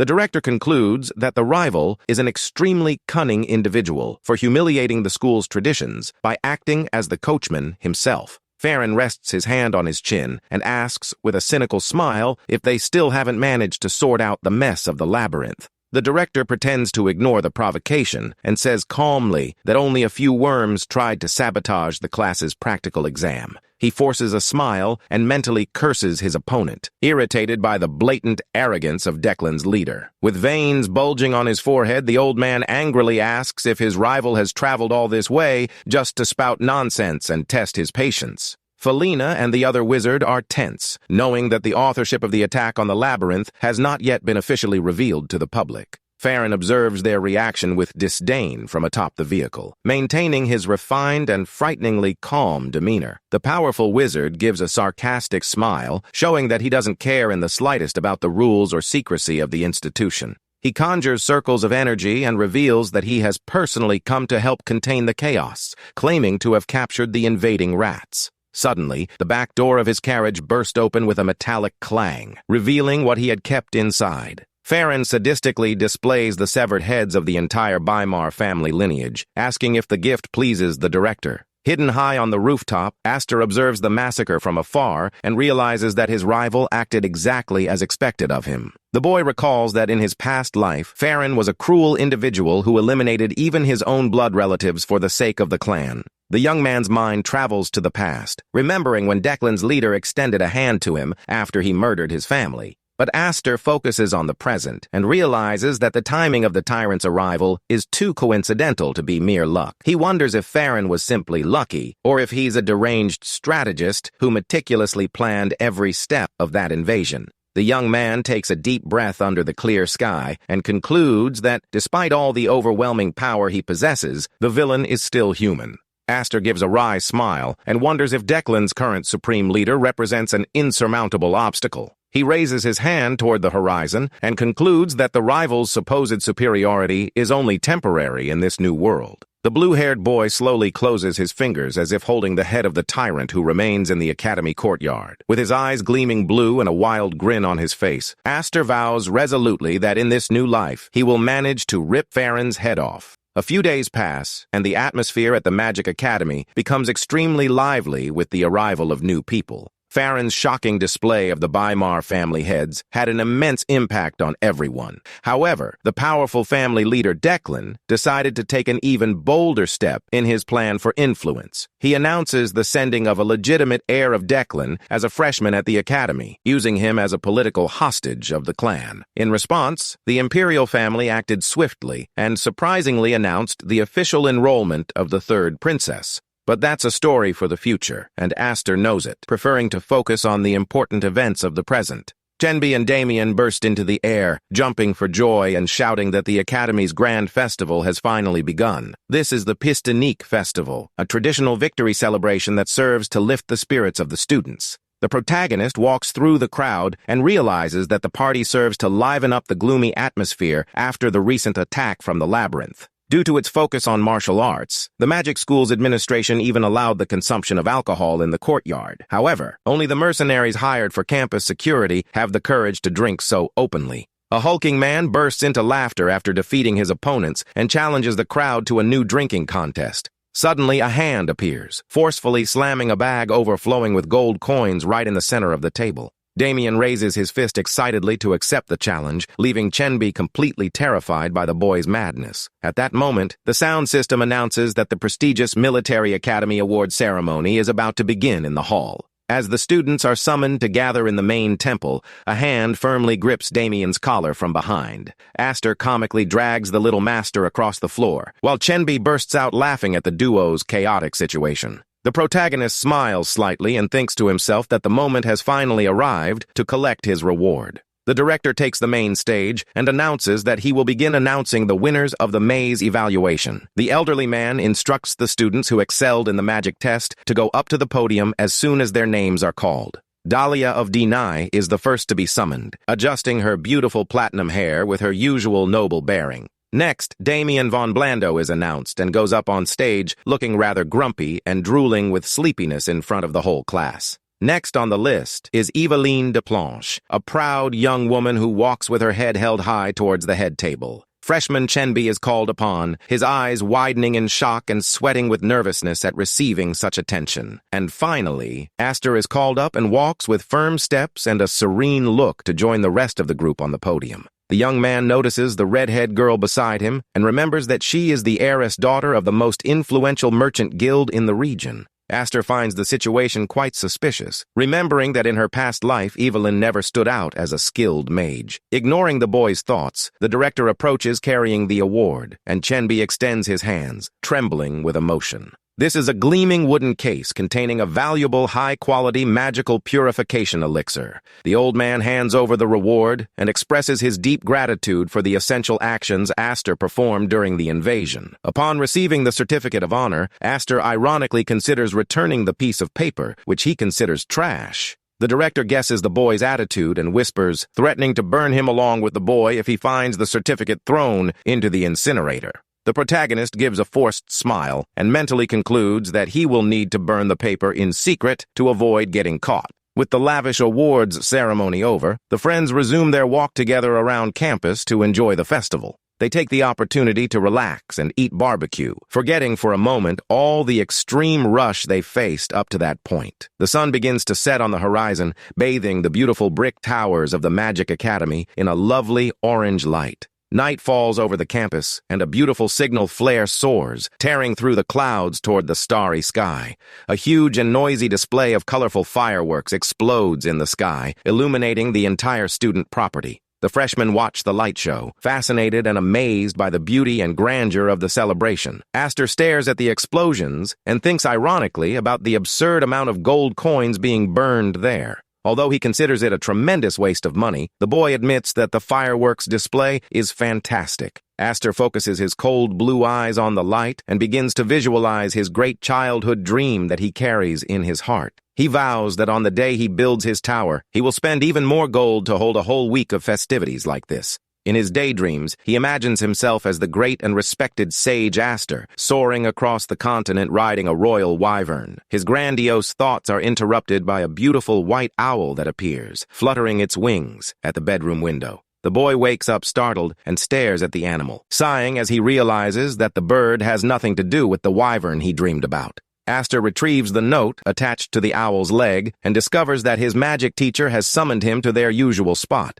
The protagonist jumps out the window and jokes that the magic master's pet owl resembles its owner. He glides nimbly across the stone rooftops, disappearing into the darkness of the night with incredibly fast and light steps. With the owl perched on her head, Aster lands gently on the grassy patio and notices that the professor continues to use the same old shelter. Aster walks to an old, abandoned building, knowing that this forgotten spot, neglected by academia, is perfect for secret conversations. The young man enters, announcing his arrival, and the director greets him calmly, awaiting the freshmen to begin their private meeting. The white owl takes flight from the protagonist's head, who agrees to listen to the new demands of his demanding magic teacher. Aster is impressed by the luxurious makeshift office, while the old man complains about the school's boring rules and traditions. The director serves hot tea and offers a cup to the boy, setting the stage for the real business talk of the morning. Without further ado, the old man hands over a sealed envelope and asks Aster to deliver the letter directly to an old friend of his on a solo mission. The blue-haired boy stares at the paper suspiciously and senses that this mysterious task reeks of pure, extreme headache. Aster asks where he should go, and the old man with glasses explains that he needed to contact old contacts to track the target's location. With a serious expression, the old man reveals that his mysterious friend is hidden deep in the heart of the dangerous great forest of Hameln. The protagonist bites his lip and curses mentally upon hearing the name of the terrifying place, knowing full well the danger that awaits him there. The great forest of Hameln is a wild and ancient land, teeming with rare magical ingredients and ferocious high-level monsters. The director tries to calm the boy down by laughing, claiming that finding the man won't be so difficult since there are several human camps there. Aster begins to refuse the dangerous mission, but the old man with glasses quickly interrupts him, saying he forgot to mention the rewards. The old man presents an official list, promising to deliver dozens of high-quality purification elixirs to his beloved helper. Upon seeing the absurd number of rare items on the sheet, the blue-haired boy begins to tremble all over at such generosity. With shining eyes and a wild grin, Aster declares that he accepts the job immediately and would even drop out of school for that price. The day dawns clear, and the birds sing merrily above the beautiful and imposing stone buildings of the luxurious Magic Academy. The protagonist walks in holding the reward documents, extremely pleased with the outcome of his negotiation the previous night. Aster grins from ear to ear and thinks that just looking at that list of luxury elixirs already brings complete peace to his heart. With the prizes from the festival, the boy now possesses 3 supreme-level elixirs, celebrating how wonderful this life has been. And to his great surprise, the gifts from the elderly director included yet another extremely valuable document, coveted by great magicians. This is a manufacturing voucher from the famous HEIR workshop, a luxury establishment where even noble families have to wait in line. Aster knows that the principal only awarded such valuable prizes because the secret mission in the forest involves hidden interests of the school itself. The old man intended to call his friend back to help contain the chaos surrounding the demon realm's attacks and Declan's plans. But the man refused to return to the academy, claiming to have personal matters to resolve, acting quite mysteriously in the shadows.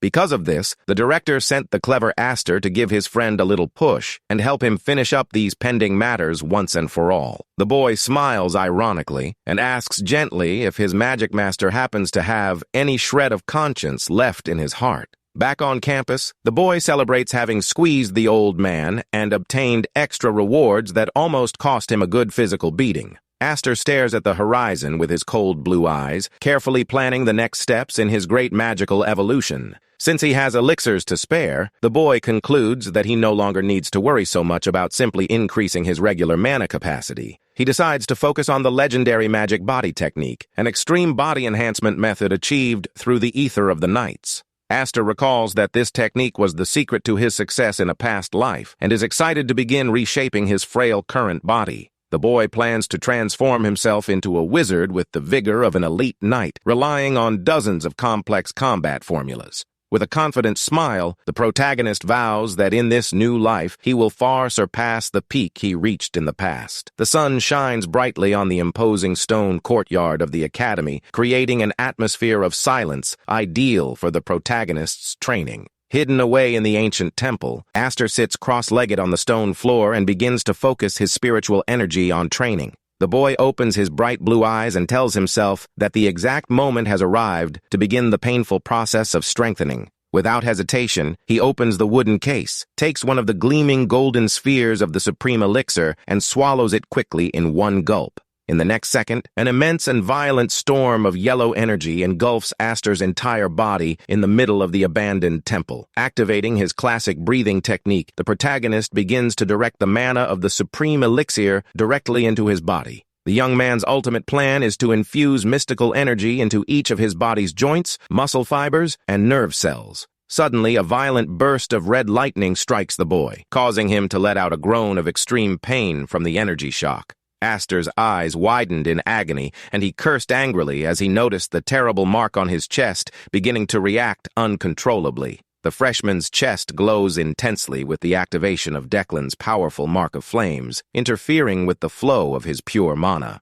The pain almost destroys his concentration, but the boy knows that activating the fire mark also represents a unique chance for evolution. He wonders, fascinated, what kind of bonus and physical enhancement this legendary energy of Declan will provide for his body today. Focused, Aster strives to remain calm and begins circulating fire energy throughout the physical structure of his current body. He roars in pain as he forces the injection of burning mana directly into the fibers of his muscles, fighting against the extreme physical strain. The boy falls to his knees on the cold floor, feeling as if every muscle in his body is being brutally torn apart and rebuilt from scratch. Suffering from physical torture, Aster ironically questions whether he really needs to endure so much pain now that he's rich in this life. Aster screams in agony as he tries to withstand the violent wave of energy spreading from his spiritual mark. He curses the terrible brand for injecting mana directly into his bones before even finishing the reconstruction of his muscles.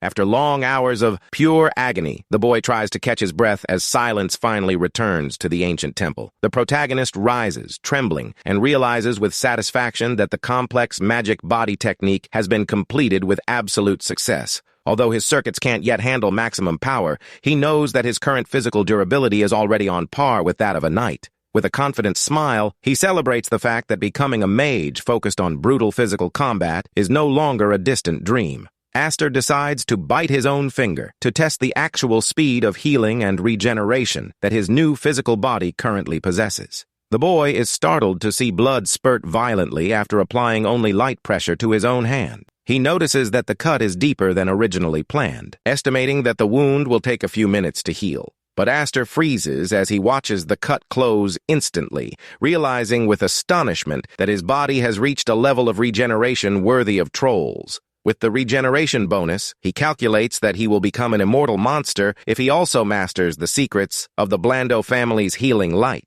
Suddenly, the blue-haired boy focuses his cold blue eyes on a rather intriguing detail he notices on the temple's stone floor. Aster kneels down to examine a small pool of blood and notices a faint, bizarre trail of mystical energy emanating from the red liquid. He notices that the properties of that mana are identical to those of his own circuits, deducing that he can control the energy remotely. The protagonist extends his arm over the puddle and decides to conjure a basic light spell to test the physical limits of that anomaly. In the next millisecond, a colossal whirlwind of wind and dust destroys the temple's columns after the activation of the powerful collision magic. Aster stares at the horrified wreckage, realizing that the epicenter of the destructive attack wasn't his body, but rather his own blood on the ground. The freshman breaks into a devilish grin as he realizes that this discovery about manipulating fluids could unleash unparalleled destructive power. He plans to combine this new technique with the Blando family's multiplication formulas to regenerate and multiply his own blood. Aster decides to keep it a secret for now, remembering that Lancey will be arriving at the academy soon for the traditional parent-teacher meeting. With a somber look, the protagonist gives a wry smile and decides to christen this bizarre new ability Black Magic. In the academy cafeteria, housekeeper Lancy greets young Damien and Aster with complete respect, relieved to see the youngsters safe after the test. The bespectacled housekeeper takes a sip of her coffee and calmly asks if they have faced any problems in recent weeks. Damien breaks into a radiant smile and says that everything is great, asking Lancy to leave quickly and stop interrupting their coffee. Ignoring the young master's rudeness, she informs him that she has an important message sent directly from her mistress, Lady Gammo. Lancy reveals that the matriarch carefully considered the bizarre proposal to build a giant lake and a statue at the Blando mansion. She acknowledges that the document had an extremely professional format and praises the boldness and meticulousness of that design proposal. Aster swallows hard when he realizes the housekeeper is talking about the bizarre projects he and Damien came up with during their outing. The stern housekeeper adjusts her round glasses and prepares to reveal the official response sent by the head of the Blando family. With flushed cheeks and pupils shining with anticipation, little Damien eagerly awaits the final result of his lake proposal. However, a huge, rejected sign flashes through the young heir's mind, leaving him completely shocked by the cold rejection. Lancy gives a gentle smile and advises that despite the negative result, the situation still has an excellent and viable alternative solution. She reveals that if Damien manages to rank among the top 16 students in the midterm exams, she herself will defend the proposal with Lady Gammo. Aster glances at his friend out of the corner of his eye and immediately realizes that the whole bet is actually just a clever trap set by his mother. The housekeeper advises Damien not to worry, stating that his friends will certainly help him get the necessary grade on the test. Lancy turns to Aster and Chenby with a kind smile, promising that the wealthy Blando family will reward them generously if they help. The protagonist sighs wearily, realizing that the period of suffering and extreme patience alongside the little master has finally begun. Aster closes his eyes in irritation and curses his own greed, knowing he only accepted the scolding to secure Henzy's grimoire. The Blando heir grinned like a psychopath from ear to ear, declaring that he will do everything to crush his opponents in the exams. The boy tries to assess the situation and asks directly how much basic magic theory little Damien actually understands. Damien tilts his head in confusion and opens his school bag, dumping a mountain of magic study books onto the wooden table. Looking at the stack of books, Aster and Chenby realize that all the covers are incredibly clean and without a single sign of use. The pair freeze completely upon realizing that the little nobleman simply hasn't even opened a notebook to study since the beginning of the year. Chenby trembles with fear and asks if Damien has at least handed in the assignments and tasks required by the demanding academy teachers. The little boy nods happily, but Aster is suspicious of the docile response and decides to check the tasks with his own hands. The boy opens one of the notebooks and finds a child's crayon drawing of a scary monster called Blood, Sweat, and Tears. The protagonist grits his teeth in utter rage, realizing that Henzy's longed-for magic formula is slipping further away from him. The only saving grace is that Damien is good at theoretical history subjects, indicating that the governess forced the boy to study at home. Aster concludes irritably that the real problem lies in the complex practical magic classes that demand continuous focus and dedication. The blue-haired boy confesses to himself that he has absolutely no patience for teaching and that he fears ending up beating up his little classmate. Suddenly, an arrogant freshman walks heavily across the courtyard and greets the protagonist with an extremely audacious tone. Aster stares at him and deliberately gets the boy's name wrong, leaving Furion de Denai quite irritated by the protagonist's gratuitous mockery. Furion reveals that he overheard the conversation about the exams and disdainfully asks if Aster really plans to help little Damien with his studies. The young heir of the Denai family adjusts his formal uniform with disdain and prepares to make a rather unusual proposal to the young man.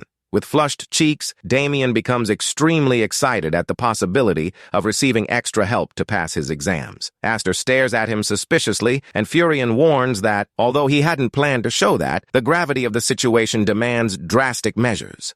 The boy pulls a book from his robes, and Chenby slams his hands on the table in complete shock upon recognizing the valuable study material inside. Furion smiles proudly and reveals that he possesses a compilation of the official tests administered by the Academy over the last 10 years. And to the general surprise of everyone at the table, the Denai heir reveals that this is not the only valuable secret he brought today. He displays a shiny notebook containing the question patterns and topics most frequently covered by each of the institution's professors. Chenbi flipped through the papers, sweating with excitement, realizing that with this material they finally had a real chance of approval. The freckled boy celebrates with relief, while Aster acknowledges the item's usefulness, even though he hates Furion's arrogant personality. The protagonist stares at his rival's superior expression and confesses to himself that he has to restrain himself greatly from punching him. Furion crosses his arms and warns that the delivery of the study materials has an important business condition to be met.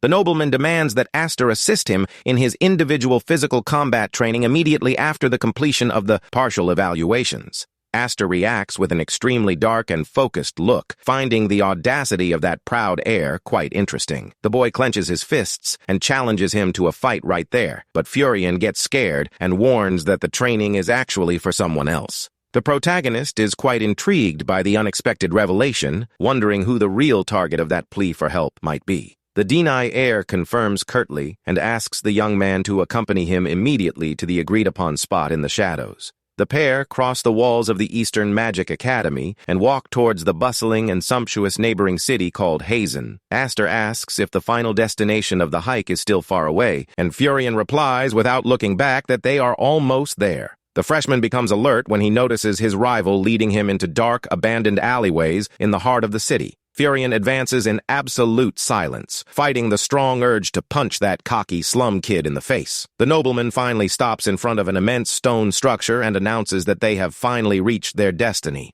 Aster observes the luxurious, illuminated hall and immediately deduces that it is a private training arena built for the elite. The protagonist walks in, impressed by the ostentatious setting, thinking to himself that his rival's family must indeed have a lot of gold to burn. Suddenly, the immense doors of the hall burst open with a crack, and a very familiar voice greets the duo's arrival in the fighting arena. This is Dahlia de Deny, who appears wiping the sweat from her neck with a white towel, displaying a focused posture after training. The protagonist stares silently at the young heiress with his cold blue eyes, quickly deciphering his opponent's trap. Furion tries to convince his sister that training with a dumb commoner is a huge mistake, but Dahlia cuts him off with a dry and authoritative no. With a focused gaze, the young warrior angrily reaffirms that she absolutely refuses to depend on the political influence of her clan. The beautiful young woman with platinum blonde hair walks with firm steps towards Aster and formally asks for the protagonist's help with her physical training. Aster takes her seriously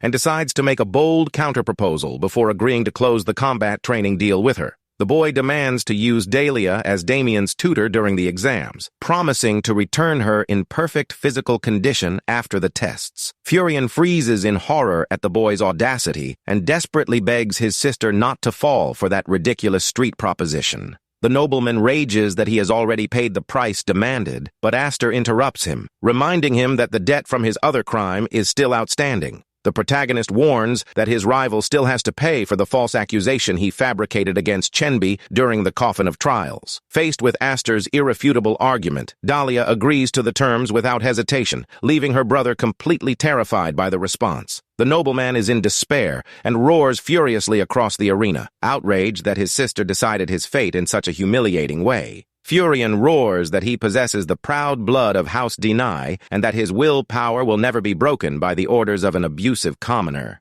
Aster grins wickedly and announces that he really needed a sturdy punching bag, asking if it can take more than extra dolampe. The nobleman clenches his teeth in sheer humiliation, swallowing hard as he realizes that the protagonist's fury is something impossible to avoid. With no other options, Furion bids farewell with his head down and flees the arena grumbling, claiming he needs to focus on studying for his exams. Aster celebrates that the plan worked and that the debt to Chenbi was collected, preparing to begin the real work of the day. The blue-haired boy stares at the beautiful platinum-haired young woman and asks directly if she is ready to begin physical training.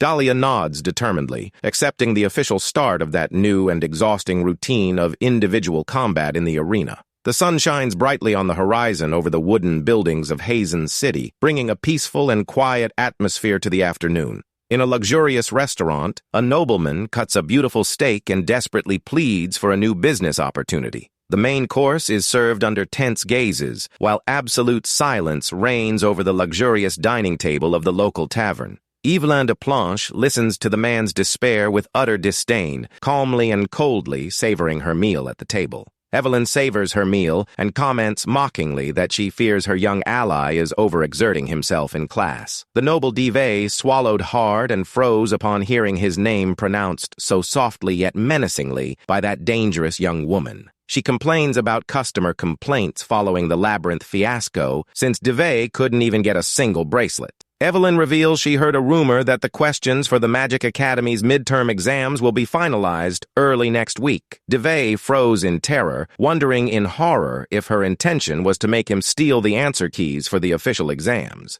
The young redhead takes a sip of her wine and laughs, denying it, claiming she was merely sharing her business interests with her ally. With a penetrating gaze, Evelyn stares at the boy and coldly asks if he has fully understood the true message behind her words. The nobleman clenches his teeth under intense psychological pressure, utterly cornered by Evelyn's power and terrifying influence. She hands him a small piece of paper and suggests he visit the indicated location to find a specialist capable of solving that task. Evelyn smiles softly and urges him to finish dinner, making it clear that the heist mission will not tolerate failure this time. Meanwhile, in the academy arena, Aster walks alongside Dahlia de Denai and wonders if teaching that young woman would be a good idea. The young man recalls that in his past life their relationship was terrible and that he would certainly have given her a good physical beating. Aster recalls the violent battles he fought against Dahlia when the young armored mage swore to bury him alive in the fighting arena. He reflects that if she hadn't received help from allies at the time, he himself would have eliminated the proud heiress dozens of times. But putting the resentment aside, Aster calculates that helping her grow now will bring excellent and lucrative benefits to her plans. He recalls that in the future, Dahlia was the only one capable of containing the Declan advances, deciding to bring forward this containment scenario today.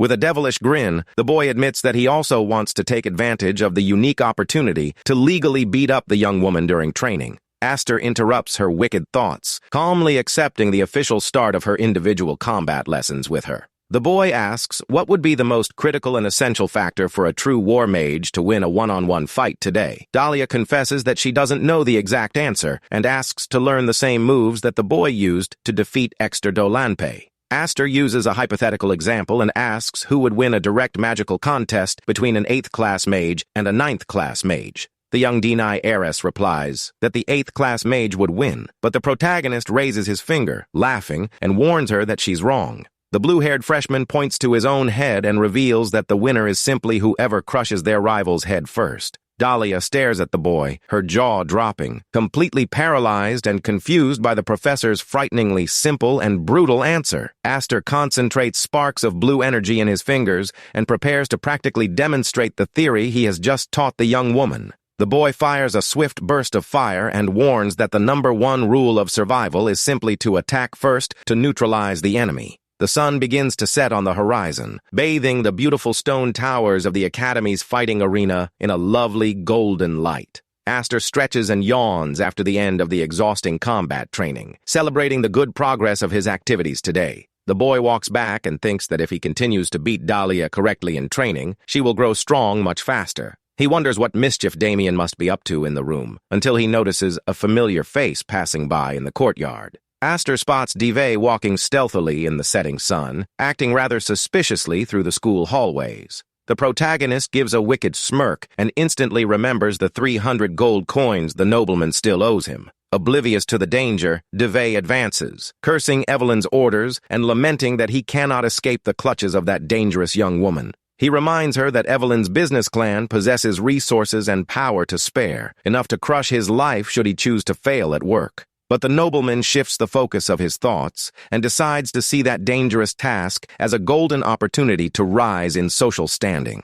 Dive walks with determination, believing that if he manages to steal the Academy's exams, he will finally secure the nobility's support. The nobleman hurriedly opens the front door, while the tinkling of bronze bells announces his arrival at the mysterious shop under the setting sun. The heir adjusts his tie and mentally swears that this time the result will be completely different and that he will not fail at his job. Outside, Aster spies on the boy through the crack in the door with an extremely focused and frighteningly manic smirk. Dive enters the place and notices the elegant decor, wondering if this is indeed a black market for information. A friendly eyewear sales assistant greets you with a huge ear-to-ear smile, politely asking what you want. The nobleman recites the bizarre secret code provided by Evelyn and orders a hot but frozen dragonhorn tea from the waiter. Divey sighed in relief that he hadn't stuttered while speaking the code, thanking God that no one else was present in the cafeteria. The bespectacled waiter serves the drink and comments sympathetically that the young customer seems quite uncomfortable with the atmosphere of the store. He explains with a smile that people often imagine the information market as a dark and dirty alley in the city's underworld. The attendant points to the brightly lit dining room, questioning who would suspect that such an upscale coffee shop operates as a front for a black market. The bespectacled waiter asks directly what brings the young man there, and Divey confesses that he's looking for the official first-year exam papers.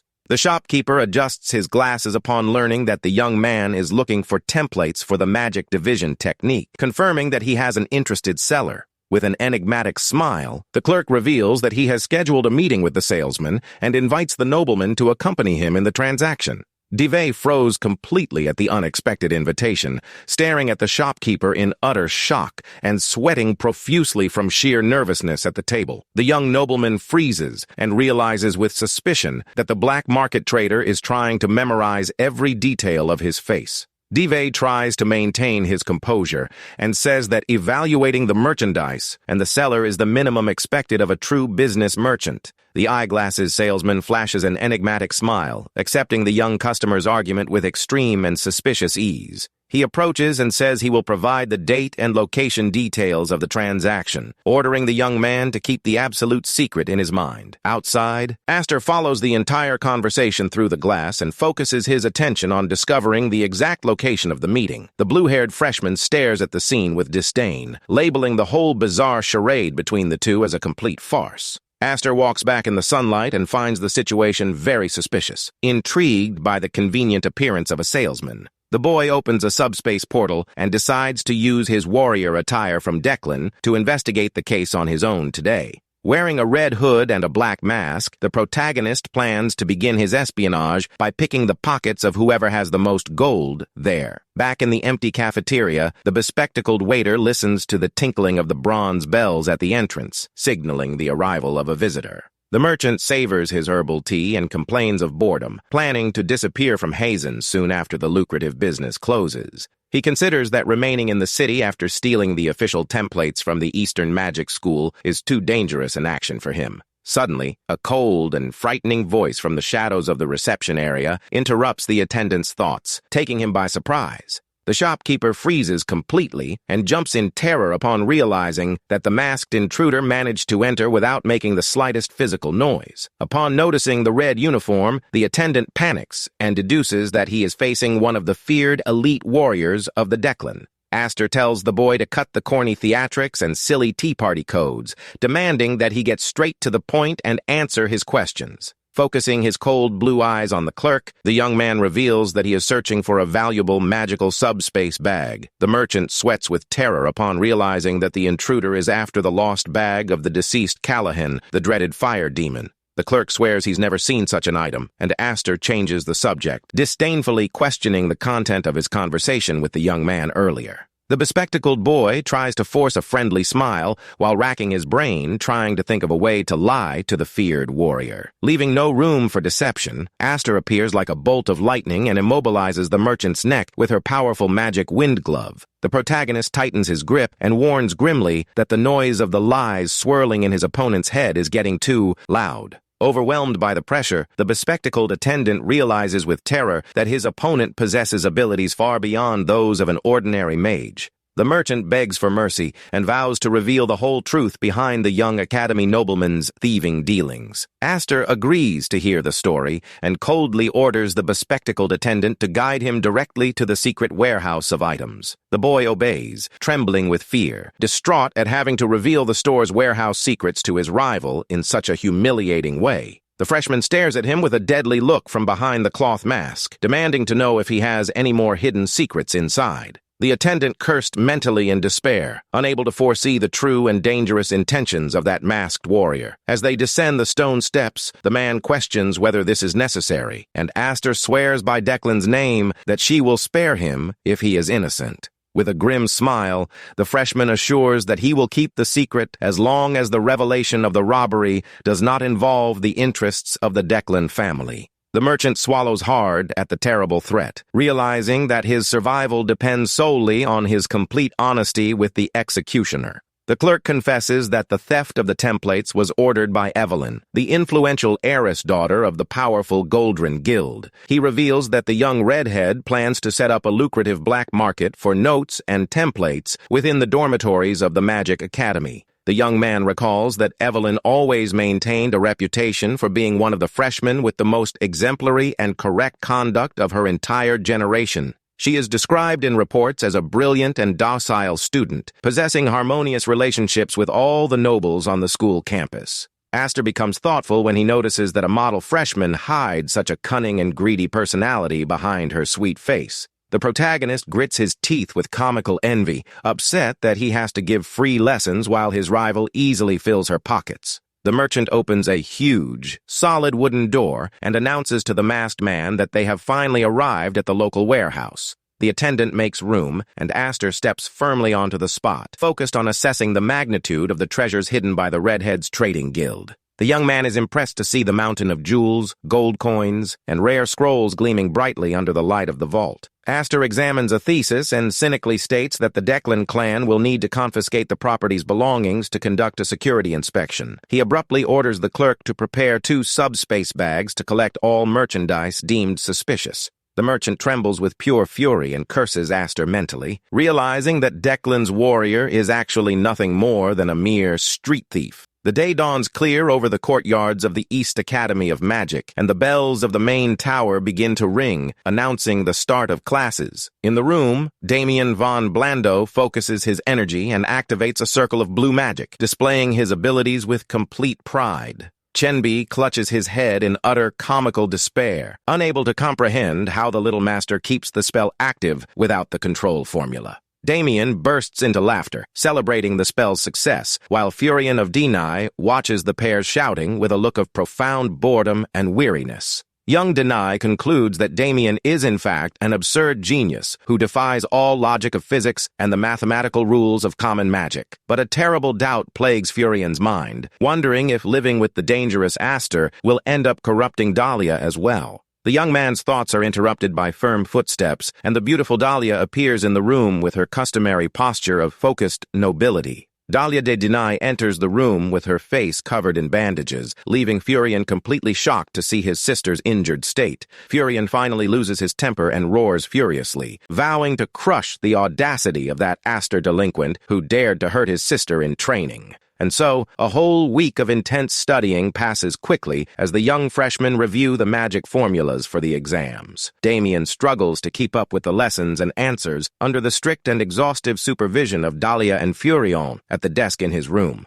Chenbi appears with deep, dark circles under his eyes from exhaustion, but celebrates in surprise upon noticing that the little master answered absolutely all the questions correctly. Dahlia also confirms the boy's excellent performance on the magic test, showing that the sacrifice of the entire week was indeed worthwhile. Damien celebrates by jumping for joy, shouting that now his mother will finally authorize the construction of his beloved giant lake at the mansion. Dahlia sighs wearily and thinks that that week of mentoring truly demanded blood, sweat, and real tears from everyone involved at the table. The Blando heir celebrates his progress in theoretical studies, deeply grateful for the crucial support he received from his classmates. Dahlia gives a wry smile and grits her teeth in exhaustion, relieved to have finally fulfilled her painful mentoring agreement with the boy. The young woman with platinum blonde hair stares at the horizon and wonders if the protagonist is also doing his part in today's robbery plan. Hidden high on the rooftop beneath the cloudy night sky, Aster silently watches the suspicious activity taking place on the streets of Hazen.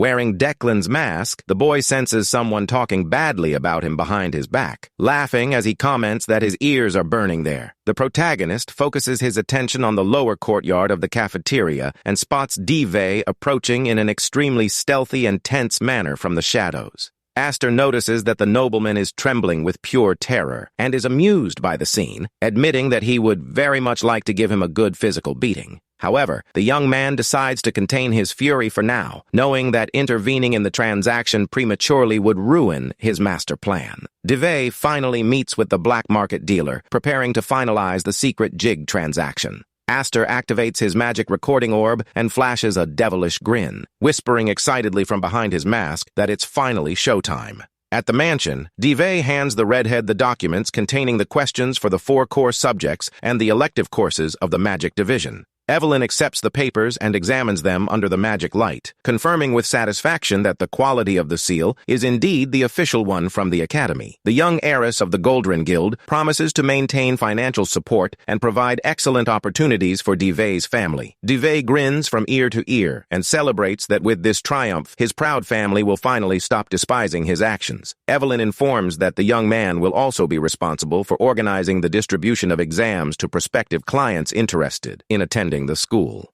The nobleman expresses his gratitude and bids a quick bow, leaving the luxurious reception office with hurried and cheerful steps. As soon as the office door closes, Evelyn's friendly demeanor completely vanishes, giving way to an expression of disdain. The young redhead gives a wicked smirk and mocks her ally's foolishness, simply labeling Divey a complete, disposable idiot. She turns to her trusted lackey and asks if the plan to frame Divey and the Fingrove Guild for all the crimes is ready. Evelyn plans to use the boy as a perfect scapegoat to divert the attention of the imperial authorities from her own dealings. The henchman confirms the theory and invites her to dinner, while Aster listens to the entire conversation about betrayal hidden outside the window. The protagonist stares at the scene through the glass and concludes with disdain that, in a suit, the Goldrin Guild heiress is a rotten snake through and through. Aster decides to ruin the girl's plans in a brilliant way, wanting to teach her a lesson so she never tries to sabotage her grades again. He barges into the empty office and sits in the redhead's chair, knowing that using the orb recording would be a waste of potential there. Suddenly, the young man's keen fighting senses kick in with a brilliant idea to solve the whole mess. The freshman picks up a quill pen and flashes a psychopathic grin, determined to guide the young trickster back to the path of justice. Aster focuses his attention on the mountain of black market papers and prepares to initiate his daring new data forgery plan. He starts writing quickly on the paper and comments, laughing, that his handwriting skills haven't gotten rusty in the slightest. The young man recalls that he used to forge the signatures of nobles during his old mercenary missions in the future to infiltrate. Aster stamps the official document with the golden seal and finishes his work of art, satisfied with the result of his new trap. He stares at the altered template with pride and rejoices that Evelyn's transaction will indeed turn into a real nightmare for her. Exam day finally arrives at Xenian Academy, and absolute silence reigns in the sumptuous classrooms amidst the tension of the freshmen. Dahlia de Denai leans on her knees, panting after the practical tests, exhausted from the grueling training she endured in the arena. She recalls Aster's lessons about attacking first to secure a quick victory, focusing on the casting speed of her mana. With her eyes gleaming purple and a manic grin on her face, the young woman concludes, fascinated, that even the greatest geniuses fall if struck first. The bell rings, signaling the end of the theoretical exams, and the professor orders everyone to put down their pens and hand in their papers. The students organize the tests in the sumptuous hall of the Eastern Magic Academy, initiating lively gossip about the content of the questions. Several students discuss the answers in the stands, while a freshman with green hair complains about the complexity of a question. The magic professor corrects the papers with a red pen, marking the exams of the outstanding students in the class with passing grades. The young man with green hair mocks his friends, saying that all they had to do was pay attention in class to ace the exam. The other prestigious freshmen are irritated by his arrogance and wonder if the boy held secret mentoring sessions in the shadows of the school. In the corner, Evelyn watches the classroom buzz with a victorious look, convinced that her illegal evidence transaction was an absolute success. Freshman Deminen von Harimir silently celebrates the success of the agreement, happy to secure grain bidding rights for his family. Evelyn smiles victoriously and thinks that selling the Magic Academy exams was simply the best and most profitable deal of the year. However, before he could celebrate any further, the doors of his luxurious office were violently broken down by a patrol of guards. The young heiress of the Merchant Guild gasps for air and is completely paralyzed with terror as she witnesses the abrupt arrival of the officers. She watches in horror as her trusted lackey is escorted away in handcuffs, realizing instantly that her illegal scheme has been discovered. A hooded inspector approaches Deminen in the hall and sharply orders the young nobleman to accompany him immediately. The guard informs him that the headmaster of the East Academy of Magic is already waiting to begin the official interrogation regarding the exam fraud. Evelyn stares at the scene, sweating profusely with pure despair and panic, unable to comprehend how her carefully planned operation could have gone wrong so quickly. The following morning, the institution's sound system urgently summons all first-year students to a general meeting in the temple. Several students begin to excitedly gossip in the hall, commenting on rumors of a widespread exam fraud scandal. Evelyn blends into the crowd, sweating profusely, trying to hide her guilt and feigning curiosity to discover who is responsible for the fraud. She tries to calm herself by thinking that she was extremely meticulous in her actions and that the fool Dive should be the only one caught by the authorities. The bespectacled speaker takes center stage and demands absolute silence to begin the official statements regarding today's incident. The elderly headmaster confirms that several freshmen in the magic division were caught breaking the rules and cheating on the school's midterm exams. The students whisper anxiously about the seriousness of the situation, while Evelyn struggles to maintain her docile freshman persona in the hall. The director announces that the nobleman Dive and his 4 henchmen have been identified and punished with immediate expulsion from the academy. Furthermore, the elderly man reveals that the entire charade was exposed thanks to the exemplary courage of a student with an unwavering sense of justice. The speaker extends his arms to greet the supposed savior and prepares to announce the name of the person responsible for reporting the fraud. A huge spotlight shines on Evelyn, and the speaker orders her to come up on stage, leaving the young redhead in complete shock and terror. The girl tries to deny the accusation of heroism, but the audience goes wild and praises the exemplary modesty of the heiress to the merchant guild. The freshmen pat her on the back and celebrate her courage, forcing the desperate young woman to climb onto the stage amidst applause and cheers. Evelyn smiled weakly, crying tears of pure hatred and frustration, aware that she had fallen into a perfect trap with no chance of escape. The tribute ceremony continues in the main temple, while the redhead mentally roars with rage at the public humiliation at school. Aster watches her pass from the back of the hall with a victorious smirk, clapping in an extremely sarcastic and mocking manner. The director hands her the medal and advises her to always maintain noble and upright conduct on her journey, leaving the girl blushing with anger. With a psychopathic gaze, the protagonist celebrates the success of his intervention, declaring himself the benevolent judge of the city streets. A week has passed since Evelyn's retirement incident, and the official list with the freshmen's grades and rankings is posted in the courtyard.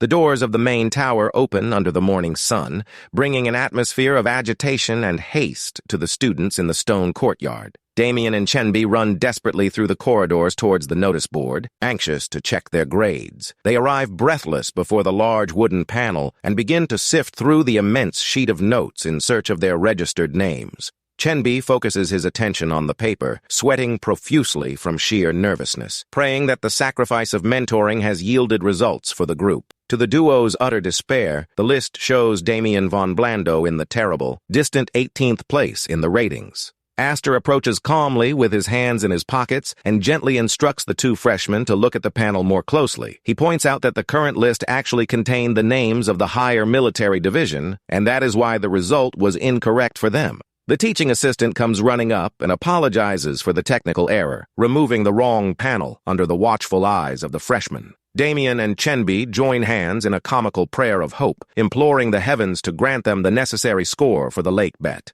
The new ranking list is affixed to the stone wall, officially displaying little Damien von Blando in 16th place in his class. The pair of friends erupt in celebrations and tears of joy, celebrating their epic victory in the bet against matriarch Blando. Aster celebrates that the plan worked and that he will finally receive the grimoire with the multiplication formulas he so coveted. But the protagonist's thoughts are interrupted by Chenbi, who calls him by name in a very gentle and smiling manner in the hallway. The freckled boy strikes a thumbs-up pose and gestures excitedly, revealing that he has discovered he possesses an innate talent for mentoring students. Aster stares at him with an expression of profound boredom and coldly orders his freckled friend to shut up right there once and for all. The boy sweated with regret as he realized he had uttered the insult aloud in the hallway. Apologizing softly, he tries to remedy the rudeness and reminds them that one of the teaching assistants was the one truly responsible for organizing the test fraud. The young man explains that the assistant's salaries are miserable and that the poverty on the streets forced the poor fellow to sell the official templates. Aster points out that the journey for an assistant to become a true magic teacher is far too long and drawn out for their circumstances.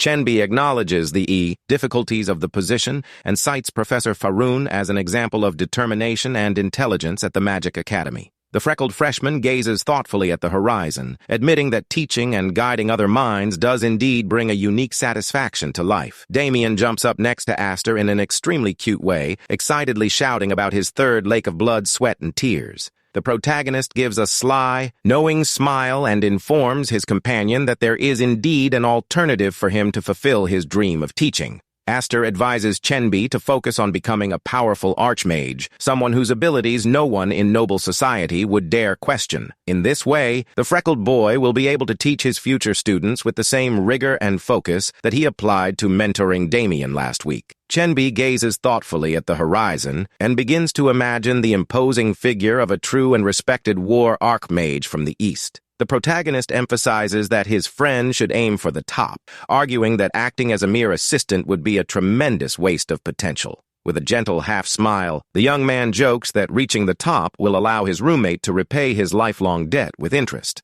The weeks pass slowly as the routine at the Eastern Academy of Magic gradually returns to its usual calm and peace. In a dark and secluded alley in the city of Hazen, a wooden tavern sign announces a new and mysterious encounter in the shadows. A young freshman with fair hair and a rather refined appearance walks imposingly towards the bar. He enters the place and heads purposefully to the back table, where a mysterious hooded man awaits him in silence. The hooded figure greets his arrival with an extremely calm tone, commenting that the boy finally decided to show up for today's meeting. The fair-haired young man pulls out a chair, laughing, and mocks his opponent's posture, calling his friend's face by the name Kellogg. Kellogg asks to cut off the silly jokes and seriously warns that he urgently needs his partner's help and connections today. The fair-haired boy reveals that ancient ruins of immense archaeological value have been unearthed in the heart of the great forest of Hameln. Aster, disguised under the director's hood, grins wickedly and thinks that this new mission will indeed be a major headache. A few days after the meeting, the housekeeper Lancy stares at Aster in astonishment upon hearing the boy's request about multiplication formulas.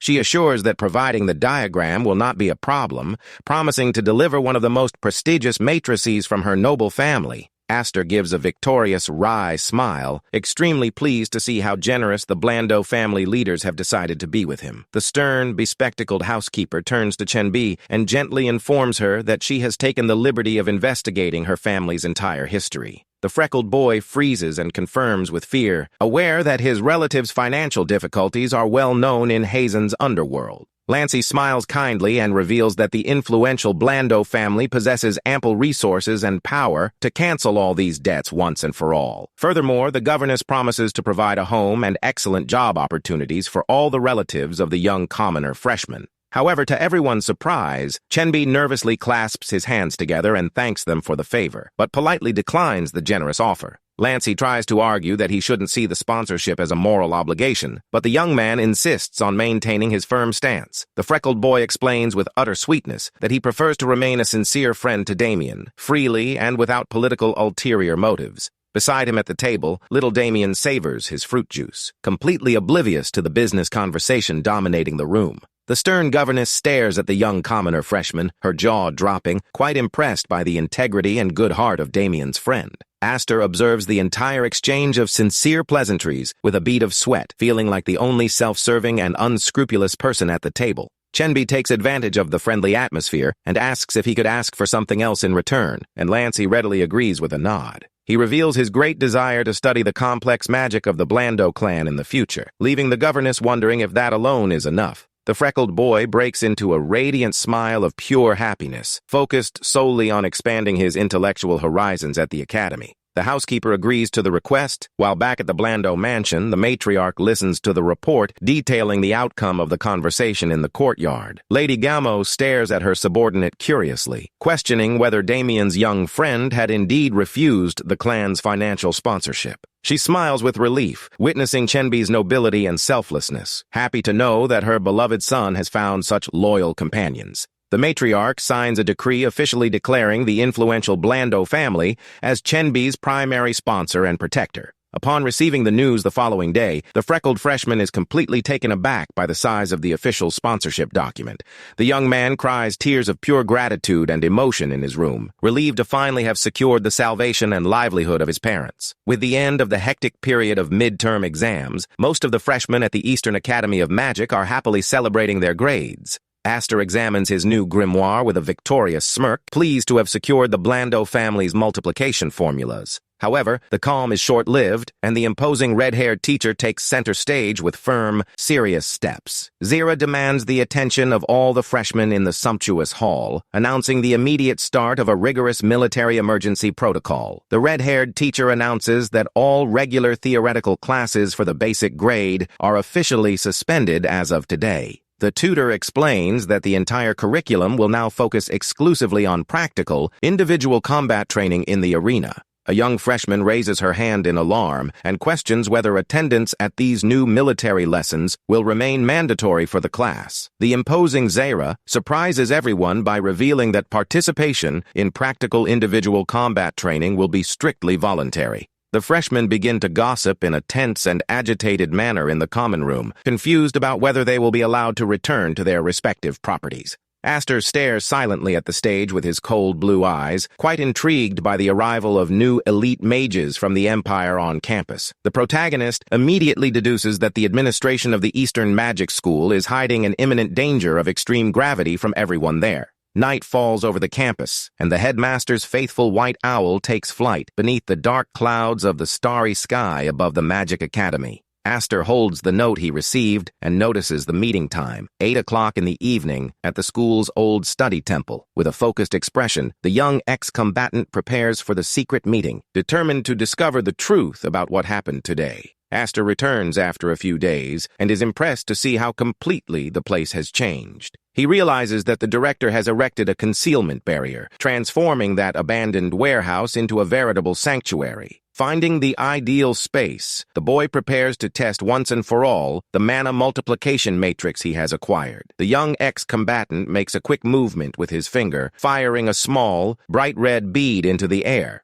The experiment works perfectly on the first try, and the boy celebrates as he sees the red spheres multiplying throughout the room. He notices that the split spheres absorb surrounding mana, but realizes that the output power is still a bit low. While Aster is thinking about how to adjust the technique, the director suddenly appears behind him, asking what he's plotting. The old man senses the vibration and asks in surprise if the newcomer can channel any kind of spell through those small beads. Aster confirms with a confident smile, showing that the new method of remote channeling is extremely versatile. The director is completely shocked and speechless in the face of that brilliant and unprecedented magical demonstration. Curious and agitated, the old man demands to know the maximum distance of the spell and asks where he got those red beads. Aster grins mischievously and promises to explain everything in detail, provided the old man does him a small favor first. The old man finds it incredibly audacious to be invited to serve as a mere punching bag for a student's test. The boy silently celebrates finally finding the ideal high-level opponent to test his newfound strength. Aster warns the director to prepare himself, but the old man scoffs, saying the freshman wouldn't be able to touch him even in 100 years. The boy simply accepts the challenge and closes his eyes, beginning to concentrate deeply to start the physical test. He begins to compress his bluish mana to its absolute limit, generating a colossal amount of energy around the beads. Sensing the terrifying pressure building in the air, the director begins to sweat profusely and orders the boy to stop immediately. The old man screams in utter panic upon seeing the immense and destructive amount of magical energy accumulating right above him. With a devilish grin on his face, Aster merely whispers the word "explosion" to activate his masterstroke. A colossal and devastating explosion of blue light consumes the entire warehouse courtyard, destroying the barrier with extreme violence. A massive cloud of dark smoke spreads across the area, covering the entire scene, devastated by the power of the freshman's attack. Aster observes the damage, but confesses, somewhat disappointed, that the final result fell a little short of his expectations. Suddenly, heavy footsteps echo through the smoke, and a rather angry voice orders the boy to tell the whole truth immediately.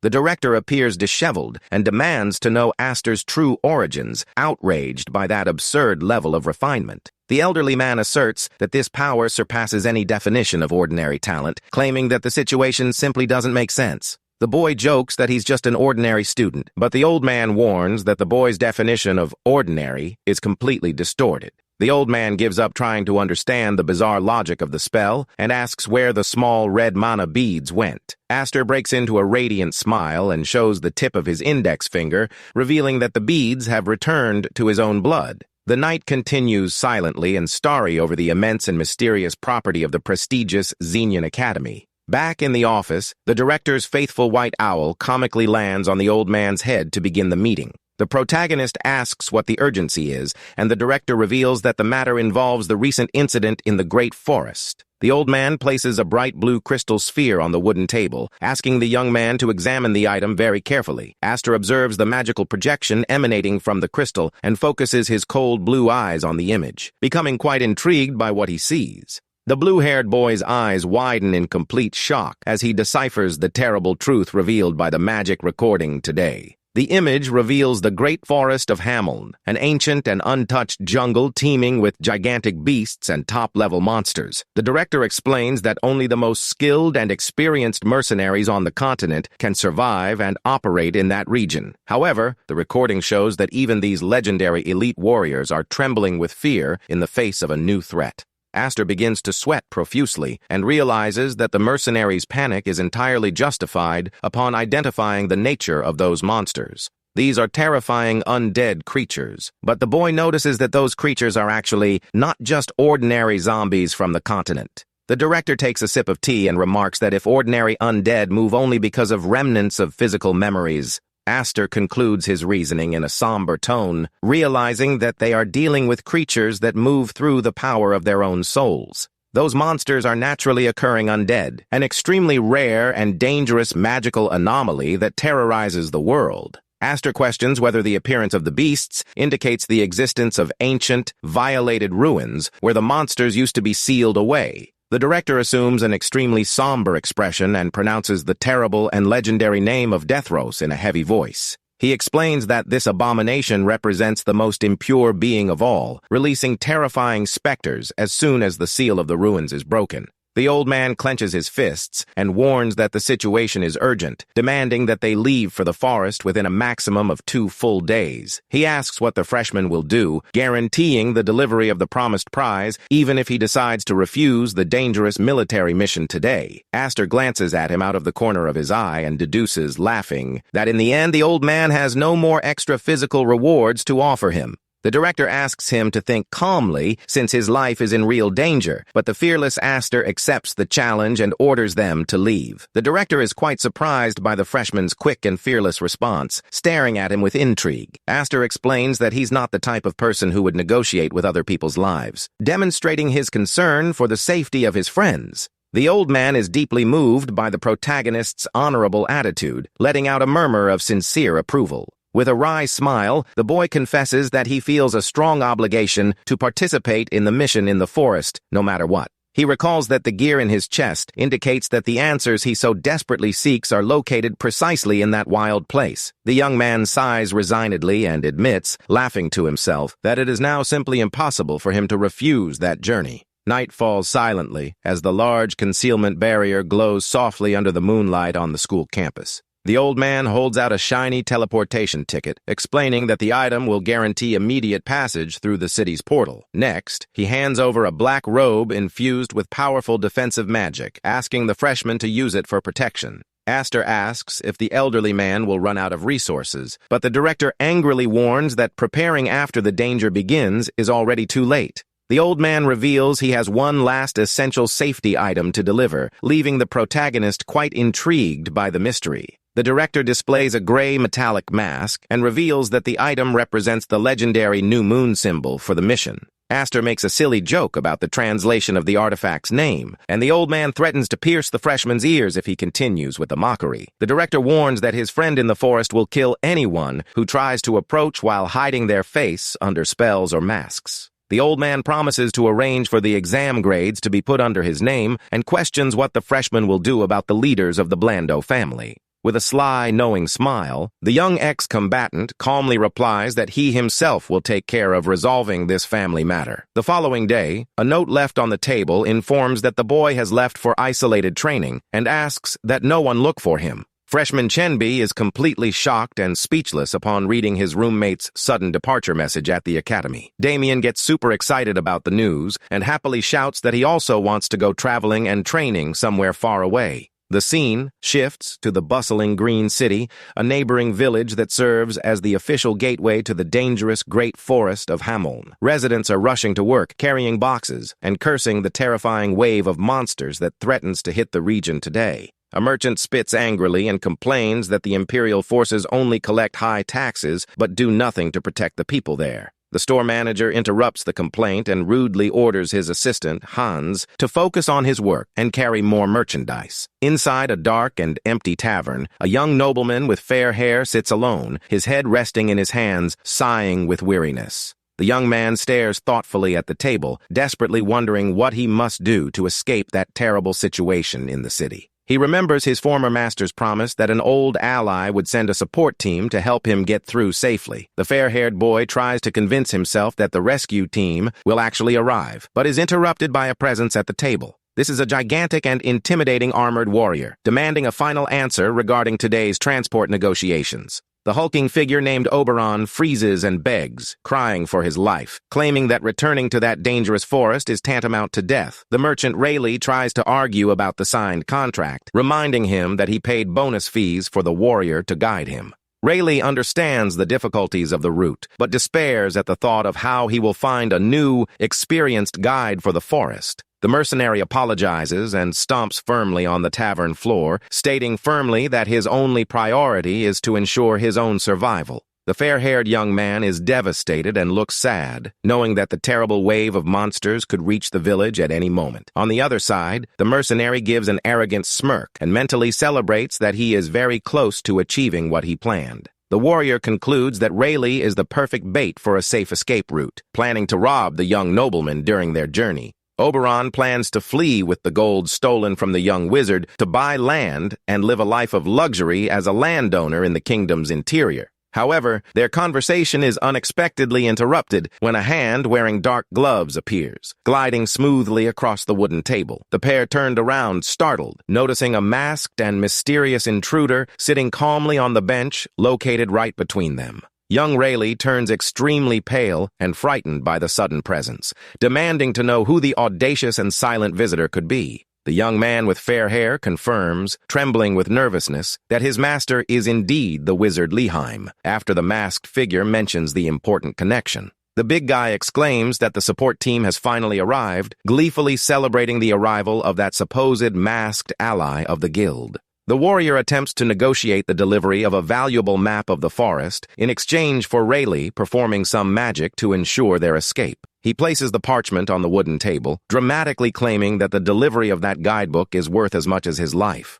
Rayleigh thanks him and decides that now that his ally has arrived, they will leave alone, wishing the former tour guide good luck at the tavern. However, a cold voice suddenly orders everyone to stay away, shattering the friendly farewell atmosphere that had prevailed at the table. Oberon loses patience with the masked man's mockery and harshly demands that he sit back down under strong threats of violence. With his blue eyes gleaming behind his iron mask, Aster warns grimly that refusal will cost the mercenary his life today. The big guy froze as he felt time running out, and the masked boy's terrifying, cold, murderous intent filled the entire tavern hall. Without giving him a chance to react, the rookie delivers a devastating surprise punch straight to the mercenary's chin, violently knocking him down. Aster begins a merciless physical massacre of the traitor, while the poor fellow begs and cries, not understanding why he's being beaten so severely. With a cold, somber look behind his mask, the boy warns that the 1 second time he gave them has just expired.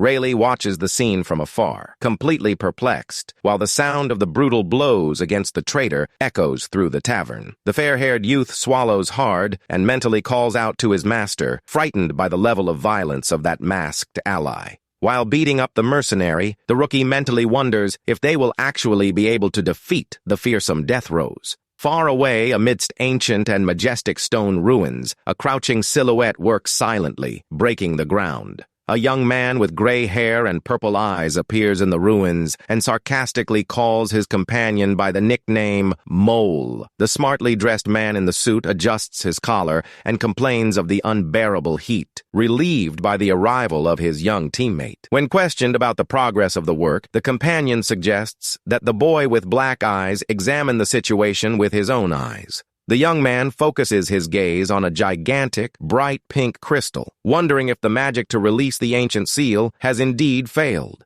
The accomplice explains that the spell worked but requires extra time to complete, leaving the gray-haired boy quite irritated. The elegant, blue-eyed man finds the slowness strange, noting that the strong trail of death in the air indicates that the seal is already breaking. He wonders why the terrible abomination has not yet awakened from its long slumber, even after the full activation of the release magic. The young man reminded his partner that he had an unfinished matter to settle involving that feared and ancient forest war mage. Since the accomplice needs to keep the spell active on the crystal, he asks if the purple-eyed boy will be able to handle the enemy alone. The sadistic Solian grins bizarrely and replies mockingly that he already has dozens of war mage heads stored in his subspace. The group of travelers walks silently along the steep trails of the dense and dangerous forest, surrounded by a mysterious, magical mist. Rayleigh gazes thoughtfully at the horizon and reflects on how a person could never ignore or turn their back on their own blood. His face covered in bandages from the massacre he suffered in the tavern, the mercenary Oberon walks, muttering in silent pain. The fair-haired young man sighs in relief and comments contentedly that in the end everything worked out for the best. He recalls that moments before he was racking his brain trying to figure out a safe escape route in case his former guide deserted the contract.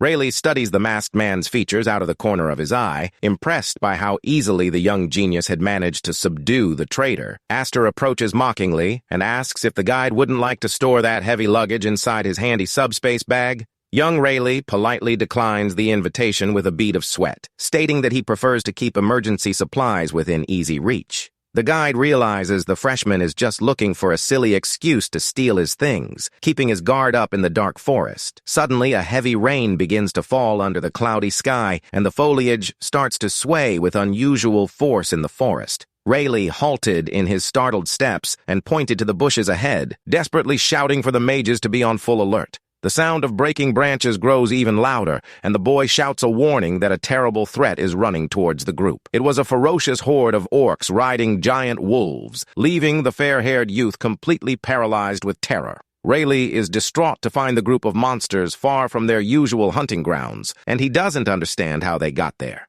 The boy sweated with terror upon realizing the frightening speed of the enemy's advance, clenching his teeth and preparing to conjure his barrier. However, before he can activate his mystical energy, an immense beam of red light cuts through the dark sky directly towards the monsters. A rain of dark blood and chunks of flesh is scattered through the forest air, leaving Rayleigh and the guide in a state of complete shock. With a calm expression behind his dark hood, the protagonist turns around and calls Rayleigh's attention in a rather gentle and ironic manner. Astor begins to concentrate his own mana and activates a circle of red magic, coldly ordering the young man to quickly raise a shield. A devastating rain of fire projectiles falls from the sky like incandescent arrows, mercilessly bombarding the remaining orc horde. One of the green-skinned monsters is struck squarely in the head by the projectile, letting out a final groan of pain before falling lifeless to the ground. Colossal explosions of heat and flames consume all surrounding vegetation, shredding the trees and rocks of the mountain with extreme fury. Suffering from the powerful shockwave and the hot wind of the ricochet, Rayleigh cowers on the wet ground to try and protect himself. The boy opens his eyes in surprise, noticing that a barrier of bluish mana has perfectly protected him from the stone shards of the explosion. The fair-haired youth rises, brushing the dust off his robes, and timidly approaches to speak with the powerful masked wizard. He gives a forced smile and asks if it would still be possible to accept the invitation to store the heavy luggage inside the undercarriage bag. Astor merely stares at him disdainfully from behind his disguise and coldly replies that now he must carry all that weight on his own. Suddenly, a huge column of dust and light explodes on the forest horizon, drawing the attention of everyone present on the forest trail. Another monster with glowing red eyes emerges, leaping from the bushes with sharp fangs, roaring furiously at the group of humans. Without showing the slightest sign of concern, the freshman eliminates the aggressor with a single swift arm movement, complaining of sheer laziness.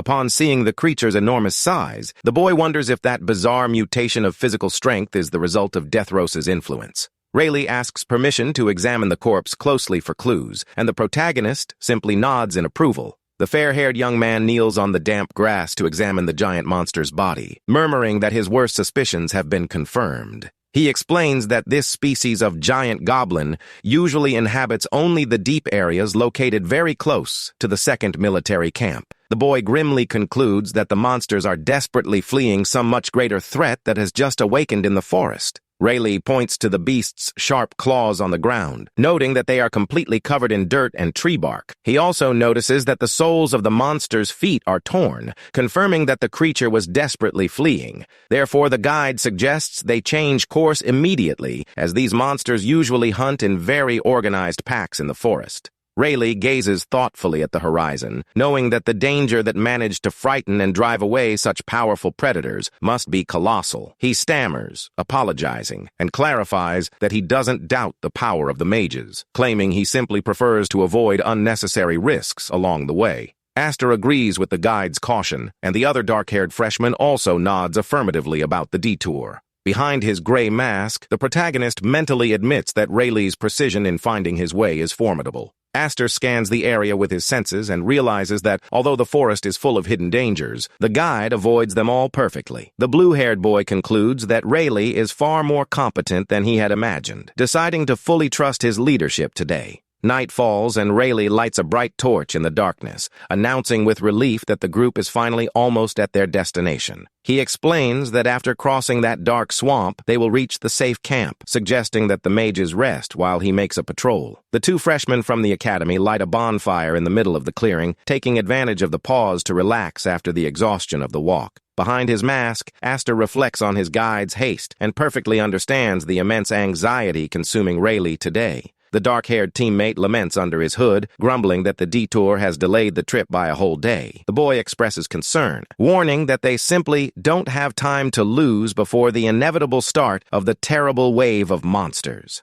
He begins to blame himself for not defeating the creature before the situation got out of control, but Aster simply deflects the complaint with mockery. While his colleague continues lamenting his lack of training, a violent burst of lightning tears through the dark skies above the forest. Suddenly, Rayleigh appears, running desperately through the branches and shouting in panic for the two wizards to get up and run away immediately. Sweating profusely, the fair-haired boy trembles as he warns that the terrifying swamp sovereign has appeared out of nowhere in the area, demanding that everyone flee immediately. Rayleigh narrates that there is a region resembling hell itself, located in the heart of the great forest, known as the Depths. He explains that one of the oldest and most destructive monsters that crawled out of that dark crevice ended up transforming into the terrible ruler of the place. No one knows the true reason why this legendary creature abandoned its original crevice to come and inhabit the swampy lands of the forest. The fair-haired boy despairs upon realizing that the monster, which hadn't left its territory for hundreds of years, has decided to move just now.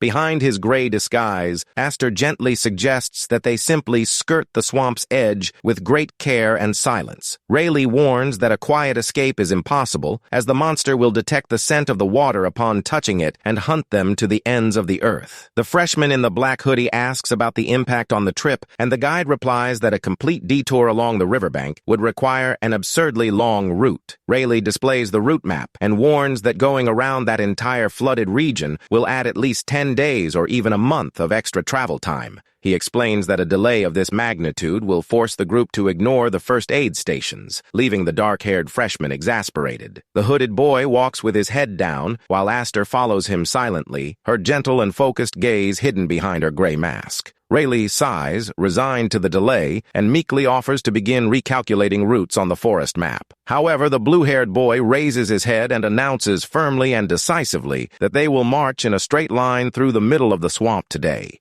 Rayleigh and his teammate freeze instantly at Aster's direct response, staring at the masked man in utter shock. The guide, frightened, argues and warns that this legendary beast has devoured hundreds of knights, mages, and royal soldiers throughout its existence. Aster simply sighs and says comically that there had indeed been a big misunderstanding about his true plan of action for the swamp. Rayleigh is relieved, thinking the freshman has given up on his madness, but Aster's mysterious gaze immediately follows, making the fair-haired boy freeze. With a gentle half-smile behind his dark hood, the protagonist gleefully reveals that their true plan is to hunt and kill the monster. The fair-haired young man's smile fades instantly, and he curses, laughing in sheer despair, realizing he's teamed up with a complete madman on this mission. He begs the freshman to give up that crazy hunting trip, arguing that he's already very grateful for the escort and that it's not worth risking their lives. The other freshman with black hair interrupts the apologies and tells Rayleigh to shut up once and for all, with a very focused and irritated look.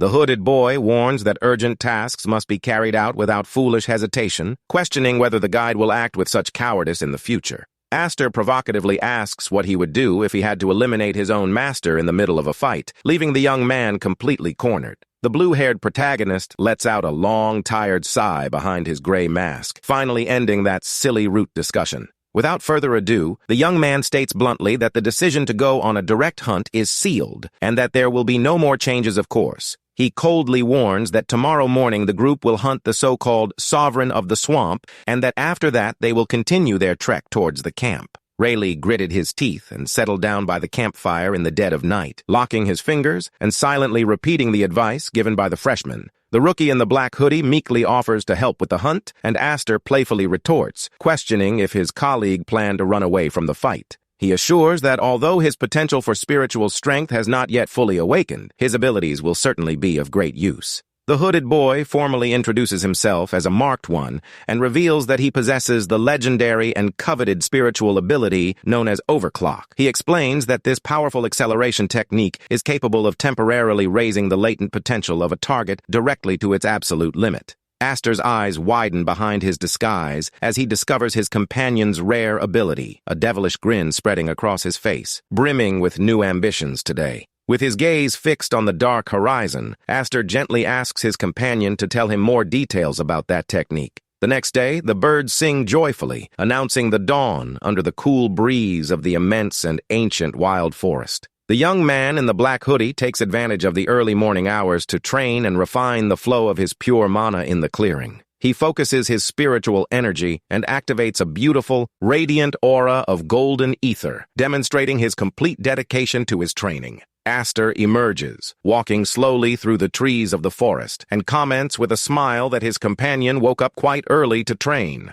The blue-haired protagonist replies meekly that, indeed, constant diligence is the secret to true magical evolution. He comically drags Rayleigh by the collar, mockingly suggesting that the guide is about to become dragon food in the early hours of the day. Aster points to the large trees around and asks ironically which one the frightened Rayleigh would choose to be tied up in today. He pats the guide lightly on the back and threatens to leave him as a snack for the wild dragons if he decides to desert or run away again. Completely terrified by the blue-haired freshman's sarcastic tone, the boy falls to his knees and swears, crying that he will never try to run away again. Minutes later, the group prepares a simple meal over an iron cauldron heated by the small campfire in the clearing of the camp. Satisfied with the impromptu feast, the protagonist stretches his arms and celebrates that his physical integrity has reached its absolute peak today. He focuses his cold blue eyes on the horizon, mentally preparing himself to begin the most dangerous and essential part of his hunting plan.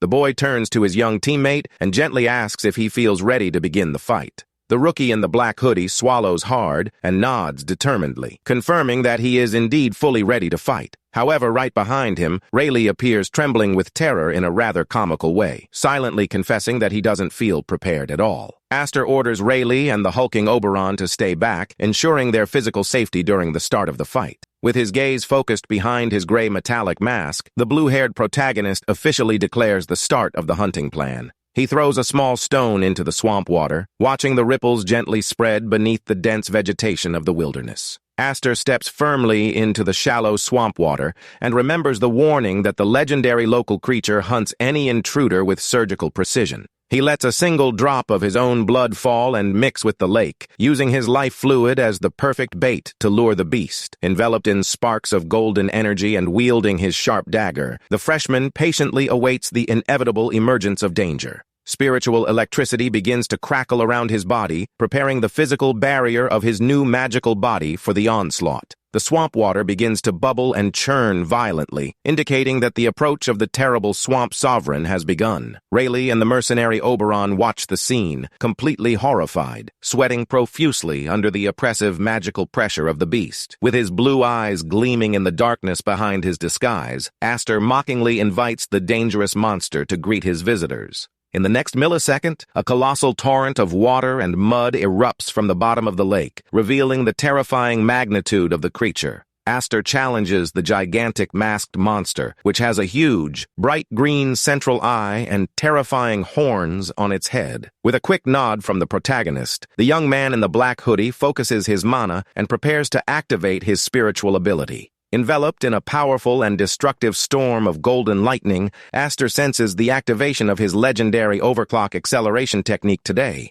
Aster's psychopathic grin glistens from behind his gray mask, celebrating the wonderful and addictive sensation of unleashing his full power. The creature's colossal paw lunges forward at high speed toward the young wizard, preparing to crush him against the ground with its claws. The giant beast leaps into the air, splashing water and mud everywhere, demonstrating a frightening physical agility for its immense size. The boy in the black hood extends his arm and shields the desperate Oberon with a powerful golden barrier of mana, saving his ally's life. Aster focuses his attention on the creature's large green eye and reflects on how brilliant it will be to test the physical limits of his new overclock on it. The monster leaps from under the blue sky and activates dozens of complex circles of white magic around its black horns, preparing to attack. Aster flies towards the danger, enveloped in lightning, and celebrates that thanks to his ally's support, he has finally managed to break through its barriers. The black-hooded freshman reflects on overclock, explaining that although magic is difficult to define, it is capable of unlocking hidden potential.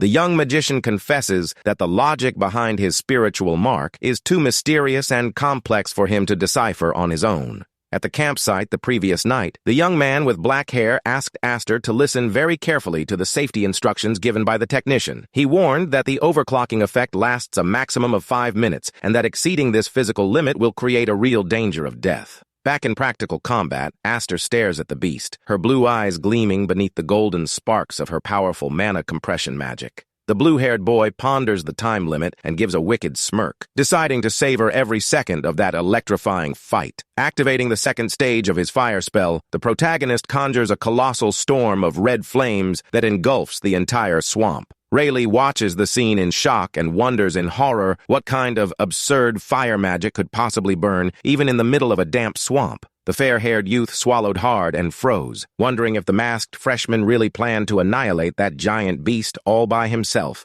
Aster watches from high in the sky with his arms crossed, noticing that the gigantic white-feathered monster is concentrating its strength to resist. Rayleigh interrupts the protagonist's thoughts with a desperate scream of terror, warning that the dreaded monster is about to roar into the arena. The creature unleashes a deafening roar that generates a violent wave of physical shock, causing Aster's accumulated mana to begin dissipating into the air. The young ex-combatant shields his face with his arm and concludes that the beast used the sonic impact of its roar precisely to destabilize the energy of the place. Aster admits that the sovereign of the swamp truly possesses impressive defensive capabilities worthy of his legendary title in the forest. Rayleigh shouts desperately from the rear, warning the protagonist not to make eye contact with the creature's large eye for too long. The guide shouts that the internal mana of anyone who faces the creature directly will freeze in just 3 seconds of combat. Aster freezes in anger at the late revelation and mentally curses the guide, calling him a bastard for only revealing that critical secret in the middle of the fight. Rayleigh remembers the day he heard about the ruler of the lake, confessing that he had a hard time believing the old reports about the creature. He points out that defeating this monster is nearly impossible, as its scream destabilizes external mana and its gaze freezes people's life force. Rayleigh points out that the sovereign's thick skin beneath his white fur is resistant enough to repel even the powerful ether of the knights. He explains that, due to so many dangers, the best survival strategy of all is simply to never set foot in that swamp. The guide admits that being such a nightmare, he could only think about escaping the place, not caring about the lives of the other mages as long as he could guarantee his own. He focuses his yellow eyes in the direction of the fight, realizing that the group's current situation has taken a completely unexpected turn today. The fair-haired boy concludes in amazement that the masked freshman is indeed a type of mage completely different from anything he has ever seen. Rayleigh clenches his fists determinedly and decides that the freshman truly deserves a chance, choosing to fully trust in his abilities. Suddenly, the voice of the black-hooded teammate calls Rayleigh's name, bringing the frightened guide back to the reality of combat. The blue-haired protagonist points his finger in the guide's face, gently warning that the two will have a very serious conversation later. Rayleigh swallows hard and tries to change the subject with a forced smile, suggesting that they focus only on ensuring the group's survival for now. Aster considers that if the guide's information is correct, he will not be able to maintain direct eye contact with the beast for more than 3 seconds at a time. Determined to act, the boy sets aside his thoughts and prepares to launch a swift counterattack before the creature can capture him. Enveloped in sparks of golden electricity, the protagonist flies towards the beast like lightning, preparing his blue energy collision punch. The immense white-feathered monster roars and raises its sharp claws to crush the boy in midair, initiating a violent contest of physical strength. But Aster displays formidable reflexes and dodges the heavy blow with a spectacular acrobatic move, sliding under the beast's paw. The Swamp King's large green eye widened in sheer astonishment as he noticed that the masked newcomer had already closed the distance between them.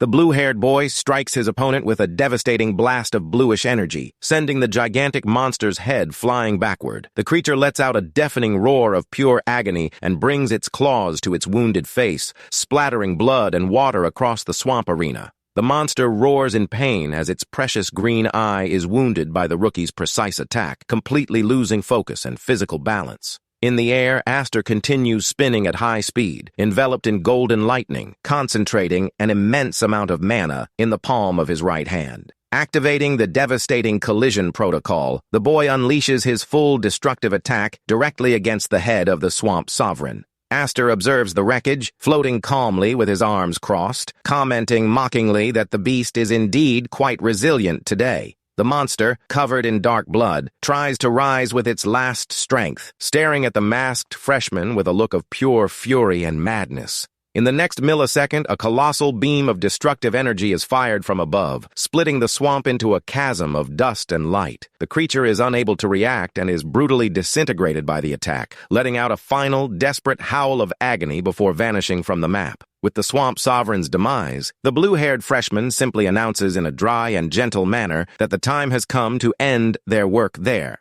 He descends into the water with a smirk and ironically thanks the beast for the amusement provided, preparing to cast a special spell.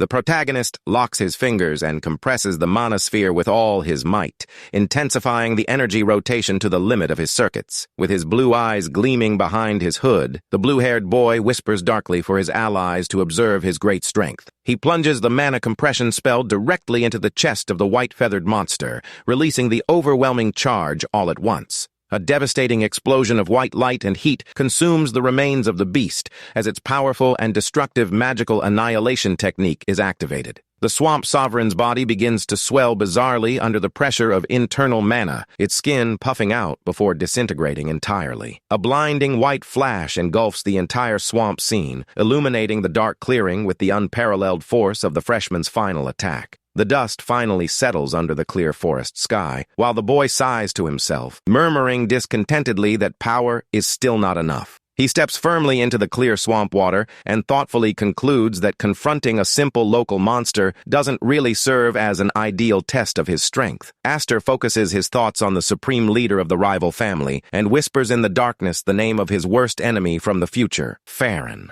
The freshman wonders what kind of expression the tyrant would make if he could witness the level of strength the young ex-combatant possesses in this new life. He admits that the power difference between the two in the past was immense, but vows determinedly that this time the villain certainly won't get away with it. He named the spell Explosive Annihilation for its ability to reduce any high-level defensive barrier to a mere handful of ashes. Rayleigh and the young man with black hair run towards the protagonist, shouting with relief to see that the boy survived without any injuries. A beautiful and silent black owl observes the movements of the freshman from atop a branch, acting rather suspiciously in the dense forest. Elsewhere, sunlight filters through the forest branches, and a calm, friendly voice chuckles softly, clearly interested in the outcome of today's hunt. The elegant man gives a wry smile and is impressed to notice that the masked rookie was indeed able to crush the swamp sovereign. He praises the freshman's physical brutality in combat and jokingly labels him as a true and rare genius lunatic from the new generation of mages.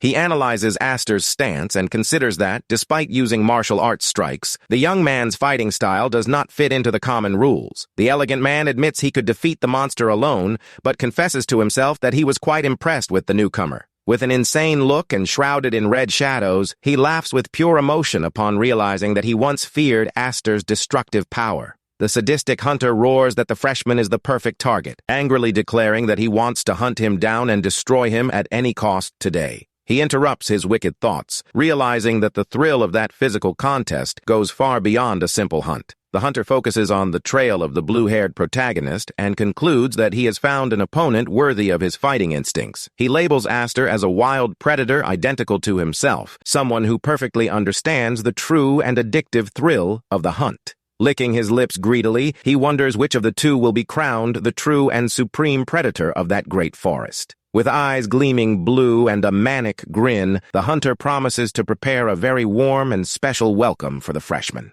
The night remains cold beneath the treetops of the wild forest, while the campfire of the makeshift campsite continues to burn there. The young man in the black hoodie lets out a groan of exhaustion and tries to stand slowly, feeling the extreme drain on his mana circuits today. He asks how long he was unconscious, and his dark-haired colleague replies, relieved, that the young man only slept for 2 full hours. The young man complains of dizziness, and his colleague explains that the fatigue is a direct consequence of using overclock, suggesting that he rest for the remainder of the day. Behind his disguise, the young wizard meekly admits that he feels terrible and that his physical body seems to be on the verge of collapse. Watching his hands tremble, he gratefully realizes that he surely would have drowned in the swamp if it weren't for his allies' rescue. The young man with black hair is startled to find the place empty and anxiously inquires about the whereabouts of his frightened guide, Rayleigh. Rayleigh emerges smiling from among the bushes and gently assures them that he has learned his lesson and will never try to run away from the team again. The dark-haired freshman is suspicious of the excuse, and the guide jokes that he was merely observing the remains of the swamp sovereign. Aster stares intently at Rayleigh, questioning the real reason that led the guide to return to danger. The fair-haired young man explained that he intended to find valuable raw materials in the animal's carcass that could be sold for a good price. He points to the remains of the beast floating in the swamp and gently asks what the protagonist plans to do with the spoils of the hunt. Aster gives the leftovers to the guide as a reward for his work and, ironically, offers to lend him a subspace bag to carry everything. Rayleigh froze with happiness, clasping his hands together, his eyes shining as he thanked the blue-haired freshman for such unexpected generosity. The protagonist throws the subspace bag he stole from the black market, while the guide celebrates by jumping for joy with the valuable gift. The young wizard questions whether Aster is certain about the valuable donation, and the protagonist calmly replies that the guide deserves to receive the risk bonus. Deeply moved by Aster's selfless act, the dark-haired boy praises the protagonist's integrity and nobility of spirit. He praises Aster's supposed lack of greed, leaving the blue-haired boy sighing with second-hand embarrassment at the exaggerated compliments. In fact, the protagonist recalls that although the creature's skin and claws repelled ether and were worth a great deal of gold in the kingdom's market, the spoils of that legendary monster completely lose their magical properties and protective efficacy immediately upon its physical death. Aster gives a wicked smirk behind his gray disguise, knowing perfectly well that Rayleigh is actually just collecting trash. The hooded boy asks about the travel plans and advises that the group has enough time to rest in the swamp for another full day. With a sadistic grin behind his disguise, Aster provocatively questions whether they really need a day off there. The guide agrees and steps firmly into the water with a focused gaze, confessing that after so many scares, he just wants to get out of there as fast as possible. Night falls under the beautiful light of the crescent moon, which shines brightly in the starry sky, covering the immense and ancient forest with silence and mystery. The group of travelers walk silently along the trails under the darkness of the forest, guided by the route map that Rayleigh carries on his chest.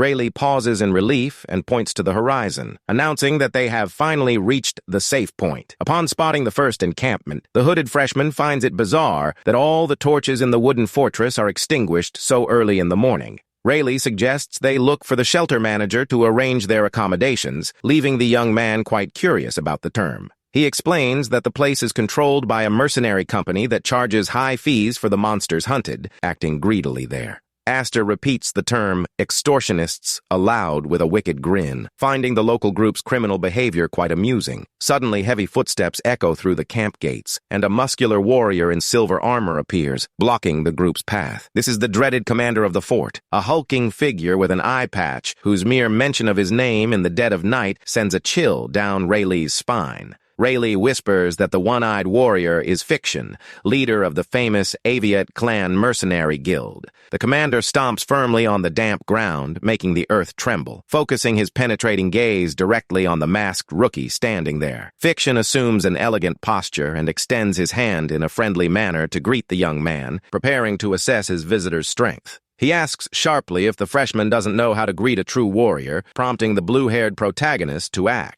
Aster extends his arm disdainfully and accepts the leader's handshake, facing the feared eye-patch-wearing commander with complete calm and coldness in the courtyard. Fiction attempts to crush Aster's hand with brute force, but is startled to feel the solid and indestructible resistance of his young opponent there. The companion freezes and curses the madness of the two, swearing he heard the bizarre sound of bones breaking during that handshake. The commander releases the boy's hand and reveals that he traveled there because he heard that the group of mages intends to march towards the 4th security post. The hooded recruit's eyes widen, and he freezes in terror, wondering in horror how the mercenary leader discovered that secret clan route. The commander reveals, laughing, that he overheard Rayleigh gossiping about a plan to trick some naive wizard in the tavern of the neighboring town. Fiction says the past doesn't matter, and gently warns that its objective there is actually quite simple and straightforward. He demands that the group of mages take them along to the 4th security post, leaving the black-haired boy in complete shock. He explains that if the 4th camp falls, the entire sector will be in mortal danger, deciding that his guild needs to join the fighting.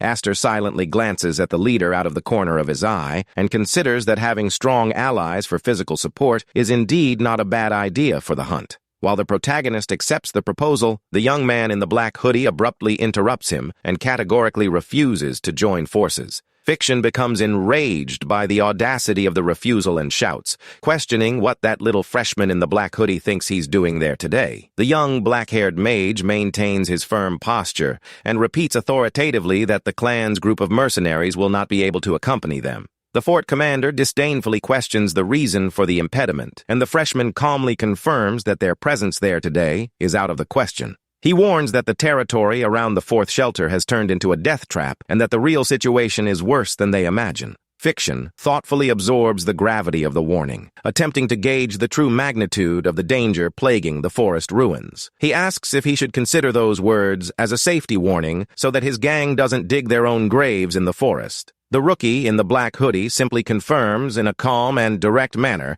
leaving the eye-patch-wearing commander in absolute silence in the middle of the courtyard. Aviat's leader unleashes an immense and intimidating blast of physical wind mana, accusing the young man of being too arrogant for making decisions. The experienced warrior boasts of his own history of battles and swears that he has survived to this day relying solely on his legendary battle sword. Fiction claims that his clan has lines it will never cross and sacred things to protect, leaving the terrified Rayleigh trembling with pure fear. He questions with a deadly look what right the mages would have to prevent them from defending their own home against that imminent threat. The black-hooded freshman freezes and becomes speechless at the warrior's forceful argument, lowering his head thoughtfully by the campfire. Disappointed by the boy's cowardice, the one-eyed leader turns his back and invites them to sleep in one of the shelter's sumptuous cabins. The hooded boy walks with his head down in the darkness of the night, visibly shaken by the harsh and realistic words of that experienced leader. Aster breaks the tension by comically complaining about mosquitoes, gently announcing that he will clean himself in the river before going to sleep. Rayleigh takes the opportunity to quickly say goodbye to the group alongside the mercenary Oberon, eager for a good and well-deserved night's sleep.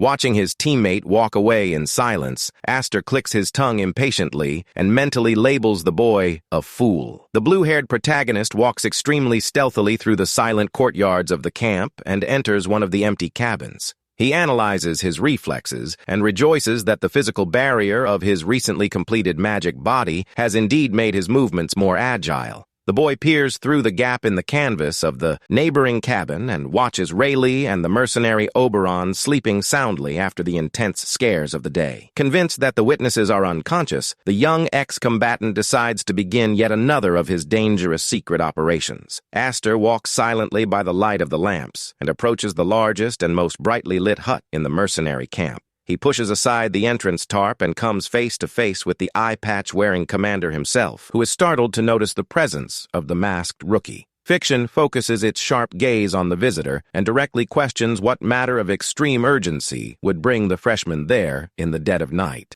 Aster sits comfortably in the chair, and the one-eyed leader comments, laughing, that although the boy looks quite young, he's very cheeky there. The commander asks Aster his age, and the two begin a comical discussion about their respective age ranges, creating a light-hearted atmosphere. Aster glances at the leader out of the corner of his eye, quite seriously, from behind his gray mask, ending the banter and changing the subject. The freshman points to the land route map and states confidently that the commander planned to march towards the 4th outpost no matter what. The blue-haired boy suggests that the groups join forces, arguing that marching together will increase their chances of survival in the wilderness. Fiction narrows his eyes suspiciously and questions whether that rookie in the black hoodie wasn't actually the one in charge of the expedition. The blue-haired freshman gives a wry smile and mockingly explains that his teammate is actually just a figurehead there. He crosses his arms disdainfully and assures everyone that, unlike his naive companion, he possesses more than enough maturity to make decisions today.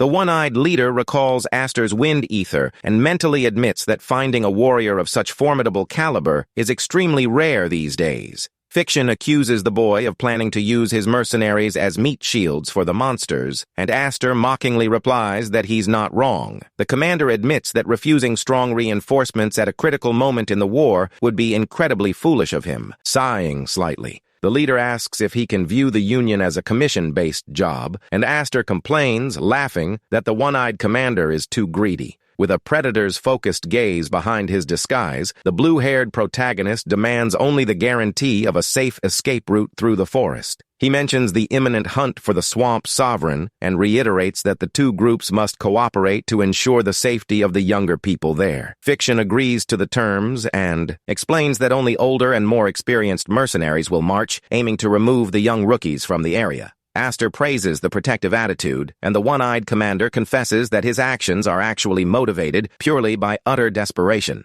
He explains that he will need Rayleigh's essential help to guide the group, ensuring a fair exchange of route guides for today's expedition. The commander asks if Aster hasn't crossed paths with the swamp sovereign along the way, concerned about the possible routes that are blocked by the monster. The elderly man laments the limitations of his local guide, but Aster offers a wry smile behind his mask and assures him that he has already resolved that issue. Fiction stares at the wooden map, his eyes wide with surprise, wondering in fear if the dangerous swamp sovereign has indeed decided to retreat. Aster merely raises his index finger disdainfully and replies meekly that the dreaded monster has indeed decided to retreat from the swamp. With a wicked grin, the blue-haired boy whispers that the beast did indeed soar straight towards the forest skies. He proudly reveals that he himself was the one who sent the swamp sovereign straight to the afterlife today. The following morning, the mercenaries work hastily under the leader's supervision, burning furniture and dismantling the camp's huts. Aster watches the commotion from afar with his arms crossed, patiently waiting for the gang's departure preparations to be completed.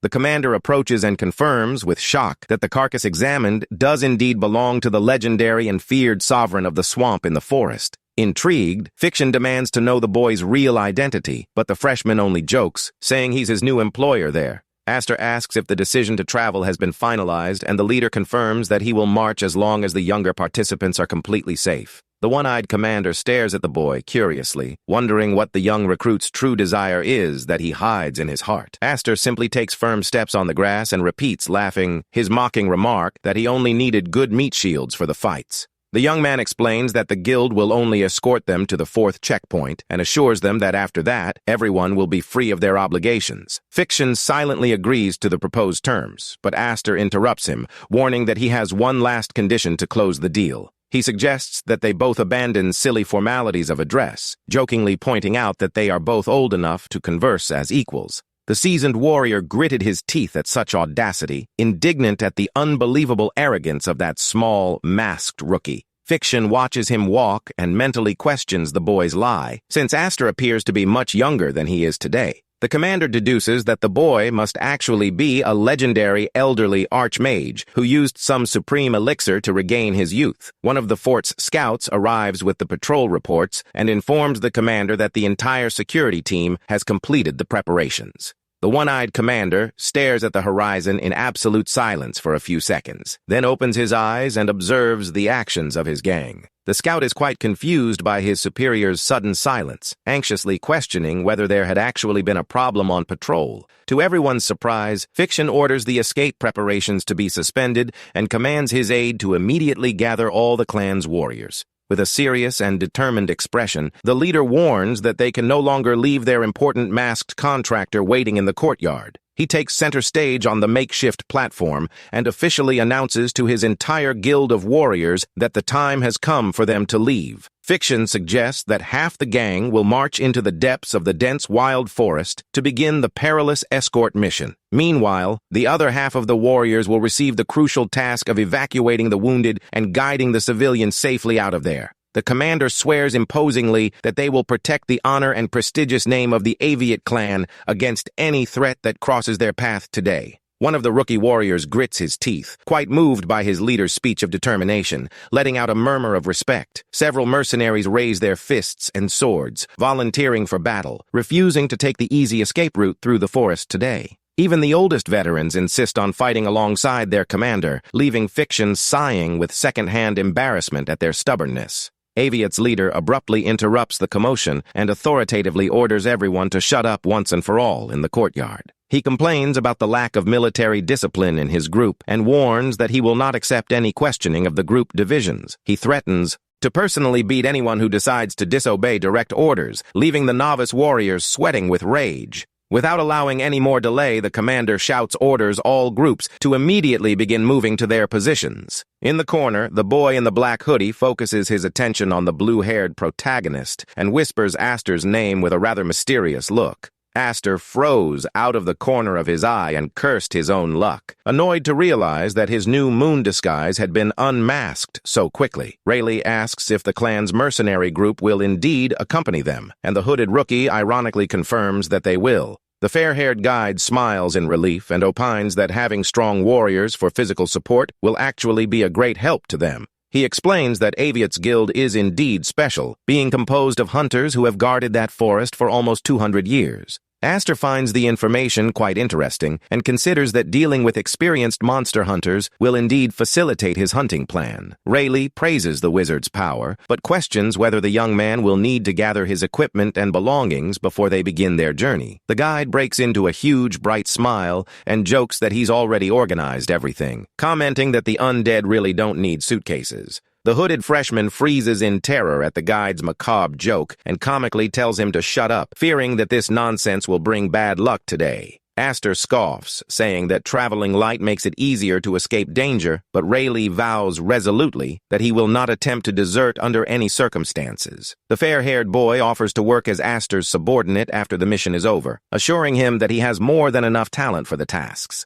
Aster smirks wickedly from behind his gray disguise, quite amused to note the guide's audacity in risking his own life. The boy reflects that Rayleigh will not find a stronger protector than himself, although the creature may end up being killed by the forces of the futile Declan family. He ponders the dangers of the forbidden magic society that lurks in the area, but concludes with a laugh that great risks always bring excellent returns. Aster accepts the job offer meekly, and young Rayleigh bows gratefully, vowing to do his best as long as he doesn't have to sell his soul. Fiction appears, announcing the end of the preparations and asks the freshman for a favor, questioning if Aster could help him convince someone before they leave. Aster narrows his eyes distrustfully behind his iron mask and demands that the leader bring the fellow in immediately so he can assess the situation. However, the one-eyed commander reveals that the target is not there, but rather waiting for them right in the heart of the dangerous second military camp. Fiction asks them to go to the second camp and convince Chief Halig, or at least borrow his brilliant strategist.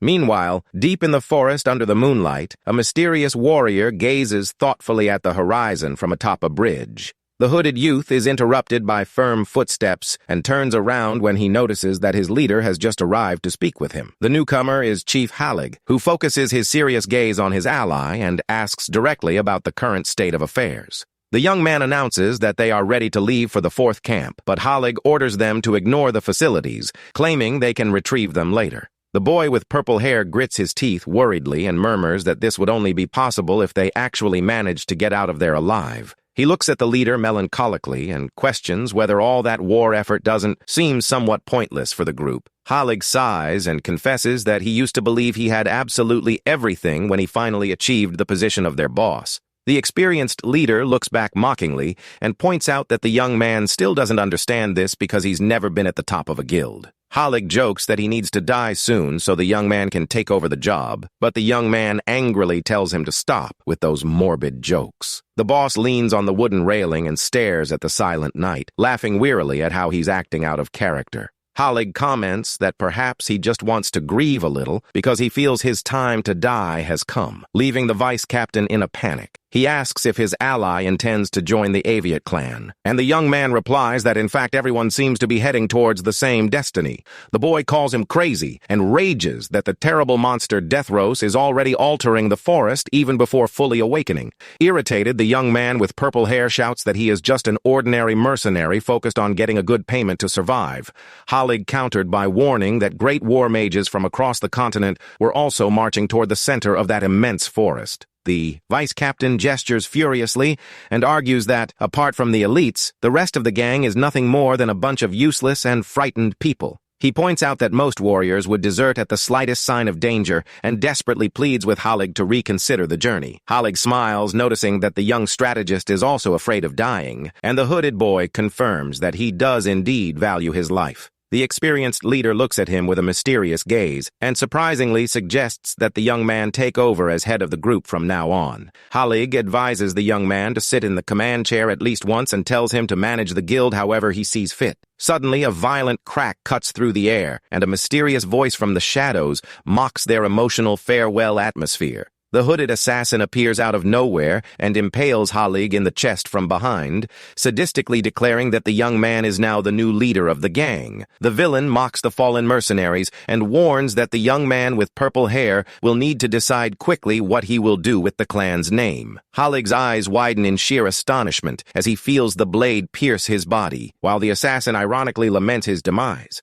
Blood drips down the chief's uniform, and the hooded intruder chuckles, warning that it's too early for them to start saying goodbye. With a bizarre ear-to-ear grin, the killer insanely swears that he plans to send the rest of the group to the same afterlife. The vice captain falls into utter despair and lets out a deafening scream of pure agony and fury as he witnesses the execution of his beloved master. In a swift, physical combat movement, the assassin advances with his scythes, attempting to crush the desperate hooded youth as well. The purple-haired boy leaps back desperately on the bridge, trying to escape the deadly attack of that mysterious intruder. The young man cries tears of despair and hysterically questions what the real reason could be for that cowardly betrayal happening there today. Even bloodied and on the verge of death, Halig uses his last physical strength to push the young vice captain away from the assassin. The experienced leader focuses his cold green eyes on the boy and whispers the word "live" with determination in a heavy and focused tone.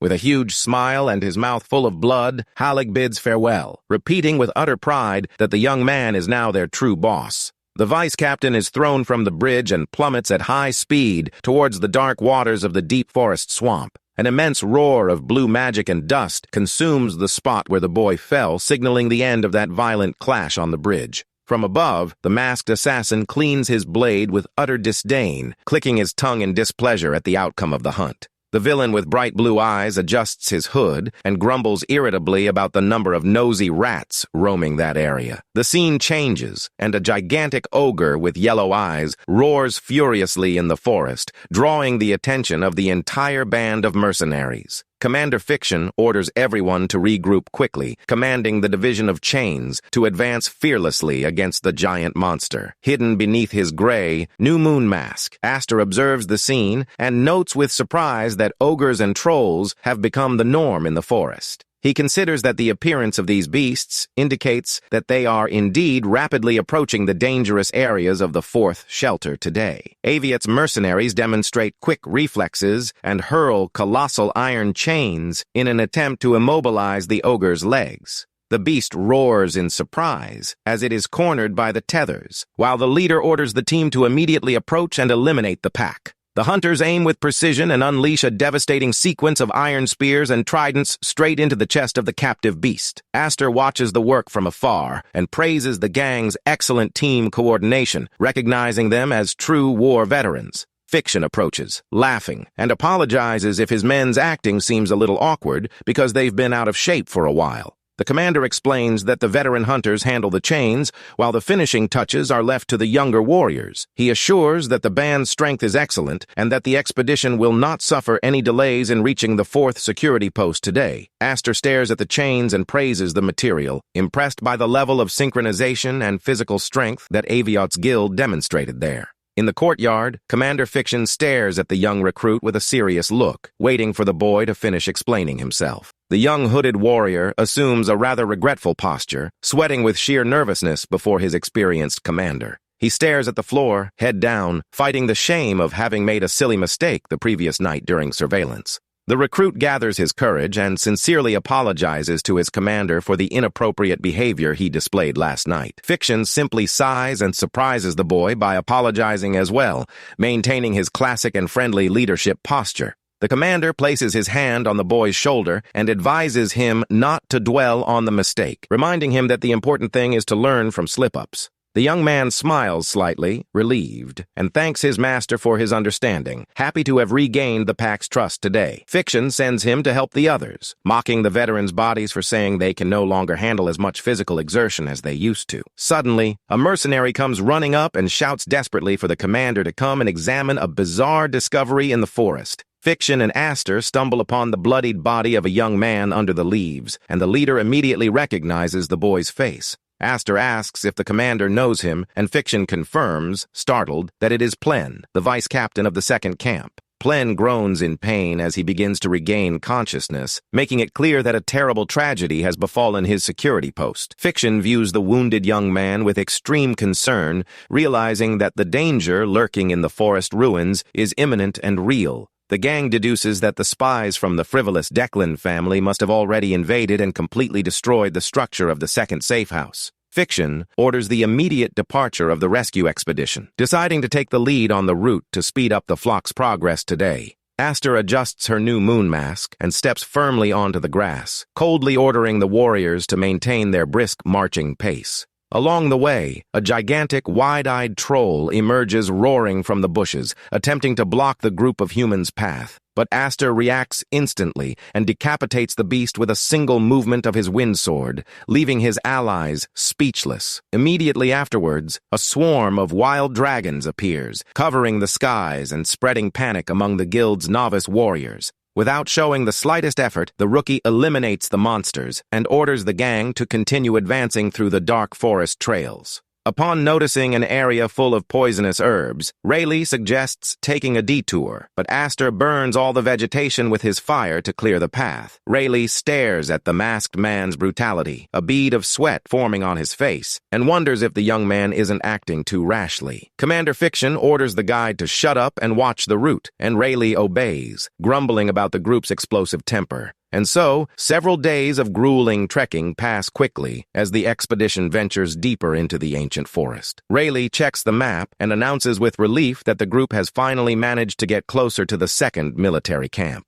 Aster announces that he will march ahead to scout the entrance area, disappearing among the trees with swift steps. Fiction orders the entire military division to quicken their pace to keep up with the masked rookie on the forest trail. Suddenly, Aster stops in his tracks and focuses his gaze on the darkness, sensing a terrible and strong smell of blood in the air. The group crosses the large stone gates of the second camp, but the absolute silence of the place soon arouses everyone's suspicion. Aviot's mercenaries freeze in terror as they step into the inner courtyard of the military base, encountering a scene of pure horror. The place had been transformed into a veritable slaughterhouse, with dozens of mutilated bodies hanging from the dry branches of lifeless trees. Rayleigh is horrified by the brutality of the scene and begins to vomit in sheer despair, unable to contain his physical panic. The other mercenaries also collapse to their knees, weeping, while Aster calmly walks towards the docile and frightened Plen. Without any warning or ceremony, the freshman delivers a violent slap right across the face to the stunned Plen, waking him up completely.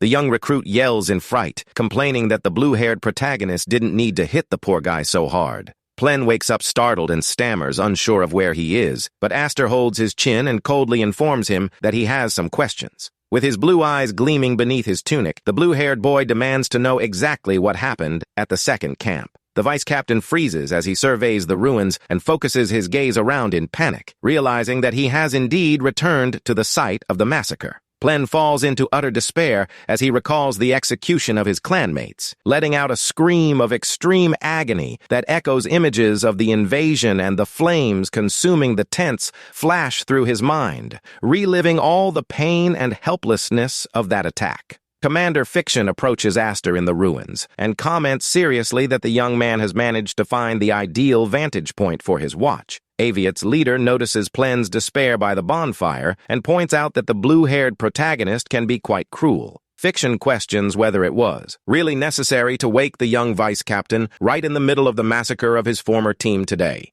Aster replies softly that Plen needed to face reality and see the end of his companions with his own eyes. He explains that swallowing the suffering is much worse, but Fiction disagrees thoughtfully, feeling that the freshman's attitude is too cold. The commander studies the boy's gentle features and feels a strange sense of emptiness, as if he had already lost many friends. Fiction shakes his head to dismiss the reverie and concludes with determination that those details of the past don't matter for the hunt now. The seasoned, one-eyed warrior stomps firmly on the ground and demands that the masked rookie finally tell him the whole truth today. He asks what is happening and if the chaos involves the man in the black cloak mentioned by Plen and the terrible forces they are hunting. Aster merely offers a gentle, corner-of-the-mouth smile behind her new moon disguise, confirming that indeed everything is connected there today. Blue flames float ominously in the dark mountains, serving as a brazen and dangerous invitation sent from the shadows. Solian flashes a devilish grin and decides to accept the invitation,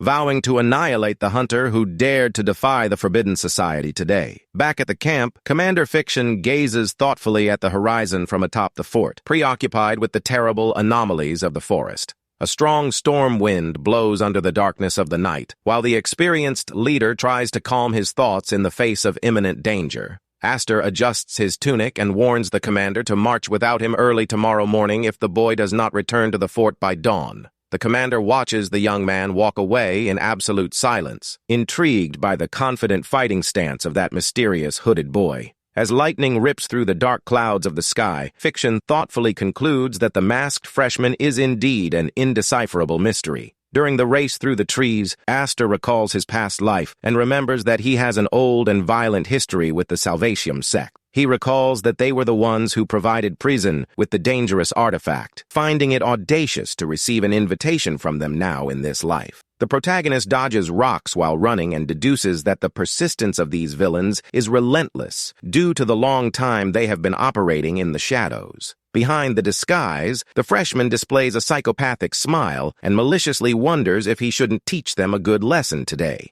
A heavy rain begins to fall beneath the forest leaves, bringing an atmosphere of silence ideal for the start of that dangerous night hunt. Aster steps firmly through the mud and sarcastically remarks that today's storm is perfect for him to beat up some of the sect's enemies. With his blue eyes gleaming behind the new moon mask, the protagonist confidently strides toward the meeting point in the wild forest. While a crow caws atop the branches, the sadistic Solian breaks into a terrifying grin as he senses the approach of his young prey. Sitting on the rock in the storm, the hooded villain repeats Aster's words and gloats that the freshman is indeed worthy prey for his hunt. Solian concentrates his dark, magical energy and activates a powerful red orb in his hands, confirming that his trap is ready to act. Red lightning envelops the villain atop the hill amidst the clamor of the spirits, and he agrees with a laugh that today is a beautiful day for combat. Aster stops in her tracks, sensing the strong surge of mana, and stares into the darkness of the forest with her heightened combat senses. The silence of the courtyard is broken by the sound of heavy rain as the protagonist patiently awaits his opponent's ambush. Suddenly, dozens of silhouettes of red energy emerge from the ground and surround the blue-haired boy in a perfect circle of death. Undeterred, Aster scratches his head, laughing, and ironically remarks that he feels very honored to have received so many guides in the Hameln forest today. But the boy's expression turns serious behind his gray mask as he notices the terrible and impure magical energy emanating from the ground there. In the next second, a colossal column of red fire falls from the sky and consumes the entire clearing where the protagonist was standing. Spectre-like skeletons emerge from the smoke of flames, indicating the activation of the terrible ancient curse of the 13 sinners of the sect. Mystical energy whispers that whoever eliminates the sinners will inherit all the pain of their plagues and the worst nightmares of the underworld today. Enveloped in crimson darkness, Aster stares at the immutable barrier, aware that Solian's complex magic is indeed extremely harmful there. Solian appears, walking with an insane grin, and greets the freshman, sadistically hoping the boy will enjoy his horror show. The protagonist merely smiles slightly behind his mask and accepts the challenge, unleashing an immense torrent of his own bluish mana.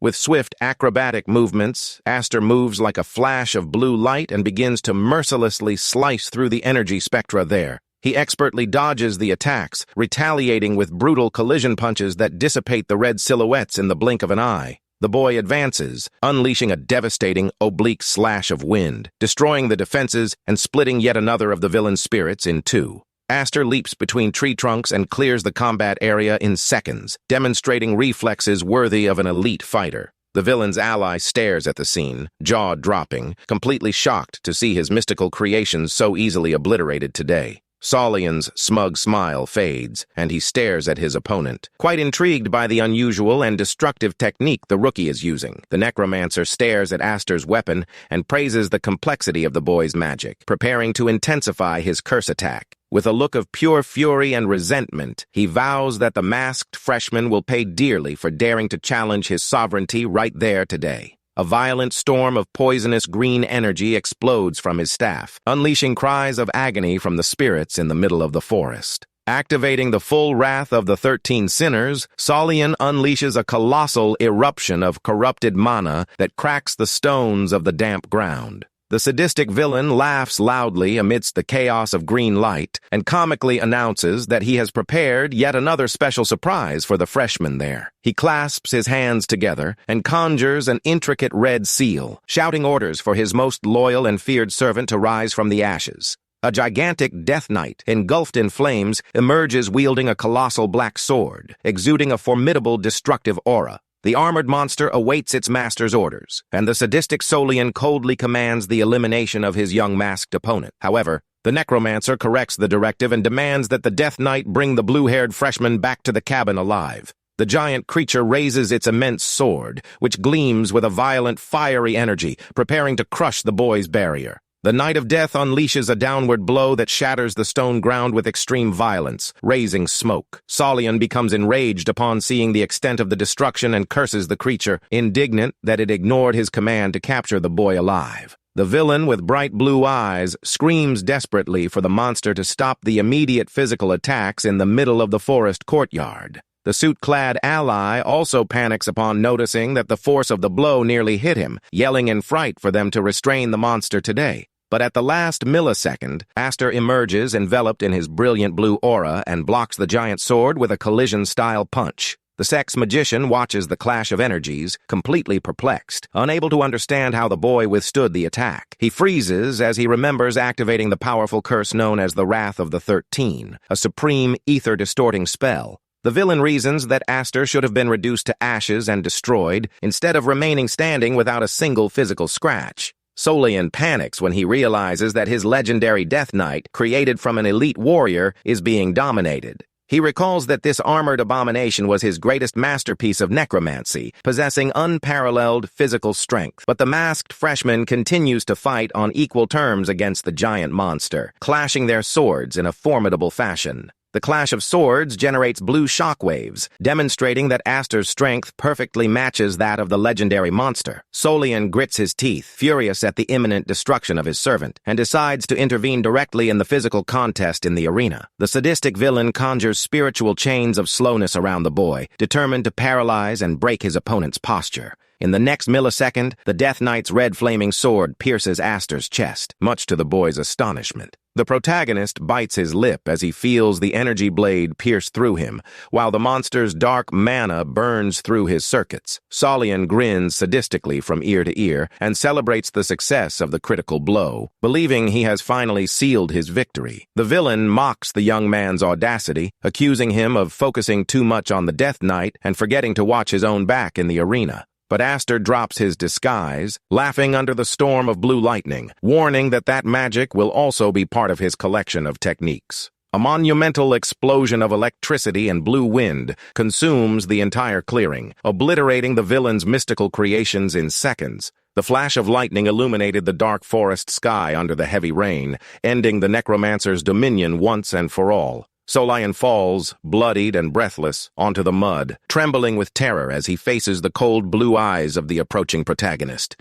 The villain roars in agony and hatred as he senses Aster's murderous presence, realizing that his life is now in mortal danger. Kneeling and humiliated, Solian reluctantly admits that the boy's fighting prowess far exceeded his worst expectations. Aster extends his hand, which glows with blue sparks, and asks directly if his opponent is indeed one of the forbidden mages. The young ex-combatant holds his mask and steps firmly through the mud, suggesting that they finally begin the business conversation. In the pouring rain, the freshman dictates 3 crucial rules for dialogue, ordering the villain to keep his eyes down when facing him. The protagonist demands that Solian focus his gaze solely on his feet to prevent any attempt at ocular conjuration. The necromancer tries to hurl an angry insult, but Aster reacts instantly and shoves 2 fingers straight into the eyes of his abusive adversary. The villain screams in utter pain, clutching his bloodied face, while the freshman asks sarcastically if he'll learn to be polite now. Aster warns that the second rule forbids cheating, reminding him that the last enemy he spared tried to cowardly attack him from behind.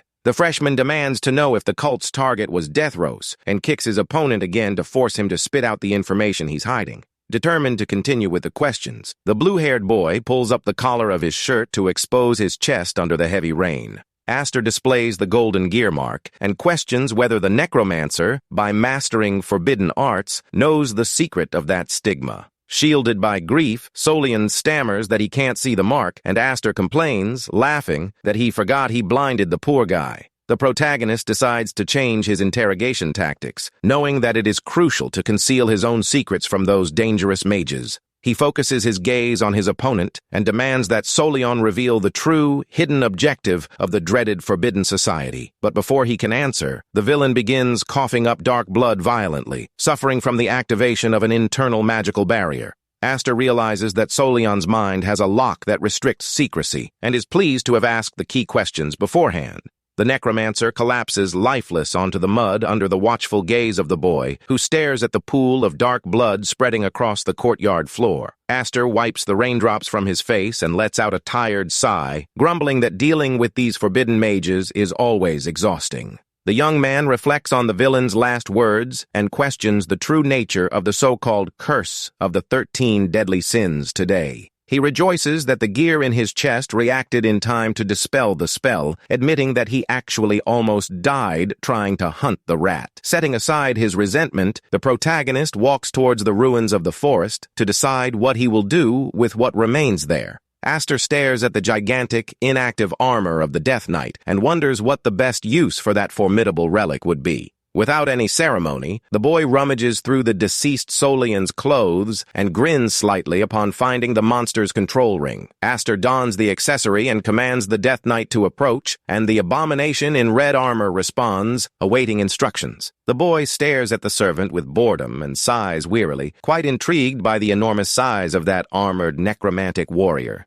The freshman orders the servant to lower his head, comically claiming that he prefers to talk to people at eye level. Aster gazes at the kneeling monster and softly announces that the warrior is finally free from the controlling chains of his tormentor. The blue-haired rookie breaks the ring of command and meekly asks for the soldier's soul to rest in peace once and for all. A soft, brilliant reddish aura envelops the armor, and the spirit of the elite warrior whispers the word freedom in the dead of night. The Knight of Death stares at the boy, his eyes glowing red, deeply grateful to finally receive salvation from his eternal agony. The iron plates begin to disintegrate, and the monster rejoices that the shackles of its soul's enslavement have finally been broken today. Aster congratulates the spirit and suggests that each one follow their proper path, but the warrior's soul interrupts him with an important question. The warrior's soul complains that Aster seems to be nothing more than a bratty, spoiled brat with a rather foul mouth. Aster stares at the spirit with his cold blue eyes and wonders indignantly if the apparition is toying with his patience.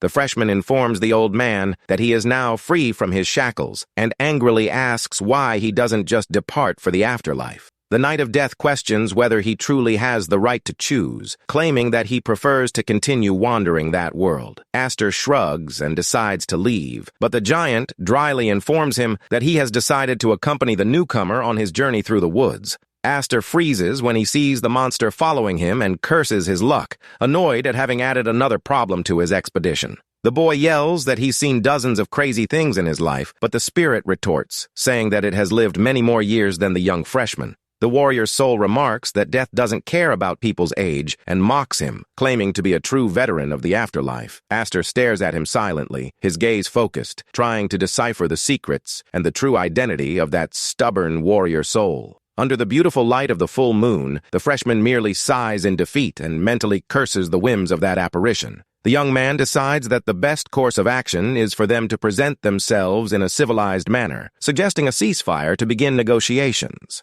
Aster deduces that a master of this magnitude must belong to some important lineage, but the giant says that his house has already collapsed. The spirit mentions the year 137 of the imperial calendar, but Aster interrupts him, claiming he doesn't need a history lesson. The freshman is intrigued to notice how ancient the warrior is and wonders if the soul is aware of what year they are living in today. Aster reveals that it's the year 374, but decides to interrupt the conversation to give the monster a nickname. The boy calls the warrior Mr. Trashcan, leaving the monster spirit extremely indignant at such rudeness. Aster puts his new moon mask back on with a bead of sweat, labeling the giant simply as the classic dumb and stubborn swordsman. The freshman grits his teeth and restrains himself from punching the giant, swearing that his hesitation isn't due to fear of his strength. The boy finally loses his patience and demands that the monster reveal its name immediately, irritating the spirit with his complete lack of manners. Aster faces the giant and realizes that the warrior's arrogant and stubborn ways remind him of his demanding magic master.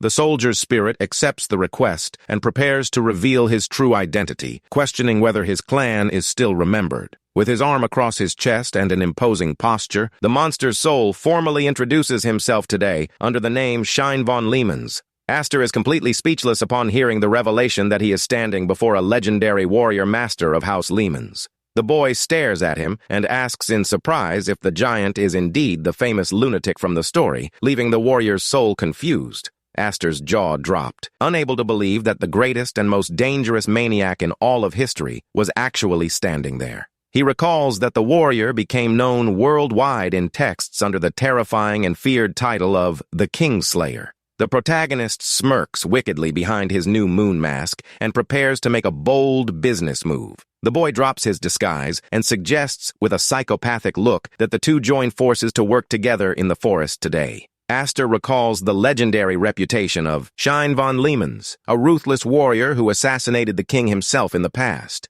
History portrays him as an infamous traitor, but the freshman knows that Shine held dozens of other glorious hero titles. He was considered the greatest genius of his generation, mastering the art of the sword and any other weapon with absolute mastery. However, the end of his journey was tragic, driven mad by grief and despair after the complete ruin of his beloved noble family. Aster considers that having an ally who became a master at 18 will be excellent in helping him crush the mages in the near future. The freshman stares at Shine's red silhouette and concludes with determination that he will become the perfect partner for his clan. The boy proposes the business deal, but the elite warrior's soul tilts its head, intrigued by the young mage's proposal. Aster questions whether Shine doesn't wish to take revenge on the terrible dark wizard who violated his rest to use him as a fighting puppet. The warrior's spirit releases a violent red pressure, admitting with a laugh that the mere mention of revenge pleases him greatly in the woods. Shine asks if his tormentor is still alive,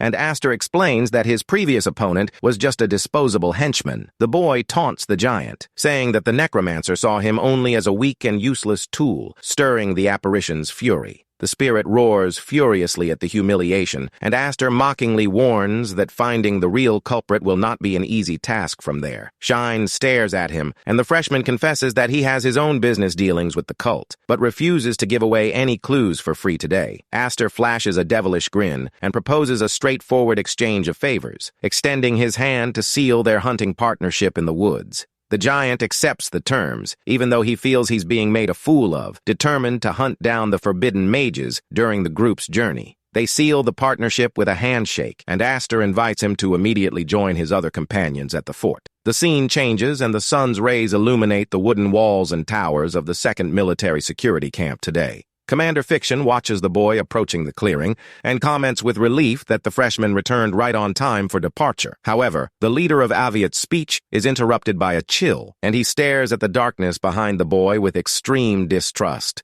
Fiction widens his one eye and demands to know the true identity of that gigantic and terrifying red apparition over there. Aster simply ignores the commander's fright and gently orders him to go and summon Rayleigh, the hulking Oberon, and young Plen today. With his blue eyes gleaming behind the new moon mask, the protagonist walks confidently and announces that he has something very important to say. Aster gathers the entire herd inside the main cabin, including the giant Shine, and gently asks if everyone has managed to rest. Rayleigh, arms crossed, complained of exhaustion, grumbling that he had worked too hard while others just wandered around in the forest. The freshman changes the subject, and the guide begins to sweat with panic upon noticing the colossal and frightening spiritual presence guarding the young man. Aster stares at Vice Captain Plen, who glares at him furiously, and jokingly asks if she's still upset about the slap she received yesterday. The protagonist decides to ignore the complaints and gently informs them that he will explain in detail the reason for his disappearance in the forest. The group listens in complete silence to the account of events, while the young man reveals the whole truth behind his dangerous practical combat. Fiction and the other warriors' eyes widen in utter shock upon discovering the true identity of that gigantic presence there. The one-eyed commander wonders in fear if the monster behind Aster is indeed a fearsome master-level Death Knight. Aster gently pats the giant's armor and calls him a tin can, leaving the spirit of the former master quite indignant today. The red-armored apparition releases a dense spiritual pressure in the room, confirming that it is indeed a real Death Knight. Rayleigh stares at the trembling monster and asks the protagonist how he would have the audacity to bring such a cursed creature to the fort. The Guide for Light-Haired People seriously points out that abominations like that are nothing more than dangerous monsters that must be annihilated. Aster laughs back, asking if they should cut off the giant's head for that, reminding them that ordinary blows wouldn't kill an undead creature anyway. The protagonist calls out to the hulking Oberon, and the mercenary responds respectfully, awaiting further advice from his young master. Aster asks if Oberon could fight better than the giant, and Shine quickly interrupts, laughing that he would crush the warrior effortlessly. The freshman explains to the group that Shine was a legendary master in the past, questioning if they understand the military value of a strong ally. Rayleigh is speechless at the blue-haired boy's powerful argument, swallowing hard in sheer nervousness at such logic. The giant Shine approaches the fair-haired guide and asks the young man, in a very refined and polite manner, to listen to his story today. He reveals that in the past he acted as the Emperor's most loyal knight and swears that despite being cursed, his honor remains intact. Aster glances at the drama out of the corner of his eye from behind his gray mask, finding the ancient warrior's dramatic performance quite amusing. Shine's spirit questions whether young people know the pain and eternal agony of having their soul imprisoned under the shackles of an undead being. The giant grips his arm and describes the mystical torture as invisible flames that relentlessly consume his very soul essence. However, the warrior's spirit raises his iron sword and swears that not even this eternal agony could break his honor. Rayleigh stares at the giant, his jaw dropping, completely moved and shocked by the pain described by that legendary apparition.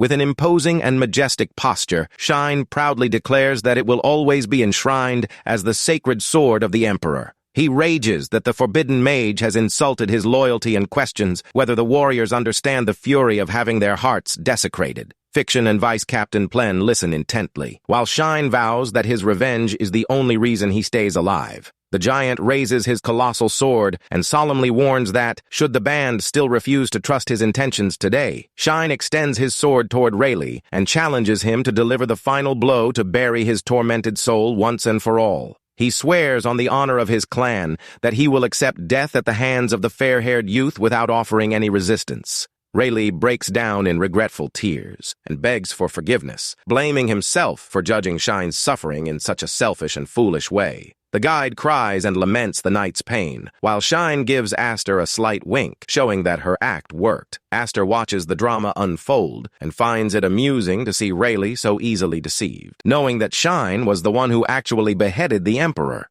The blue-haired boy ironically ponders that it does indeed take a great deal of audacity and cunning to assassinate an emperor. Night falls over the camp's makeshift shelters, and silence slowly returns to the damp hills of the ancient wild forest. Shine announces he will be retiring to train, and Commander Fiction agrees, wishing everyone in the shelter's inner courtyard good night tonight. Aster believes that although he has kept the secrets of the sect and the mages hidden, the group is now aware that a colossal danger surrounds them. He knows that the march towards the ruins will not tolerate failure, demanding that each one fight according to their own convictions there. Young Rayleigh gazes at the horizon with determination, resolved to do his best on the journey just to ensure his survival. Oberon steps firmly and prepares his weapons for physical combat, motivated to fight for justice and the honor of the defenseless people of the forest. The one-eyed Commander Fiction gazes thoughtfully at the stars, ready to risk everything and protect the lives of his beloved family today.